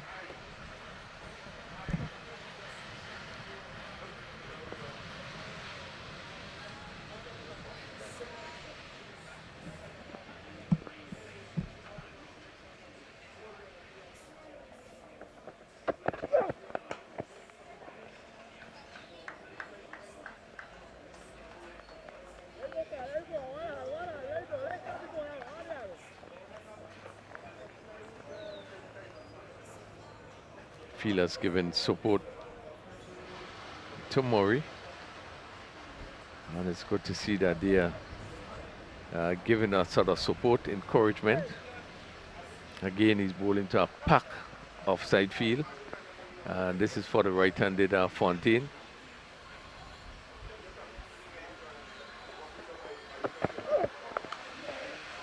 Down to backward point, very good shot there, and this is going to run very close, and it goes down to the boundary for 4. Really good shot. Get into position. We just timed it, and the placement was so good that that backward point fielder had no chance. And that a very good shot by Fontaine. He moves to 13, and seemingly beginning to show the quality player that he is, coming off a century. That's 29 for 3. Fontaine moves to 13. But it was all timing and placement.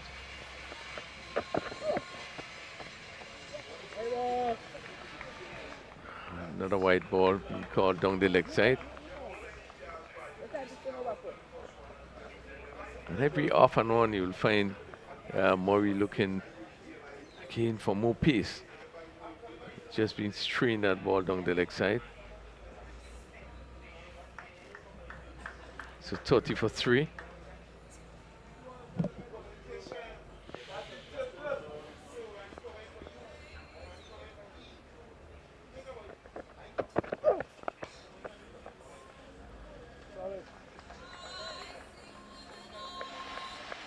Very compact defensive shot played by Fontaine. Just looked to be a very organized player.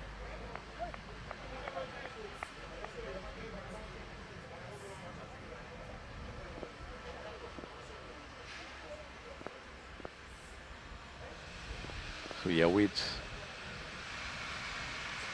Murray.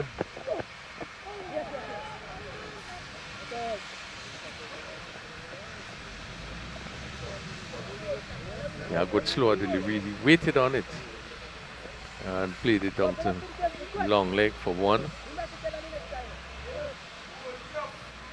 think was very cautious not to play too early. Just delay the shot. And as it came onto him, just turn it down to that long leg position for another single. Moves off the dreaded 13. He's on 14. And it's 31 for 3. As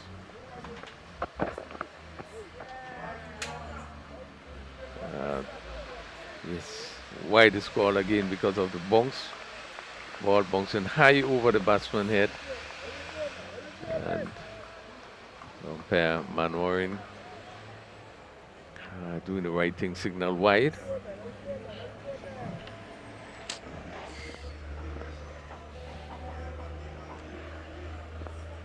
So extras is 7. Really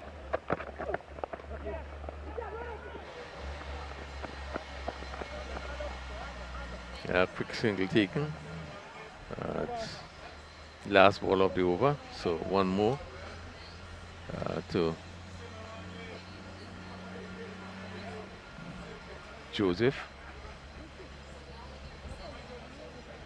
So at the end of 9 overs, it's 33 for 3. Dominica really would look to consolidate. They need to get up to 221 for victory, having lost 3 wickets. Calls for rebuilding. So this pair of Fontaine and Joseph will be required just to begin to set the platform to chase this total of 220. Certainly Toussaint will have other thoughts. He has picked up the 2 wickets so far, 2 for 15 in 4 overs. And he prepares to bowl to Joseph.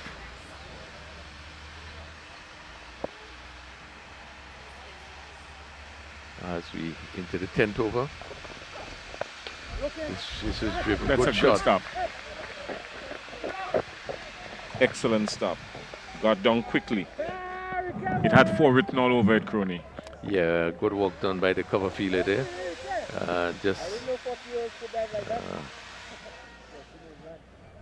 The ball was struck nicely, and just get to just to confirm the fielder. They moved his right quickly, dived his right, and make a good stop. That's He's into action again. They've gotten him very. He's very busy. That's Vidal. He's very busy outside there. Yeah.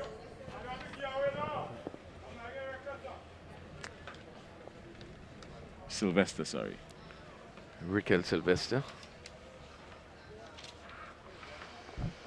made a good stop in an important position at covers, and ideally the person fielding in covers had to be very quick.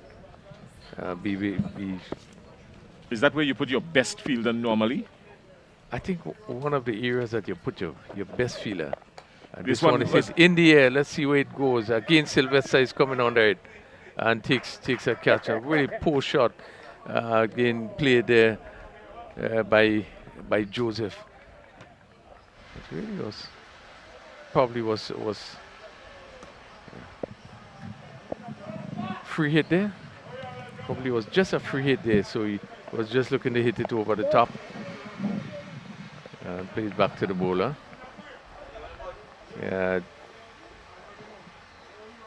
Just for a second, didn't see that free hit signal.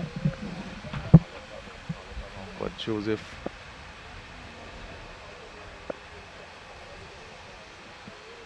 was looking to take full advantage. Scored 36 for 3. Joseph in strike.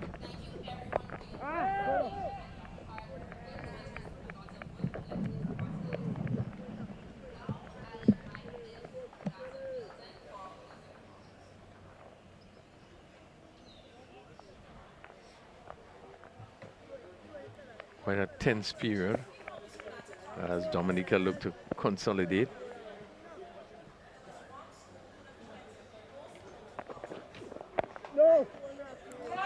Good delivery by Toussaint, keeping it really tight.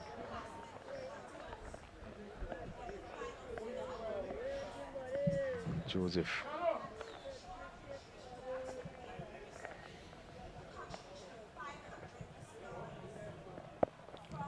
Toussaint bowling with one slip on the gully. This one goes straight to the gully. Really good work by the gully fielder there. Joseph didn't leave his crease, but really good work by the fielder and gully there. Having quickly threw the ball back into the stumps. So 10 overs being bowled. Dominica up against it early, 36 for 3. But Fontaine continued to look good. Plays a beautiful shot. He's on 15. And Jelani Joseph is on 2.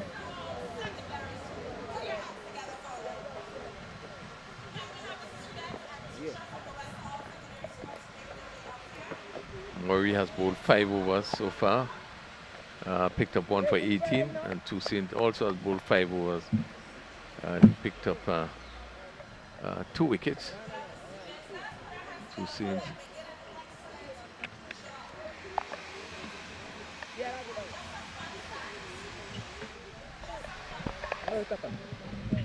So we see the first change. Spin.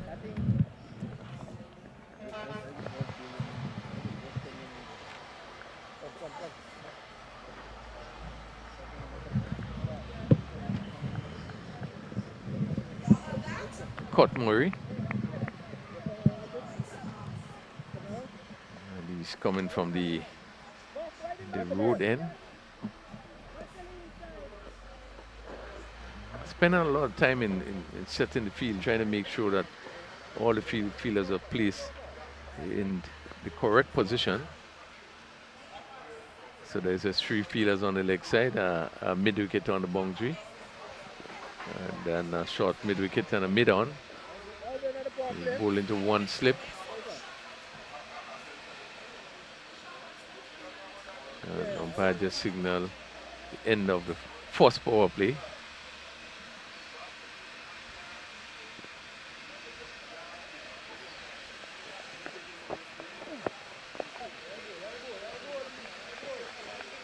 So there's a slip, the backward point to cover, long off. And a third man wide and short.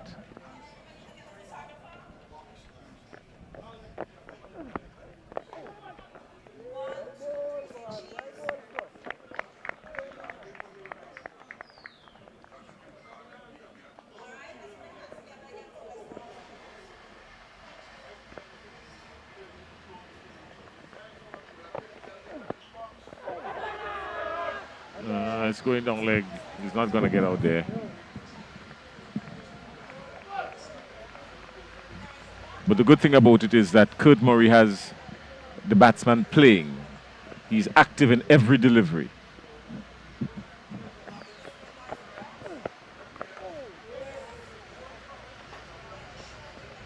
He's kept him engaged in every single delivery.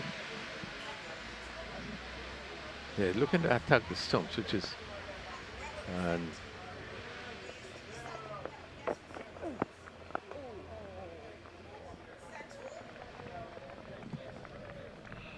yeah, good line and length.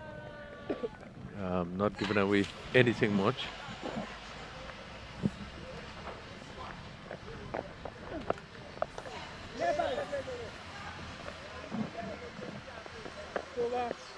Yeah, the end of a very good over, good maiden over by Murray. Just keeping Fontaine in check, and you could see that he's looking to be aggressive. But have been able to keep him pretty tight at the end of the 11th over. Dominica 36 for 3.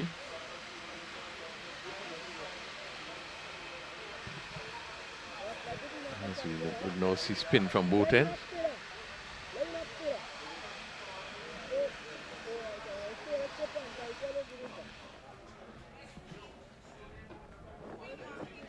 Toussaint 5 overs, 2 for 18, and Murray also 5 overs, picked up 1 for 18. They're going to introduce Desron Mitchell to the attack.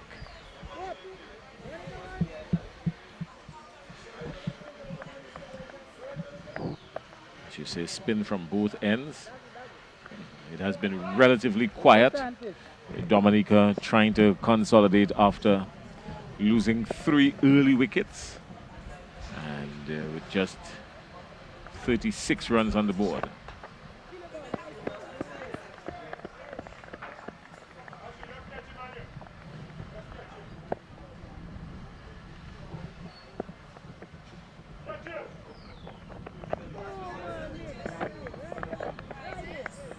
Very good flight by Mitchell there. Good flight.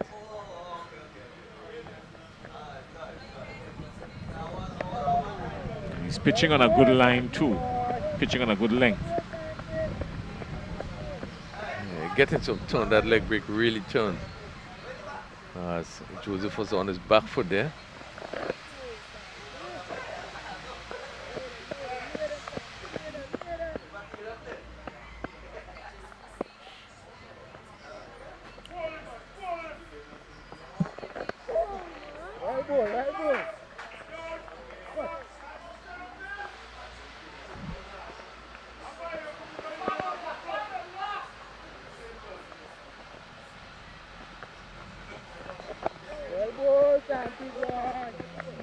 He's kept the batsman in check in this over. So a very good first over by Desron Mitchell-Maiden. The pressure continues to mount. They're currently going at 3 runs per over. Dominica, but they would love to pick it up just a little bit. They still have time and they have overs. The 2 last overs were both Maiden, Murray in his first over, and now Mitchell beginning to put a bit of pressure on the batters.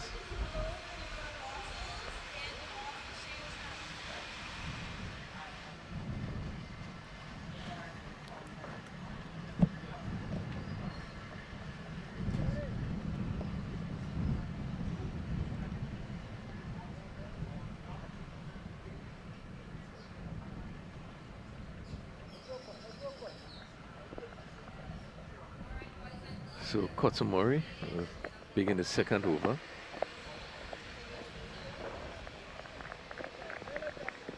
Again, Fontaine looking for the attacking shot, giving himself room, looking to hit it. Choose square cover. He went straight to the fielder.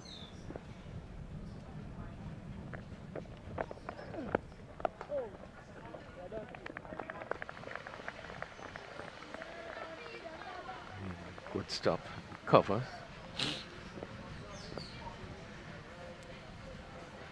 All right, Sylvester.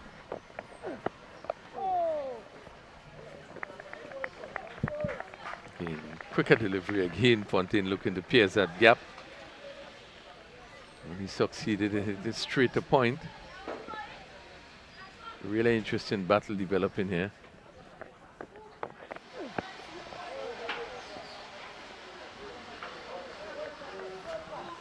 We do also have the Commonwealth Games coming up, and we had some activity, some additional activity up here at the Lassages playing field today. The King's baton has been relayed up to Lassages. We had schools from the St. David area, both primary and secondary, and the St. David's Catholic Secondary School Drum Corps as well. St. Joseph's RC School. And officials from the Grenada Olympic Committee. National Sports Awards also coming up in April, later on this month. I think it's the 24th or the 26th of April. National Sports Awards. I could get you the date. Hold on. It will be on the 26th, Saturday the 26th, National Sports Awards.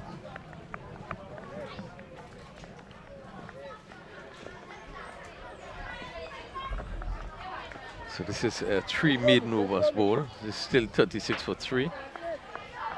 13 overs completed. Lots of activities happening in April. We also have one of the Caribbean icons who will celebrate his birthday on the 30th of April.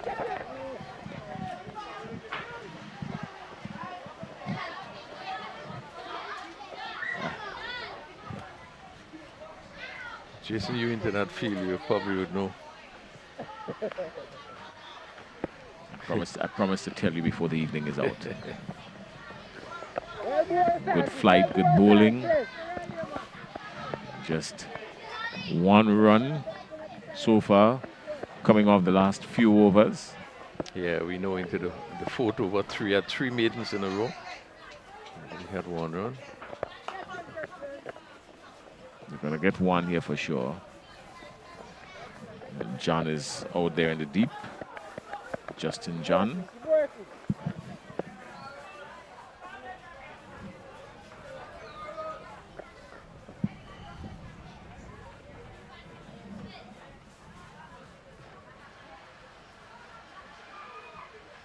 Interesting field.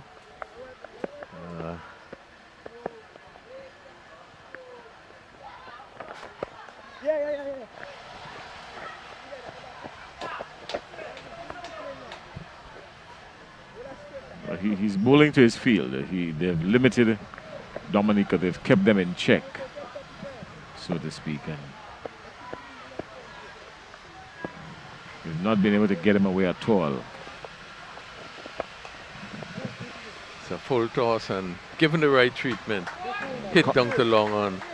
The commentators curse because just as they say, we were saying things were tight and they couldn't get him away, then a Shino Fontaine decides to send him through the onside for 4, slug him for 4.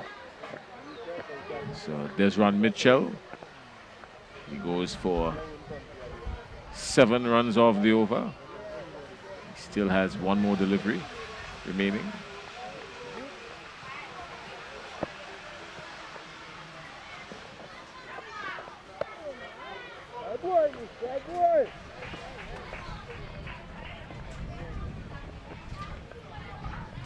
After 14, Dominica in search of 221 are 43 for 3. They are 178 runs adrift. Yeah, they have been made to work hard, the batters, and one remembers just when the Grenada team batted, all they was made to work hard for runs. The innings of the Murray brothers would have turned it around. Kurt Murray, he got 51 now with the ball. He has so far bowled 2 overs, so maidens.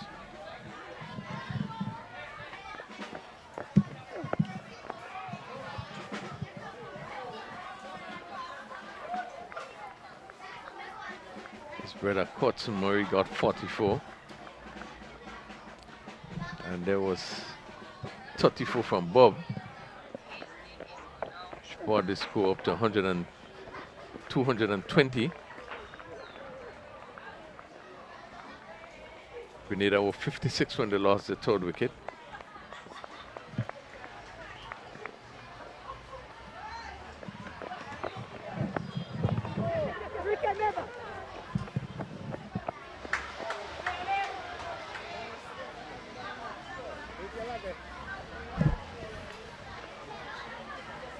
Score moves to 44.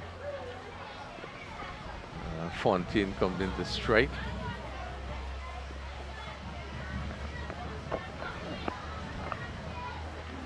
Hit this one down to backward point. Good shot. And he split the gap there, and this one goes down to the boundary for 4. I have been attempting that shot from a few deliveries, couple overs before, not being able to pierce the field. But this time he was able to pick the gap. Well, only an informed batsman can play that shot and play it with such precision. You have to be in good nick to be able to play that shot. That's not a warm-up shot by any means.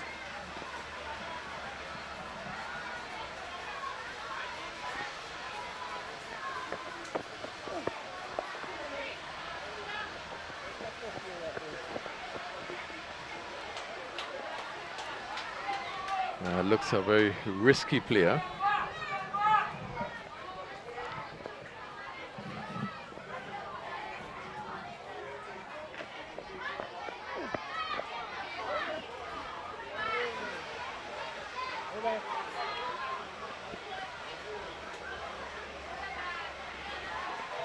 So at the end of 15, Joseph is on 5, Fontaine is on 25.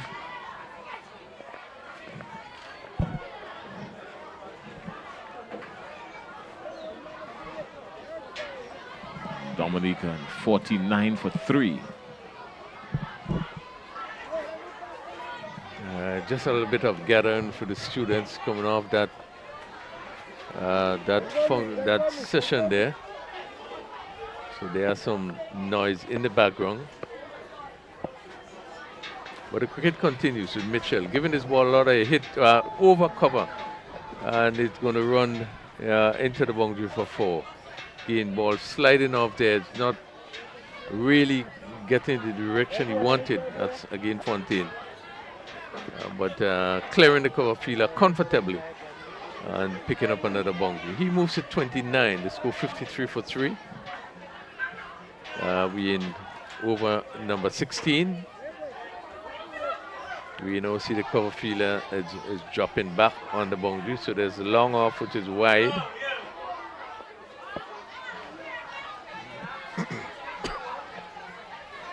There's a cover on the boundary. Extra cover ball, giving some air. It's a good teasing delivery outside the off stump. At Fontaine, seeing the fielders placed in those positions, allowed it to go through.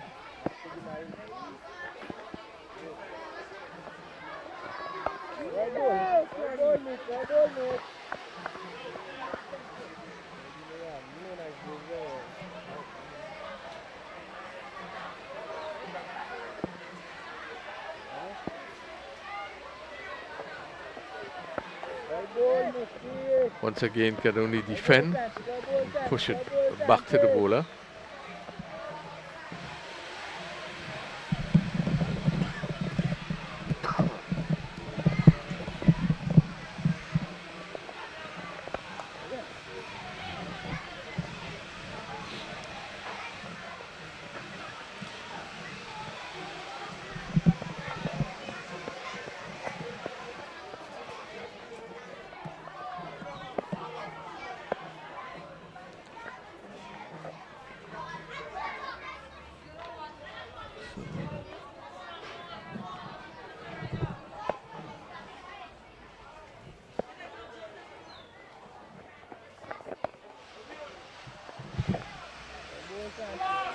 He's done pretty well to keep Fontaine in check, Desron Mitchell.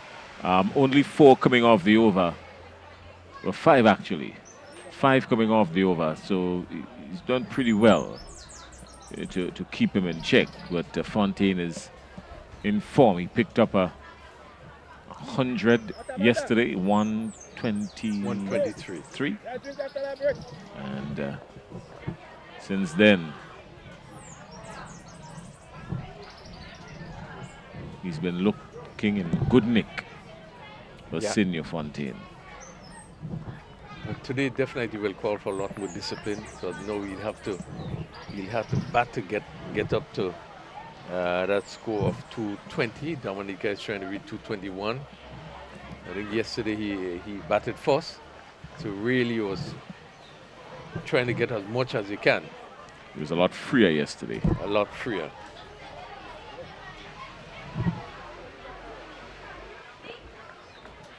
So 16 gone, 54 for 3. Caught Murray ball, given some air. So you have seen here that Fontaine taking no chances, stretching out and pushing it back on the offside.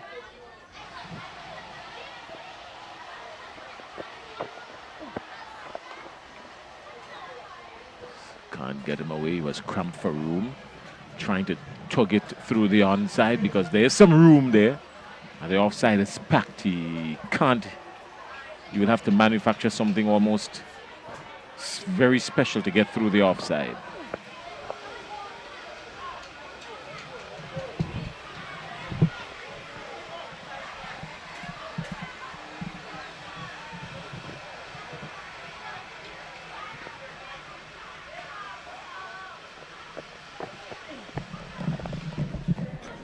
And he's manufactured it all right. But just 2.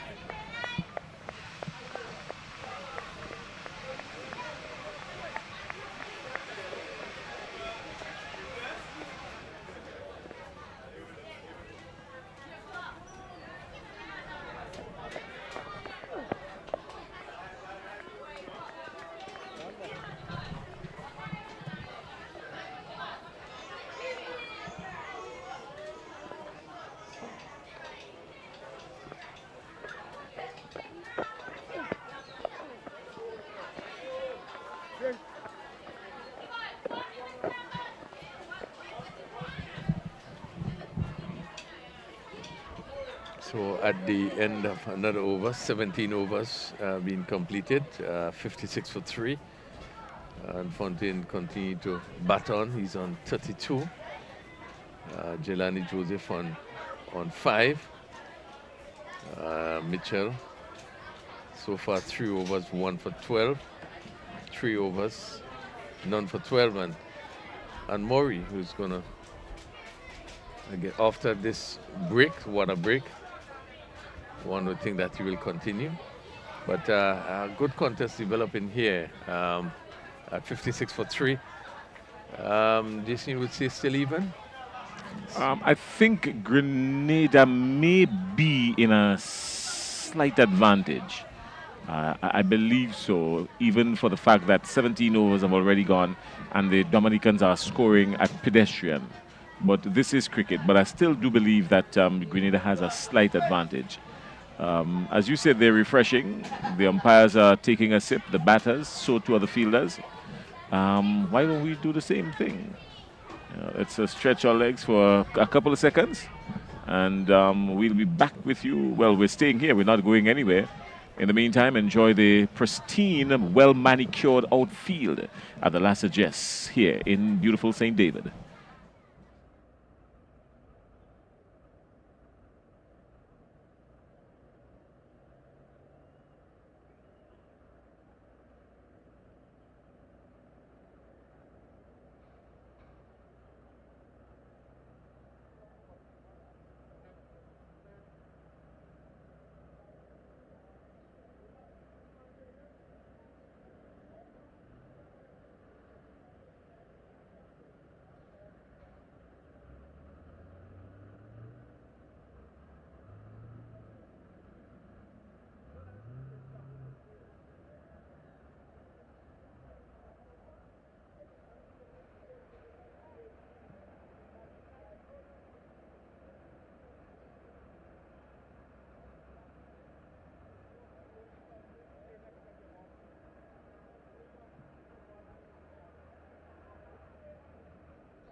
So back here at the Lassiter's playing field. Just after the break, this one played, got shot down to that third man position. And Joseph picking up 2 runs here. This is just a little short from Mitchell. And he was on top of it and played it nicely down to third man and picked up 2. Again, just past the slip fielder, probably just went through his hand. And they pick up another single. So Joseph moves to 8 to score 50. I make it 58, 59. 59 for 3. And the attacking Fontaine. He's on 32. Again, just allowing this one to go through outside the off stump.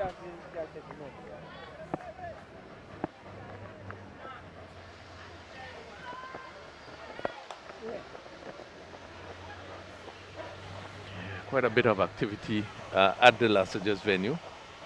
Number of students around. Probably a few spectators also around.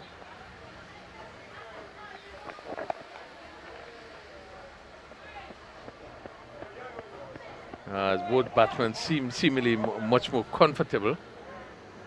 Joseph is just behind this delivery and push it out on the offside. He picks up another single as we complete over number 18. And Dominica still requiring to get 221 for victory. They are 61 for 3. Condition continues to be very good here at the Lassiter's playing field. A little bit of overcast quite away from the venue. Where really there's no threat of any rain.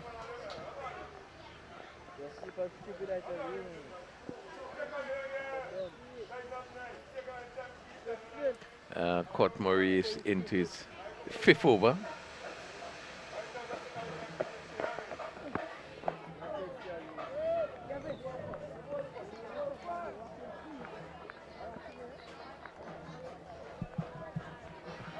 Dominica will want to make it 2 in a row. Defeated St. Vincent yesterday at the Tantine playing field. Look at the swing, he hit on the pad and out leg before. Really poor shot there. Was beaten there. Really, it was a quicker delivery. And Joseph looking to sweep, but really was caught in no man's land. And that ball crashing into the pad. And the umpire had no hesitation but lifting that dreaded finger. Dominica losing their 4th wicket. The wicket of Jelani Joseph. LBW bowled Court Murray for 9, and he faced 27 deliveries, batted for 36 minutes. And Grenada striking again, picking up that wicket of Joseph. Again, putting himself in a dominant position. 61 for 4, Dominica. And really up against it now, endeavoring to get up to 221 that is required for victory. So the spinners again continue to do it for Grenada. Yesterday we had the bowling of Bartholomew. He picked up 4 wickets and really sort of kind of pulled things back, turned the tide for Grenada against St. Lucia. Grenada just fallen short, not being able to get 190 required for victory. They are seemingly looking to turn it around today against Dominica. Dominica won convincingly against St. Vincent yesterday. They won by 172 runs.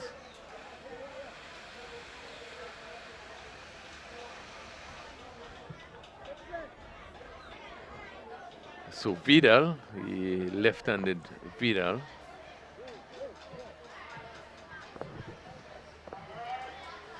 Who bowled some 6 overs in the Grenada inning.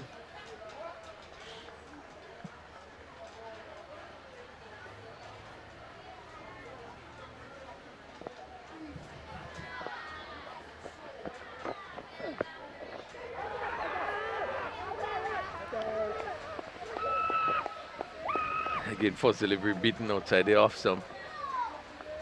Vidal looking to play on the offside, made no contact.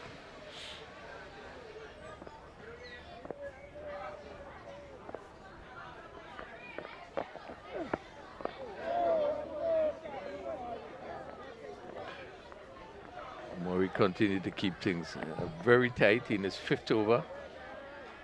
And so far picked up 2 maidens, picked up 1 for 8.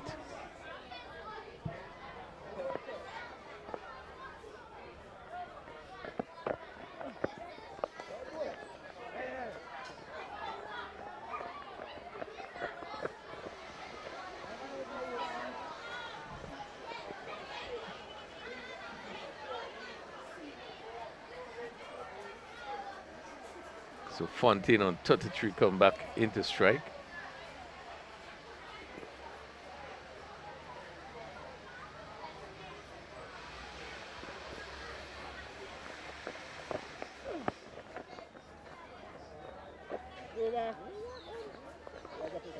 So that's the end of his 5th over, Murray. 2 maidens, 1 for 9.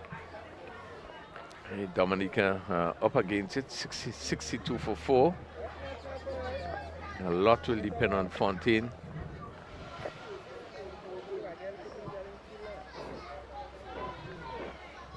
So it just seems as though we're going to see off spin for the first time. Bartholomew.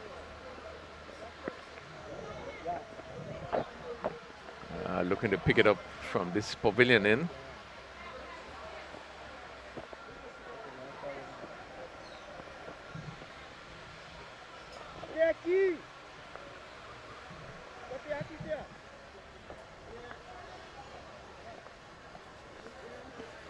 On. Leg.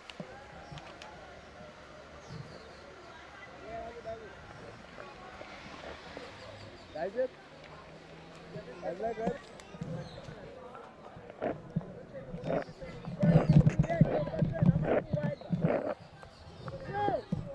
Bartholomew, known to be a wicket taker with his off spin. Let's go see it.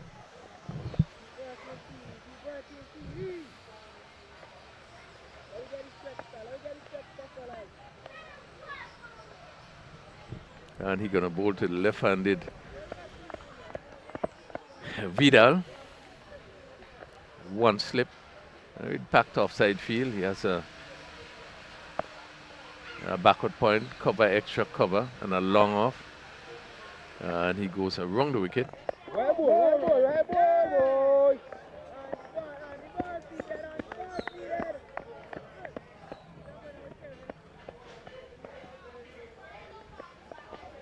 Let's go see that, let's go see that.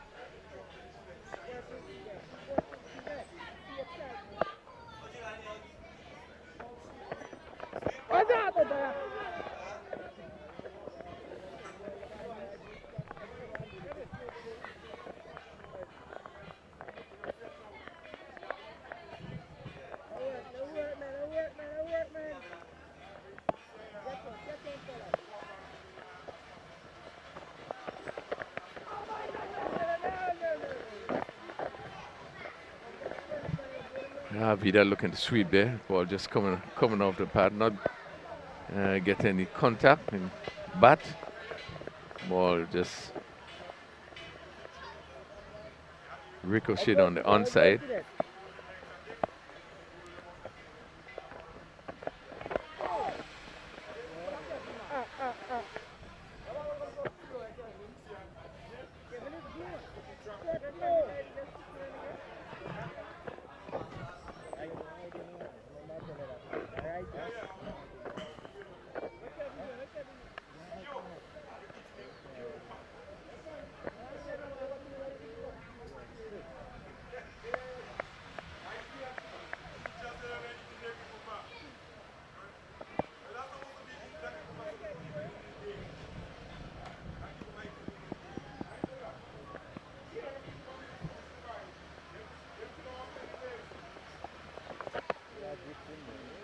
Giving some air just wide off the off stump.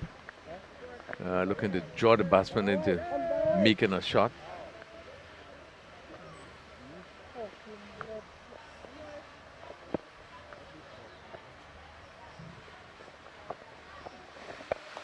Just full to the bat, and really Fontaine would be disappointed he didn't make more use of that full toss, so just hit it straight to the extra cover.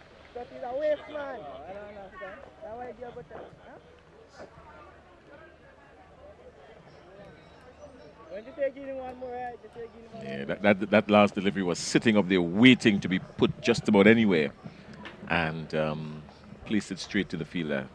Surely would be disappointed there, Crody. Yeah, I think the fact that they would have lost wickets and just lost that wicket there. Intend not to take any chances, not to lose wicket, but again, you have to put away the bad deliveries.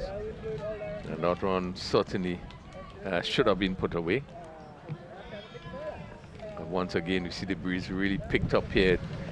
Just seemed to be blowing the opposite way. But, as we see the flags stretched out.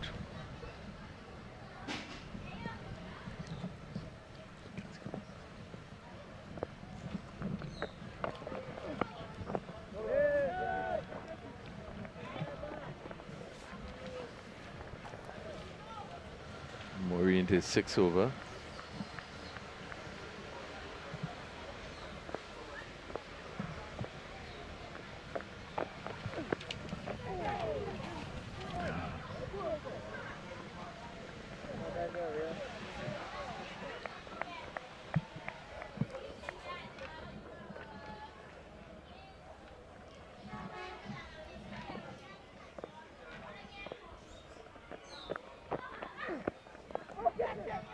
Kane coming off the edge. Vidal just having a little difficulty.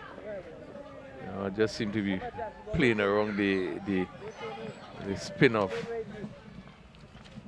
Cotton Murray. Can they play on the onside ball, end up at point?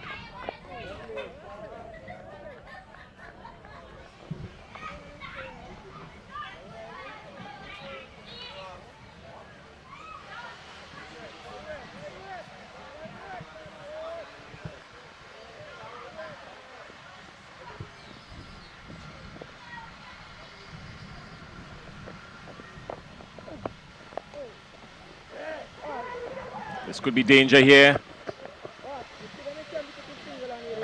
Made it safe eventually.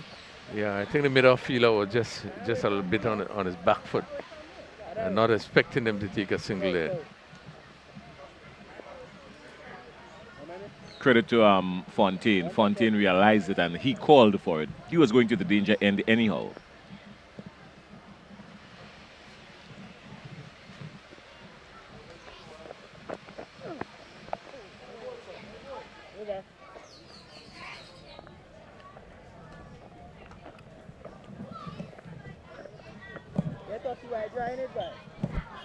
So the end of another Murray over. Scott Murray has 6 overs, 2 maiden, 1 for 10, and has really kept him very tight.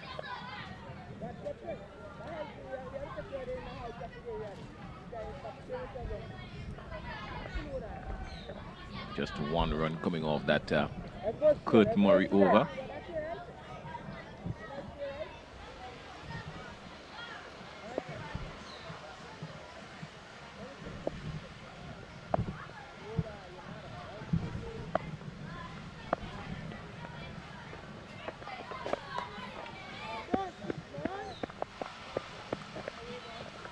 Got to be very careful here, Vidal, because Cleavon Bartholomew is a very tricky customer.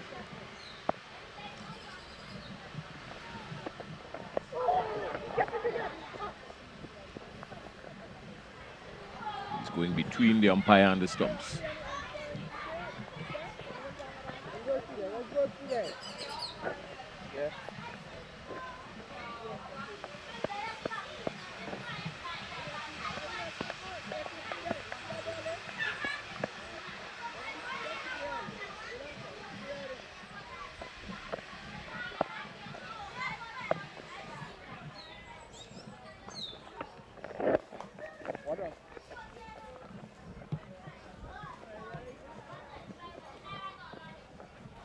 push down to long off.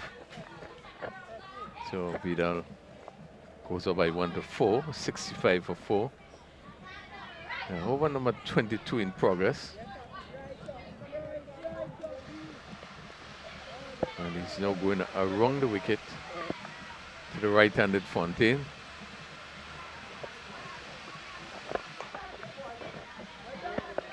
Good shot, but no run.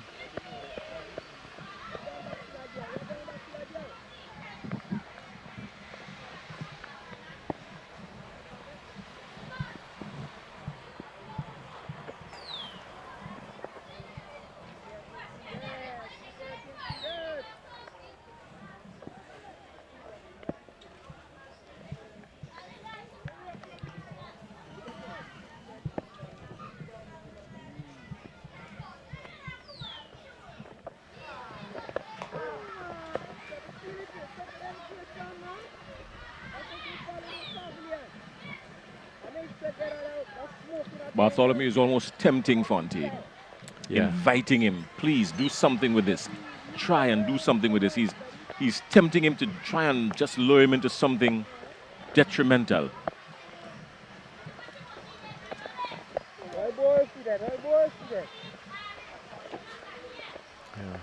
Another good over bowled by Bartholomew. And the spinners has his 2 overs only conceded 3 runs. So the spinners continue to keep things very tight. We have Murray had 6 overs for 10. Bartholomew 2 overs, just 3 runs. Mitchell had 4 overs for 17. It's just about tightening the screws on the Dominica batters. Well, they've done that surely. 1 run coming off the previous over, 2 runs coming off this last over. So the last 2 overs have yielded just 3 runs, and that is as snail as we can get. It can't get any slower than that save, and except you go to maidens. Yeah, and we had 3 maiden overs in a row. So it hasn't been very easy for the Dominican batters.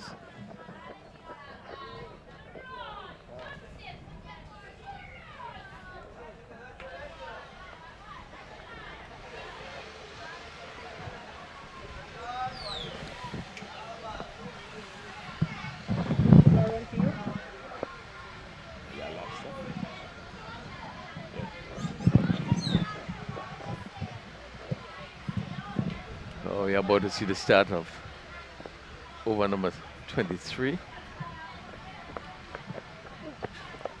This one is swung down to mid-wicket, goes down to the fielder, straight into the hand of the fielder there. And Desron Mitchell just coming into the attack there and picking up a wicket. First delivery of a new spell, the wicket of Vidal. He got it, but couldn't clear the boundary, and it was right. He was right back on the edge of the rope, and he was placed there for that specific purpose. So another wicket down, 67 for 5. Dominica would need Oshinio to bat right through the innings, and they would need almost a clone of Oshinio Fontaine with him, because this innings is almost reminiscent of yesterday with the Grenada and the St. Lucia.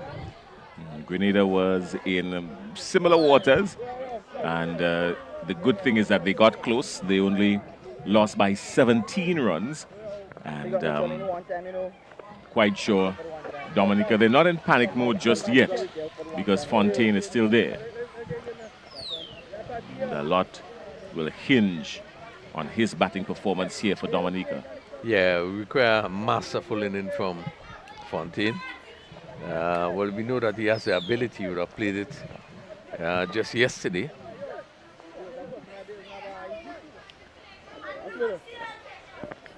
That's at 67 for 5, almost halfway.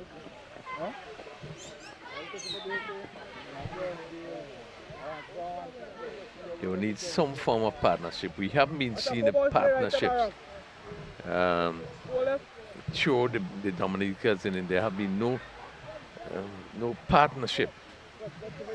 It's so important that you develop partnership, particularly when chasing the score. What can he consider that comfortable, or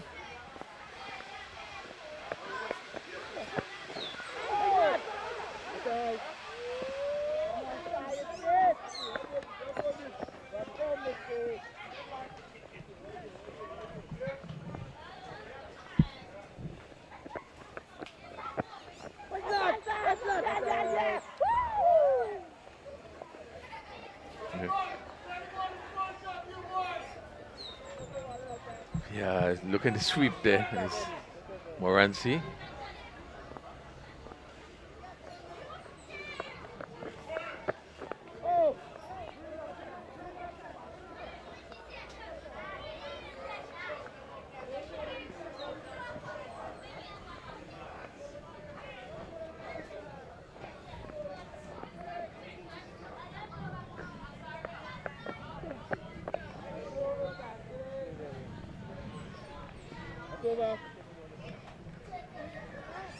So that concludes successful over for Mitchell, picking up his first wicket, 1 for 18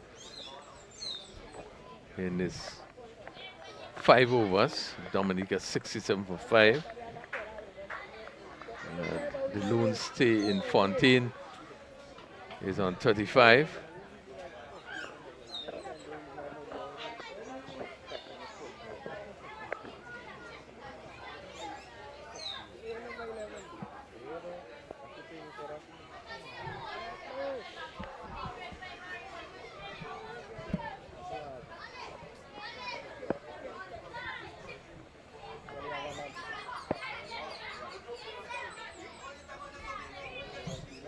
Bartholomew Coase, who goes over the wicket to the right-handed Fontaine.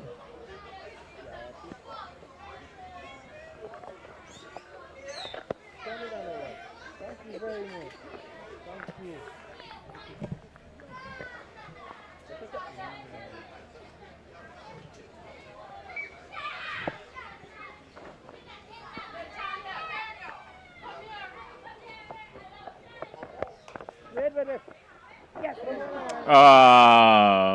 Unfortunate, sloppy even.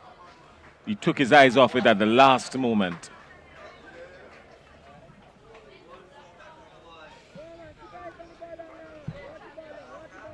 Surely that would have been a chance. It turned into 4. And, took his eyes off it at the very last moment. It was traveling. It was traveling.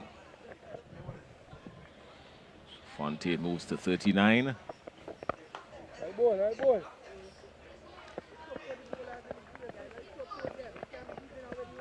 It was a beautiful stroke. Surely deserved 4. But the fielder will be very disappointed with that.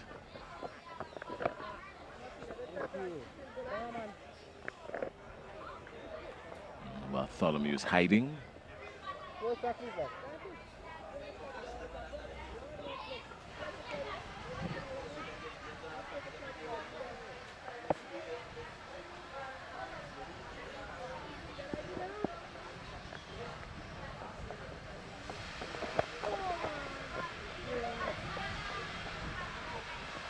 Come on, see that.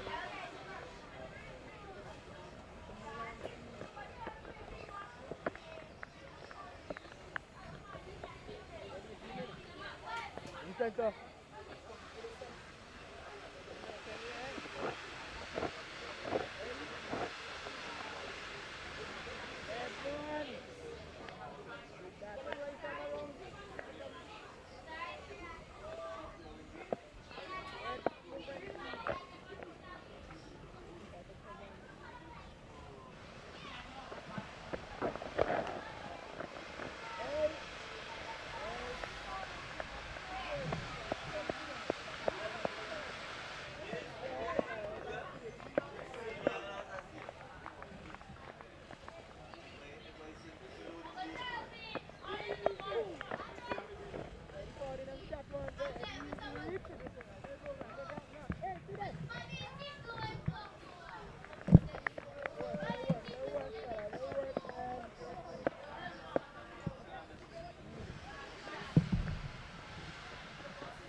It's a good shot.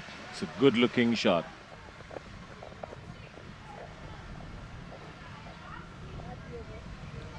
Brings us to the end of 24, 75 for 5, in search of 221, 446 runs adrift. And the shoreline seems a whole lot further away with each over being bowled. Yeah, it just seemed that the Dominican batsmen just seem to be struggling.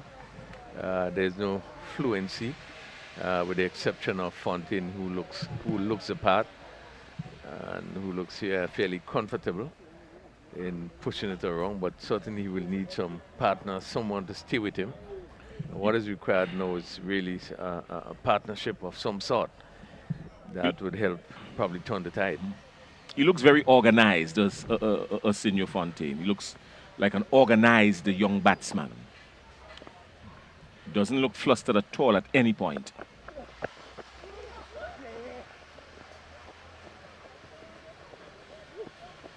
And he has a bright future ahead of him if he continues to stay level. I'm quite sure the selectors are looking at him. They're paying particular attention to him, his style, his composure, his temperament. I think we were looking at one player yesterday, tall left-handed player. His name just slipping me, but he looked pretty good when he last out. I think things started to happen. Wickets started to fall for St. Lucia. I'll get his name for you in just a little bit. His name was Perry. Was it Perry? No. It's just coming. Kingsley Paul. That's the man you're talking about. Tall figure of, that's 4 runs. The tall figure of Kingsley Paul you're talking about. That's him. From St. Lucia. Tall left-handed. Yeah. Yes. A good shot play there. Shortest delivery. And again, Fontaine showing his worth to really get on top of it and just place it. Not much power, but just place it into position. And he picked up another boundary. Really looks the part. Hit this one. Well, look at this. Oh, no. Just as we were speaking about the composure of Fontaine, Osinio has to bow his head and walk back to the dressing room. He's gone for 44. Wayfrel Crony, is this the beginning of the end? Well, certainly it's a big blow for Dominica. Based on what in this short time, based on what we would have heard about him, and what we would have seen with him today, it's certainly a big blow because he looked the part. He looked as one of the players, that you would want to get out at all time. He looked as a player that could turn things around at any time. I think that you came back to drive, that one probably stopped on him a bit. And that's why he was able to, he hit it in the air. It seemingly have stopped on him. It was a leg spinner and didn't come through. Probably bounced a bit more. And he hit it straight to that extra cover. Simple catch. And you could have seen the disappointment on his face. Well, he knew it was out. He knew it was out. From the minute time he struck it, he knew it was out. He dropped his head. From the minute time he played it, he knew it had danger written all over it. But he's a good batsman. He got to 123 yesterday and 44 today. And he was hard done by a delivery that just held upon him. Yeah. And tough luck for Senior Fontaine and Dominica in a spot of concern now. They're 80 for 6. And the informed, dangerous Fontaine is back in the dressing room. Yeah, he does look a good player. No, you could have seen the disappointment. Yeah, nobody likes to get out, but that one for him, you could have seen the sheer disappointment on his face.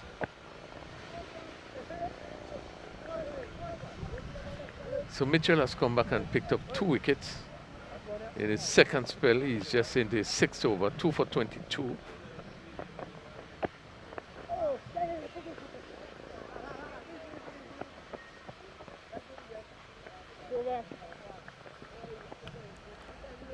Right. The score moves as we reach a halfway point, 81 for 6, Dominica.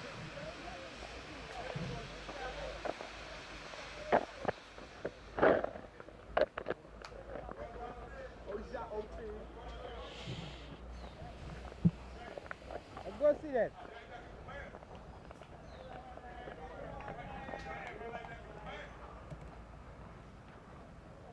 Okay, stop.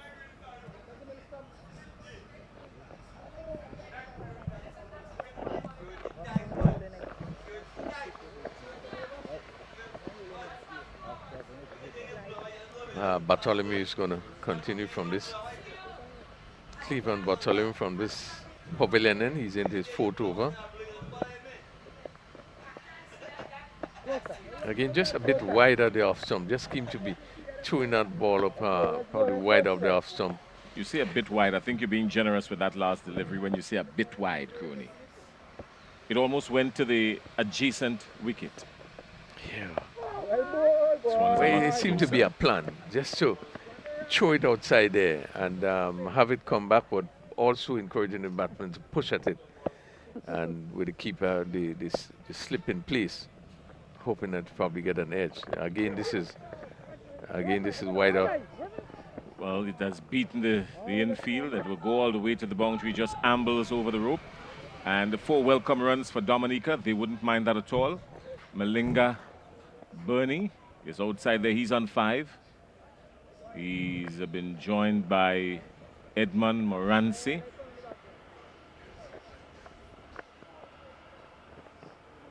And Dominica 86 for 6.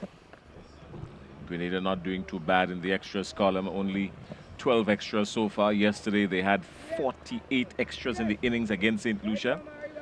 Inexcusable.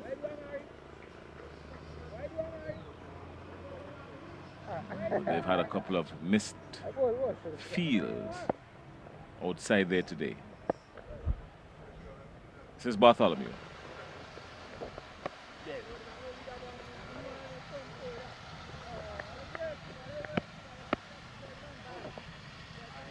The Dominicans on the live.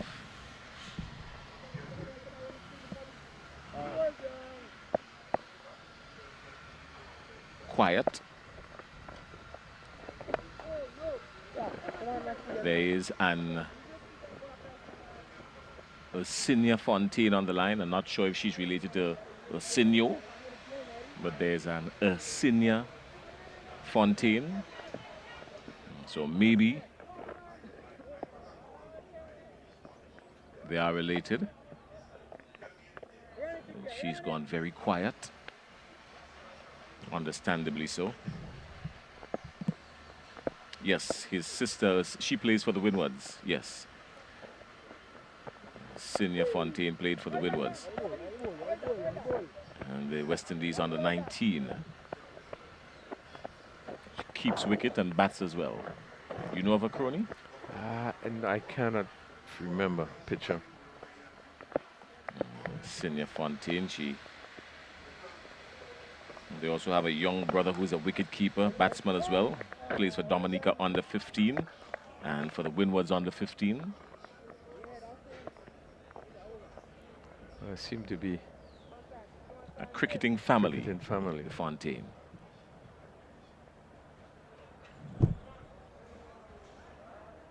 $87 for 6 after 26 overs.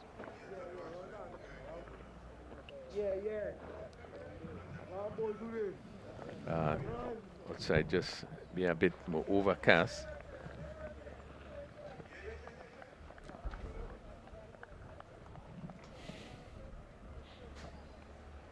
Some clouds getting just a bit lower.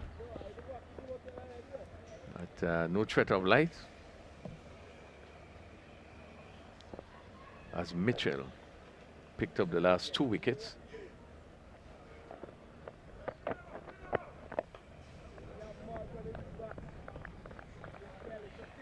continues his 7th over.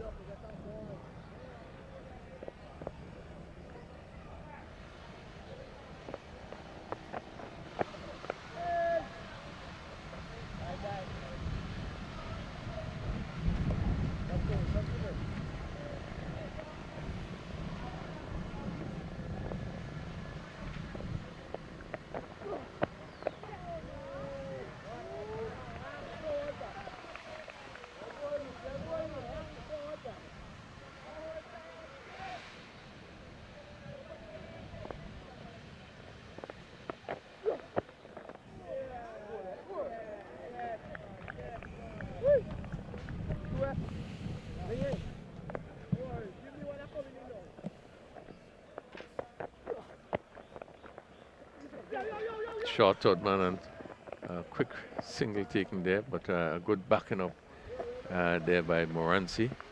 The short delivery was straight down to third man, short third man. It's really a good backing up. He's off the mark very quickly. 88. Moranci on just on one, comes into strike.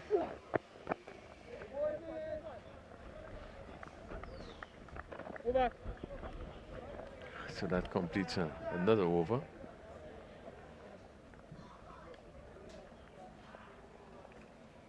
After 27, 88 for 6. And take a quick look at the batting card.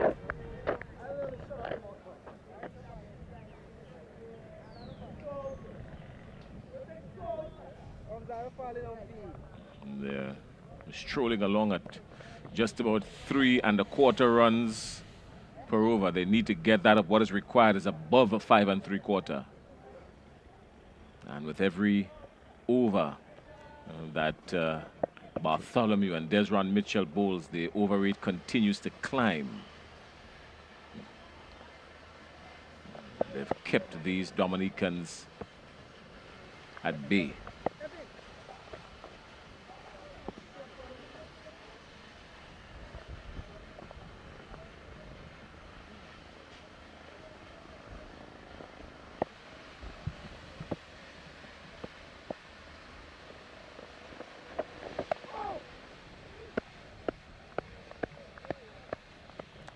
Bartholomew doesn't look as penetrative as he were yesterday.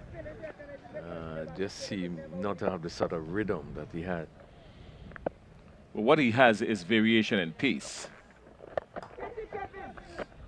What he does have a lot of is the variation in his pace. He can flight it and leave it hanging there for a while.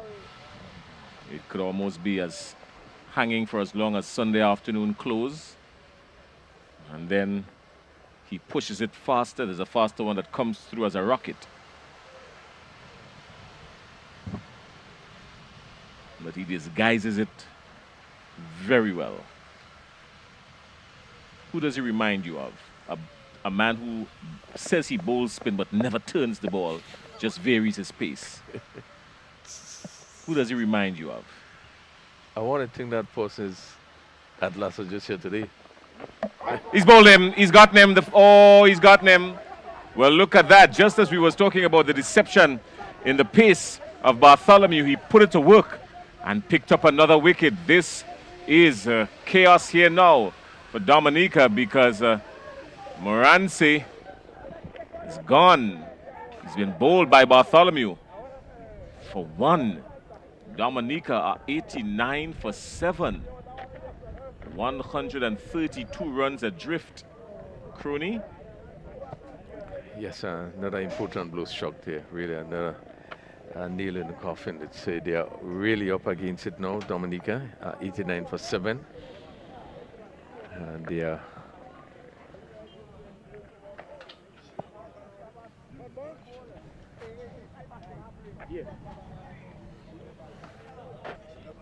didn't have a clue. He played all over it and was sent walking back already. Didn't spend too long outside there. 20 minutes for 1 run. 20 minutes for 1 run. Is it more profitable to have him outside there, or is it more profitable to send in someone who can hit the ball around at this stage? Is this a bad wicket going down for Dominica, or is it a blessing in disguise? What are your thoughts? Well, not necessarily. I think based on the situation, you want the batters. You're not going to get around your way. You want the batters long as you want to battle the overs. You know, even though you cannot win, I think you'll always feel better, more comfortable to battle the overs and come out. You know. I got you. I'm just going back to my days of playing cricket when somebody would say you're out there for too long, come out and let somebody you can hit the ball going. So it depends on also the state of the game. Okay. If you're looking to get some quick runs and you have a player that's just there, then in that context, you know, but in this stage, I think you need persons to stay there and bat as long as possible, try to get as close to the score as possible. Okay. What do I know? What do I know about the tactics of cricket? Yeah, you know some. You know, we can't know it all. But we are just speaking about Bartholomew in terms of how we were bowling. And then, you know, as soon as we would have finished, he struck. One thing about his bowling, we know that he's a wicket taker. He picks up wicket. And even though he looked kind of off, bowling a number of wides and so forth, but yeah, he come back and picked up that wicket. He looks inviting. The batsman can feel, as a batsman, you can feel that I can get him away, and you go after him. And I think that is part of the deception. Yeah. He looks at you like the bowler that you can beat around the park until you get out there and realize how deceptive he is with his variation in terms of flight. Ball is 1. They're not going to get 2. Good work outside there. That brings up the end of 28. And after 28, 90 for 7. Yeah, good position for Grenada. They have come back strongly. We did see, it seems as though they were struggling with the bat early on, but they were able to get up to that 220. And again, the importance of the Murray brothers. I think they are the two players who would have turned it around in terms of their batting, showing some form of positiveness. That's Court Murray, and we had his brother coming in and really taking the attack to the bowlers. And Bob playing an important part, getting them up to 220. And certainly Dominica just seemed to struggle from start.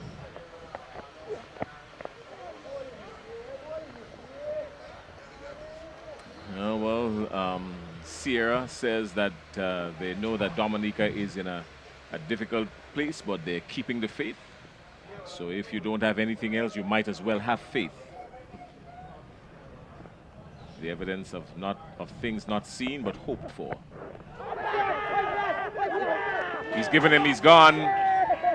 The appeal goes up, he was struck, and Pireman Warren raises the dreaded finger, so another one going down. So Dominica in trouble now more than ever. Take a look at this.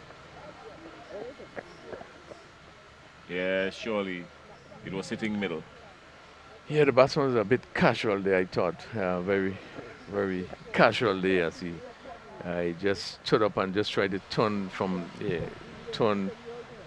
He came across the wicket too much. And played across it. Yeah, he came across the wicket and still played across it. Yeah. When you come across the wicket, you might as well hold a straight bat. Yeah.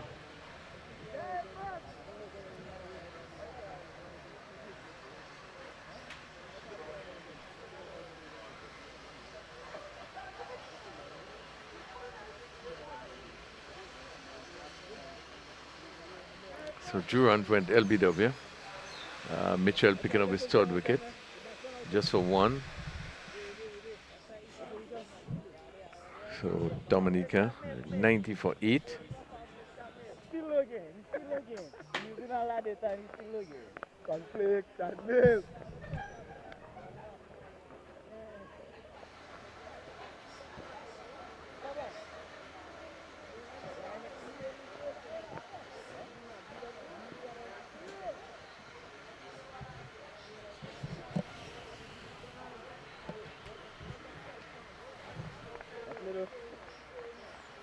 ball safe. Right hand over. So Lacroix comes into strike. Cassidy.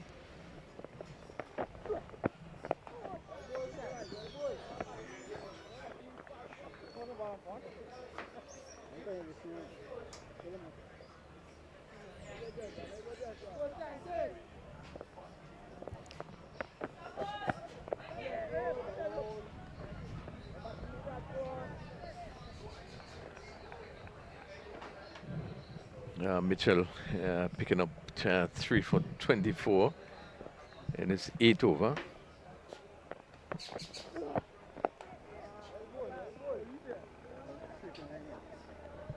And bowling to a slip shot cover in attacking position, mid-wicket.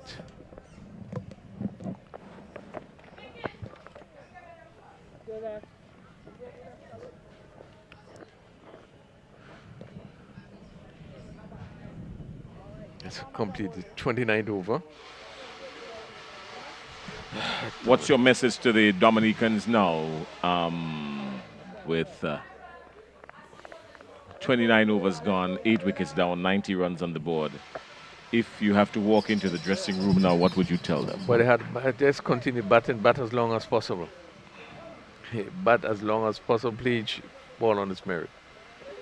You want to, even though you were in a position probably not be able to make the run, but you want to end up.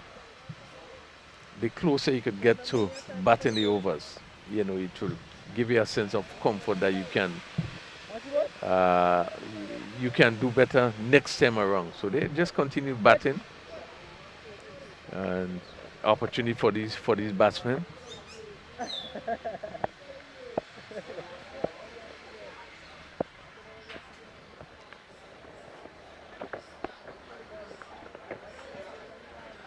You want to make the bowlers work. You want to joy to it, make the bowlers work as hard as possible. But don't give away your wickets. A short of catch, they're not going to catch that. They're going to retrieve it from the boundary.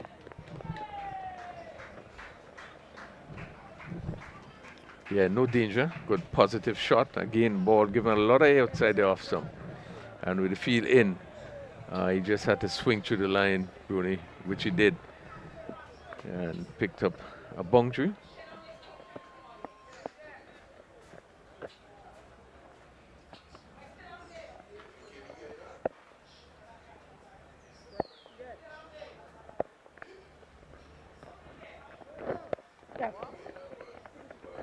It's good batting. Sensible batting.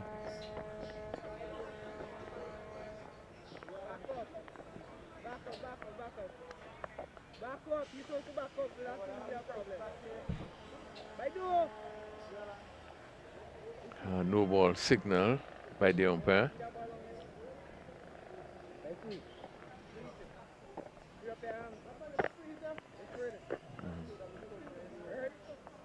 Overstepping.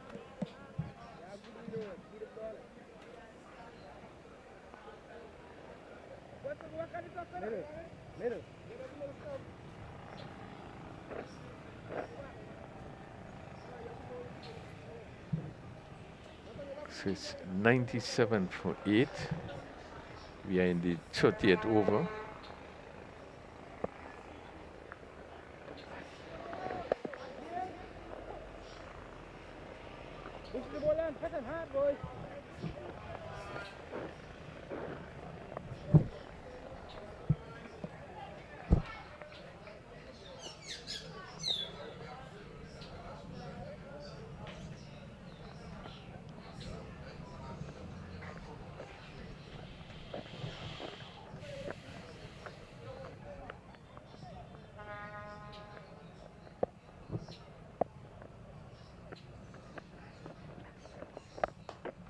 Hit it straight back.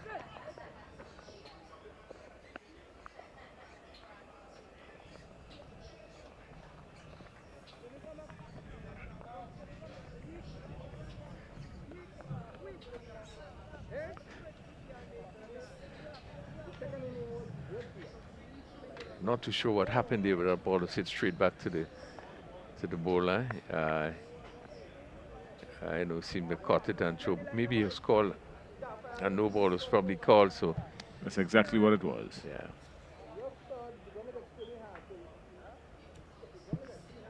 So that would have been the second no ball in the over.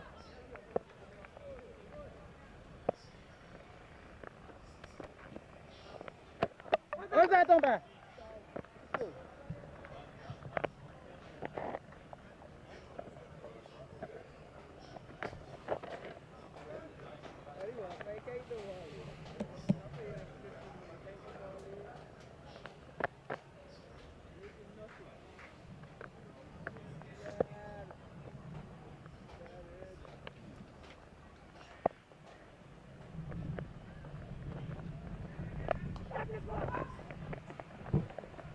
One.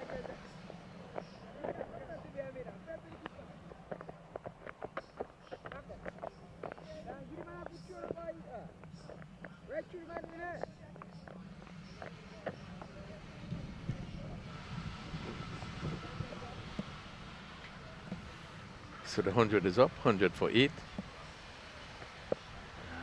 29.4 overs. Out, caught and slip. Reaching for it. Finding a healthy edge.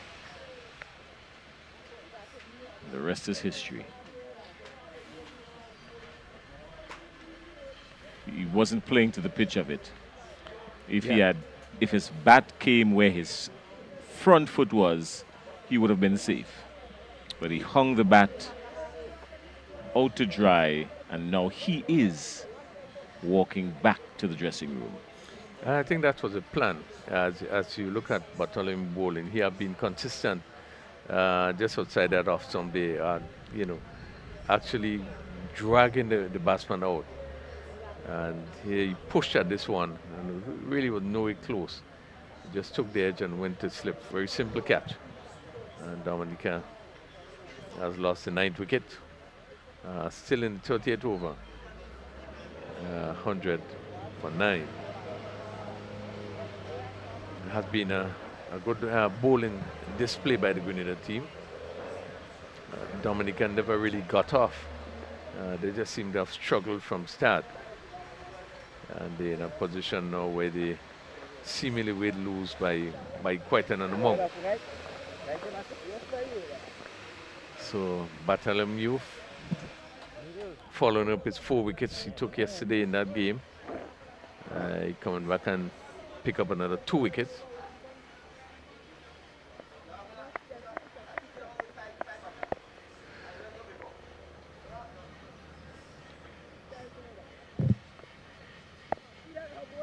So the last pair at the wicket.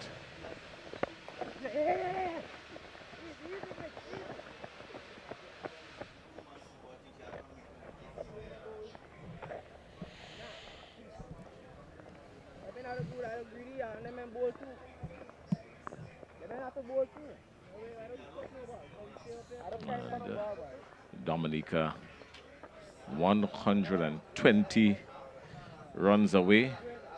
And the last wicket, the last pair is at the wicket. And surely it's all academic now.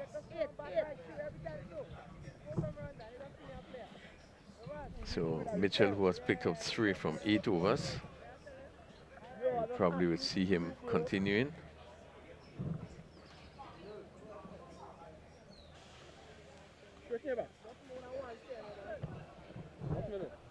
Tall player in Leicester, Lestrade, opening bowler.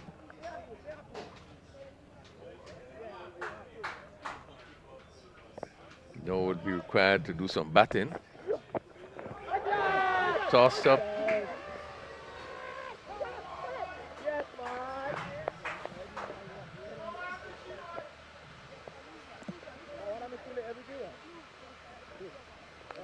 Let's look at the replay as the ball is tossed up.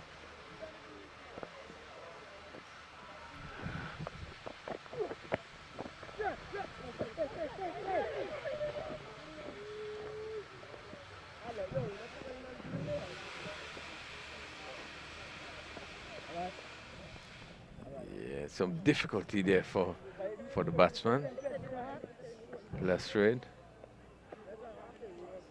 having difficulty to negotiate the bowling of Mitchell. He has faced two deliveries, look very uncomfortable.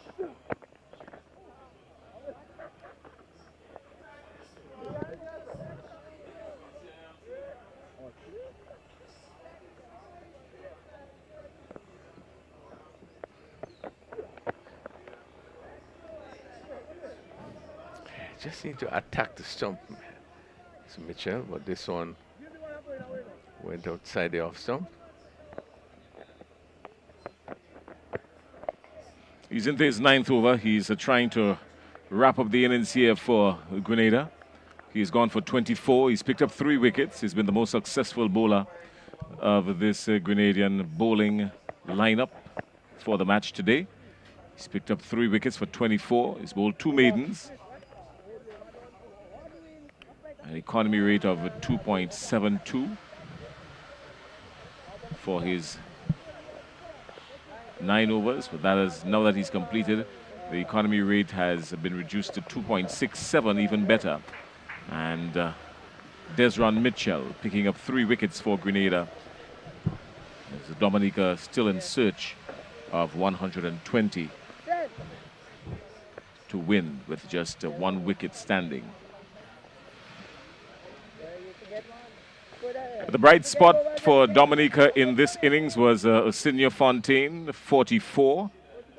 And he was assisted 10 by Charles. And then, of course, Bernie is still there at the wicket on 13. But Senior Fontaine, the bright spot in this Dominican innings, like he was yesterday as well for Dominica against St. Vincent and the Grenadines. So Grenada bouncing back nicely after falling short by 17 yesterday to St. Lucia. Grenada bouncing back nicely. Now the call is catch. He's going to take it on the second attempt. He does that, and that's the end of it all. It was the second attempt that he grabbed onto. The first one he parried it, but only to himself. And that is all there was. And that was super catching there by the slip fielder, that's Murray. Kurt Murray. Kurt Murray is at first slip, parried it the first time, and held on to it eventually. It has been a really good bowling display by the Grenada team. I think we have seen, just looking at the batting, again the Murray brothers coming to the forefront, just to cement the Grenada team in terms of the score. They would have ended up with 220 after they seemed to have been struggling, but they turned it around to get up to that 220. And I thought it was a very good bowling display by all the bowlers. The spinners again picking up wickets, 6 and 7, 8 among themselves. They all picking up wickets, and really it was all good all-round bowling performance, and really would have ended up winning this game convincingly by 119 runs. And certainly now Grenada now put their names in the winning row. But certainly they have done well to really turn it around against Dominica after what we had heard in terms of Dominica's performance yesterday.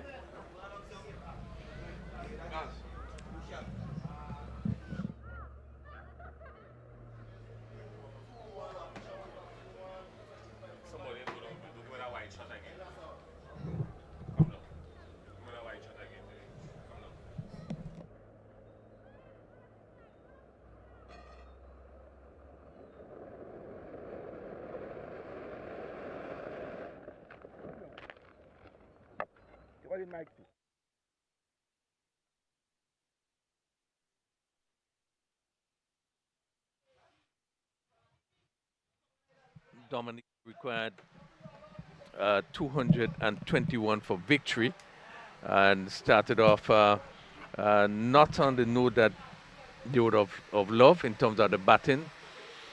Stephen Pascal was the first to go LBW to Cotton Murray. He scored one. He only faced 5 deliveries. Then we had Charles. He went caught by Murray, bowled 2 sin for 10. Rowley, LBW bowled 2 sin, no score. And I think the bright future we see in the batting of Fontaine. And he was bowled by Mitchell, caught by Bartholomew, scored 44 good runs. Joseph LBW caught Murray for 9. And Vidal was caught by Bob, bowled Mitchell for 4. And Moranci, he also was bowled by Bartholomew for 1. Bruni caught by Murray, bowled Bartholomew for 13. Drew and LBW Mitchell for 1. Lacour was caught Murray, bowled Bartholomew for 2. Lestrade not out on 1. Score of 101 all out in 31.2 overs. 15 extras. 10 wides, had 1 no ball and 4 no balls and 1 bye. The bowling, Murray 5 overs, 1 for 18. 2 Saint also 5 overs, picked up 2 for 18. Caught Murray 6 overs, 1 for 10, and the spinners, Mitchell 9 overs, had picked up 3 for 24, and Cleveland Bartholomew 6.2 overs, also 3 for 30. And Dominica just ending 101 in some 31.2 overs. Really has been a convincing victory for Grenada, and I think they must feel really proud having lost the first game to come back and win this game so convincingly. So again, it has been a good game. One has to credit in terms of the way that the pitch played. I thought it was a good pitch, good for batting. The spinners were able to get some help off the wicket. Generally, it didn't create any problem in terms of the batters. But what we have seen in this tournament so far, the team that has batted first was seemingly coming out on top in so far 3 games that have been completed. So we're just going to wait a quick presentation as we look at the man of the match. Conditions still seem to be very gloomy, maybe just a slight drizzle. But certainly that has come at the conclusion of the game. Grenada winning by 119 runs. And certainly Dominica will be disappointed. I think coming off the victory yesterday would have really come here with a great deal of confidence that they're going to challenge Grenada in terms of making it 2 in a row. Well, that was not to be. Grenada coming up on top. And really, as the game has concluded, we now have some showers coming down. So really, we have been blessed to have that game concluded here at the Lassa just playing field. It doesn't look as though there be any for long. Or just seem to be a light shower, and we just await just to make the presentation for the man of the match. But again, conditions again is pretty good. It's actually lighter as the rain the showers begin to come. Groundsmen are very busy, still covering. Remember that tomorrow is a rest day in the tournament, and we continue games on Wednesday. So it's so important that the wicket be intact. But it has been 2 days of competitive cricket here at the Lassa just playing field. One remembers the St. Lucia Grenada game yesterday was really a tight one. St. Lucia coming out on top by 17.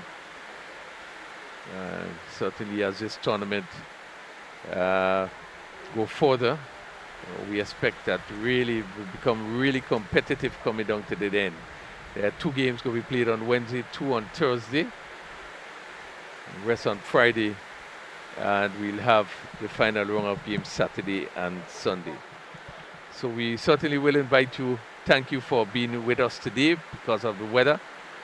We certainly going to look to close here and encourage you to join us come Wednesday from just about 9:25 as we begin the 3rd round of games right here at the Lasajas playing field. Once again, thank you for being a part of us, and we do invite you to join us next Wednesday as we continue the Winlott Islands Under-19 tournament right here in Grenada, venues Lasajas and Tantine.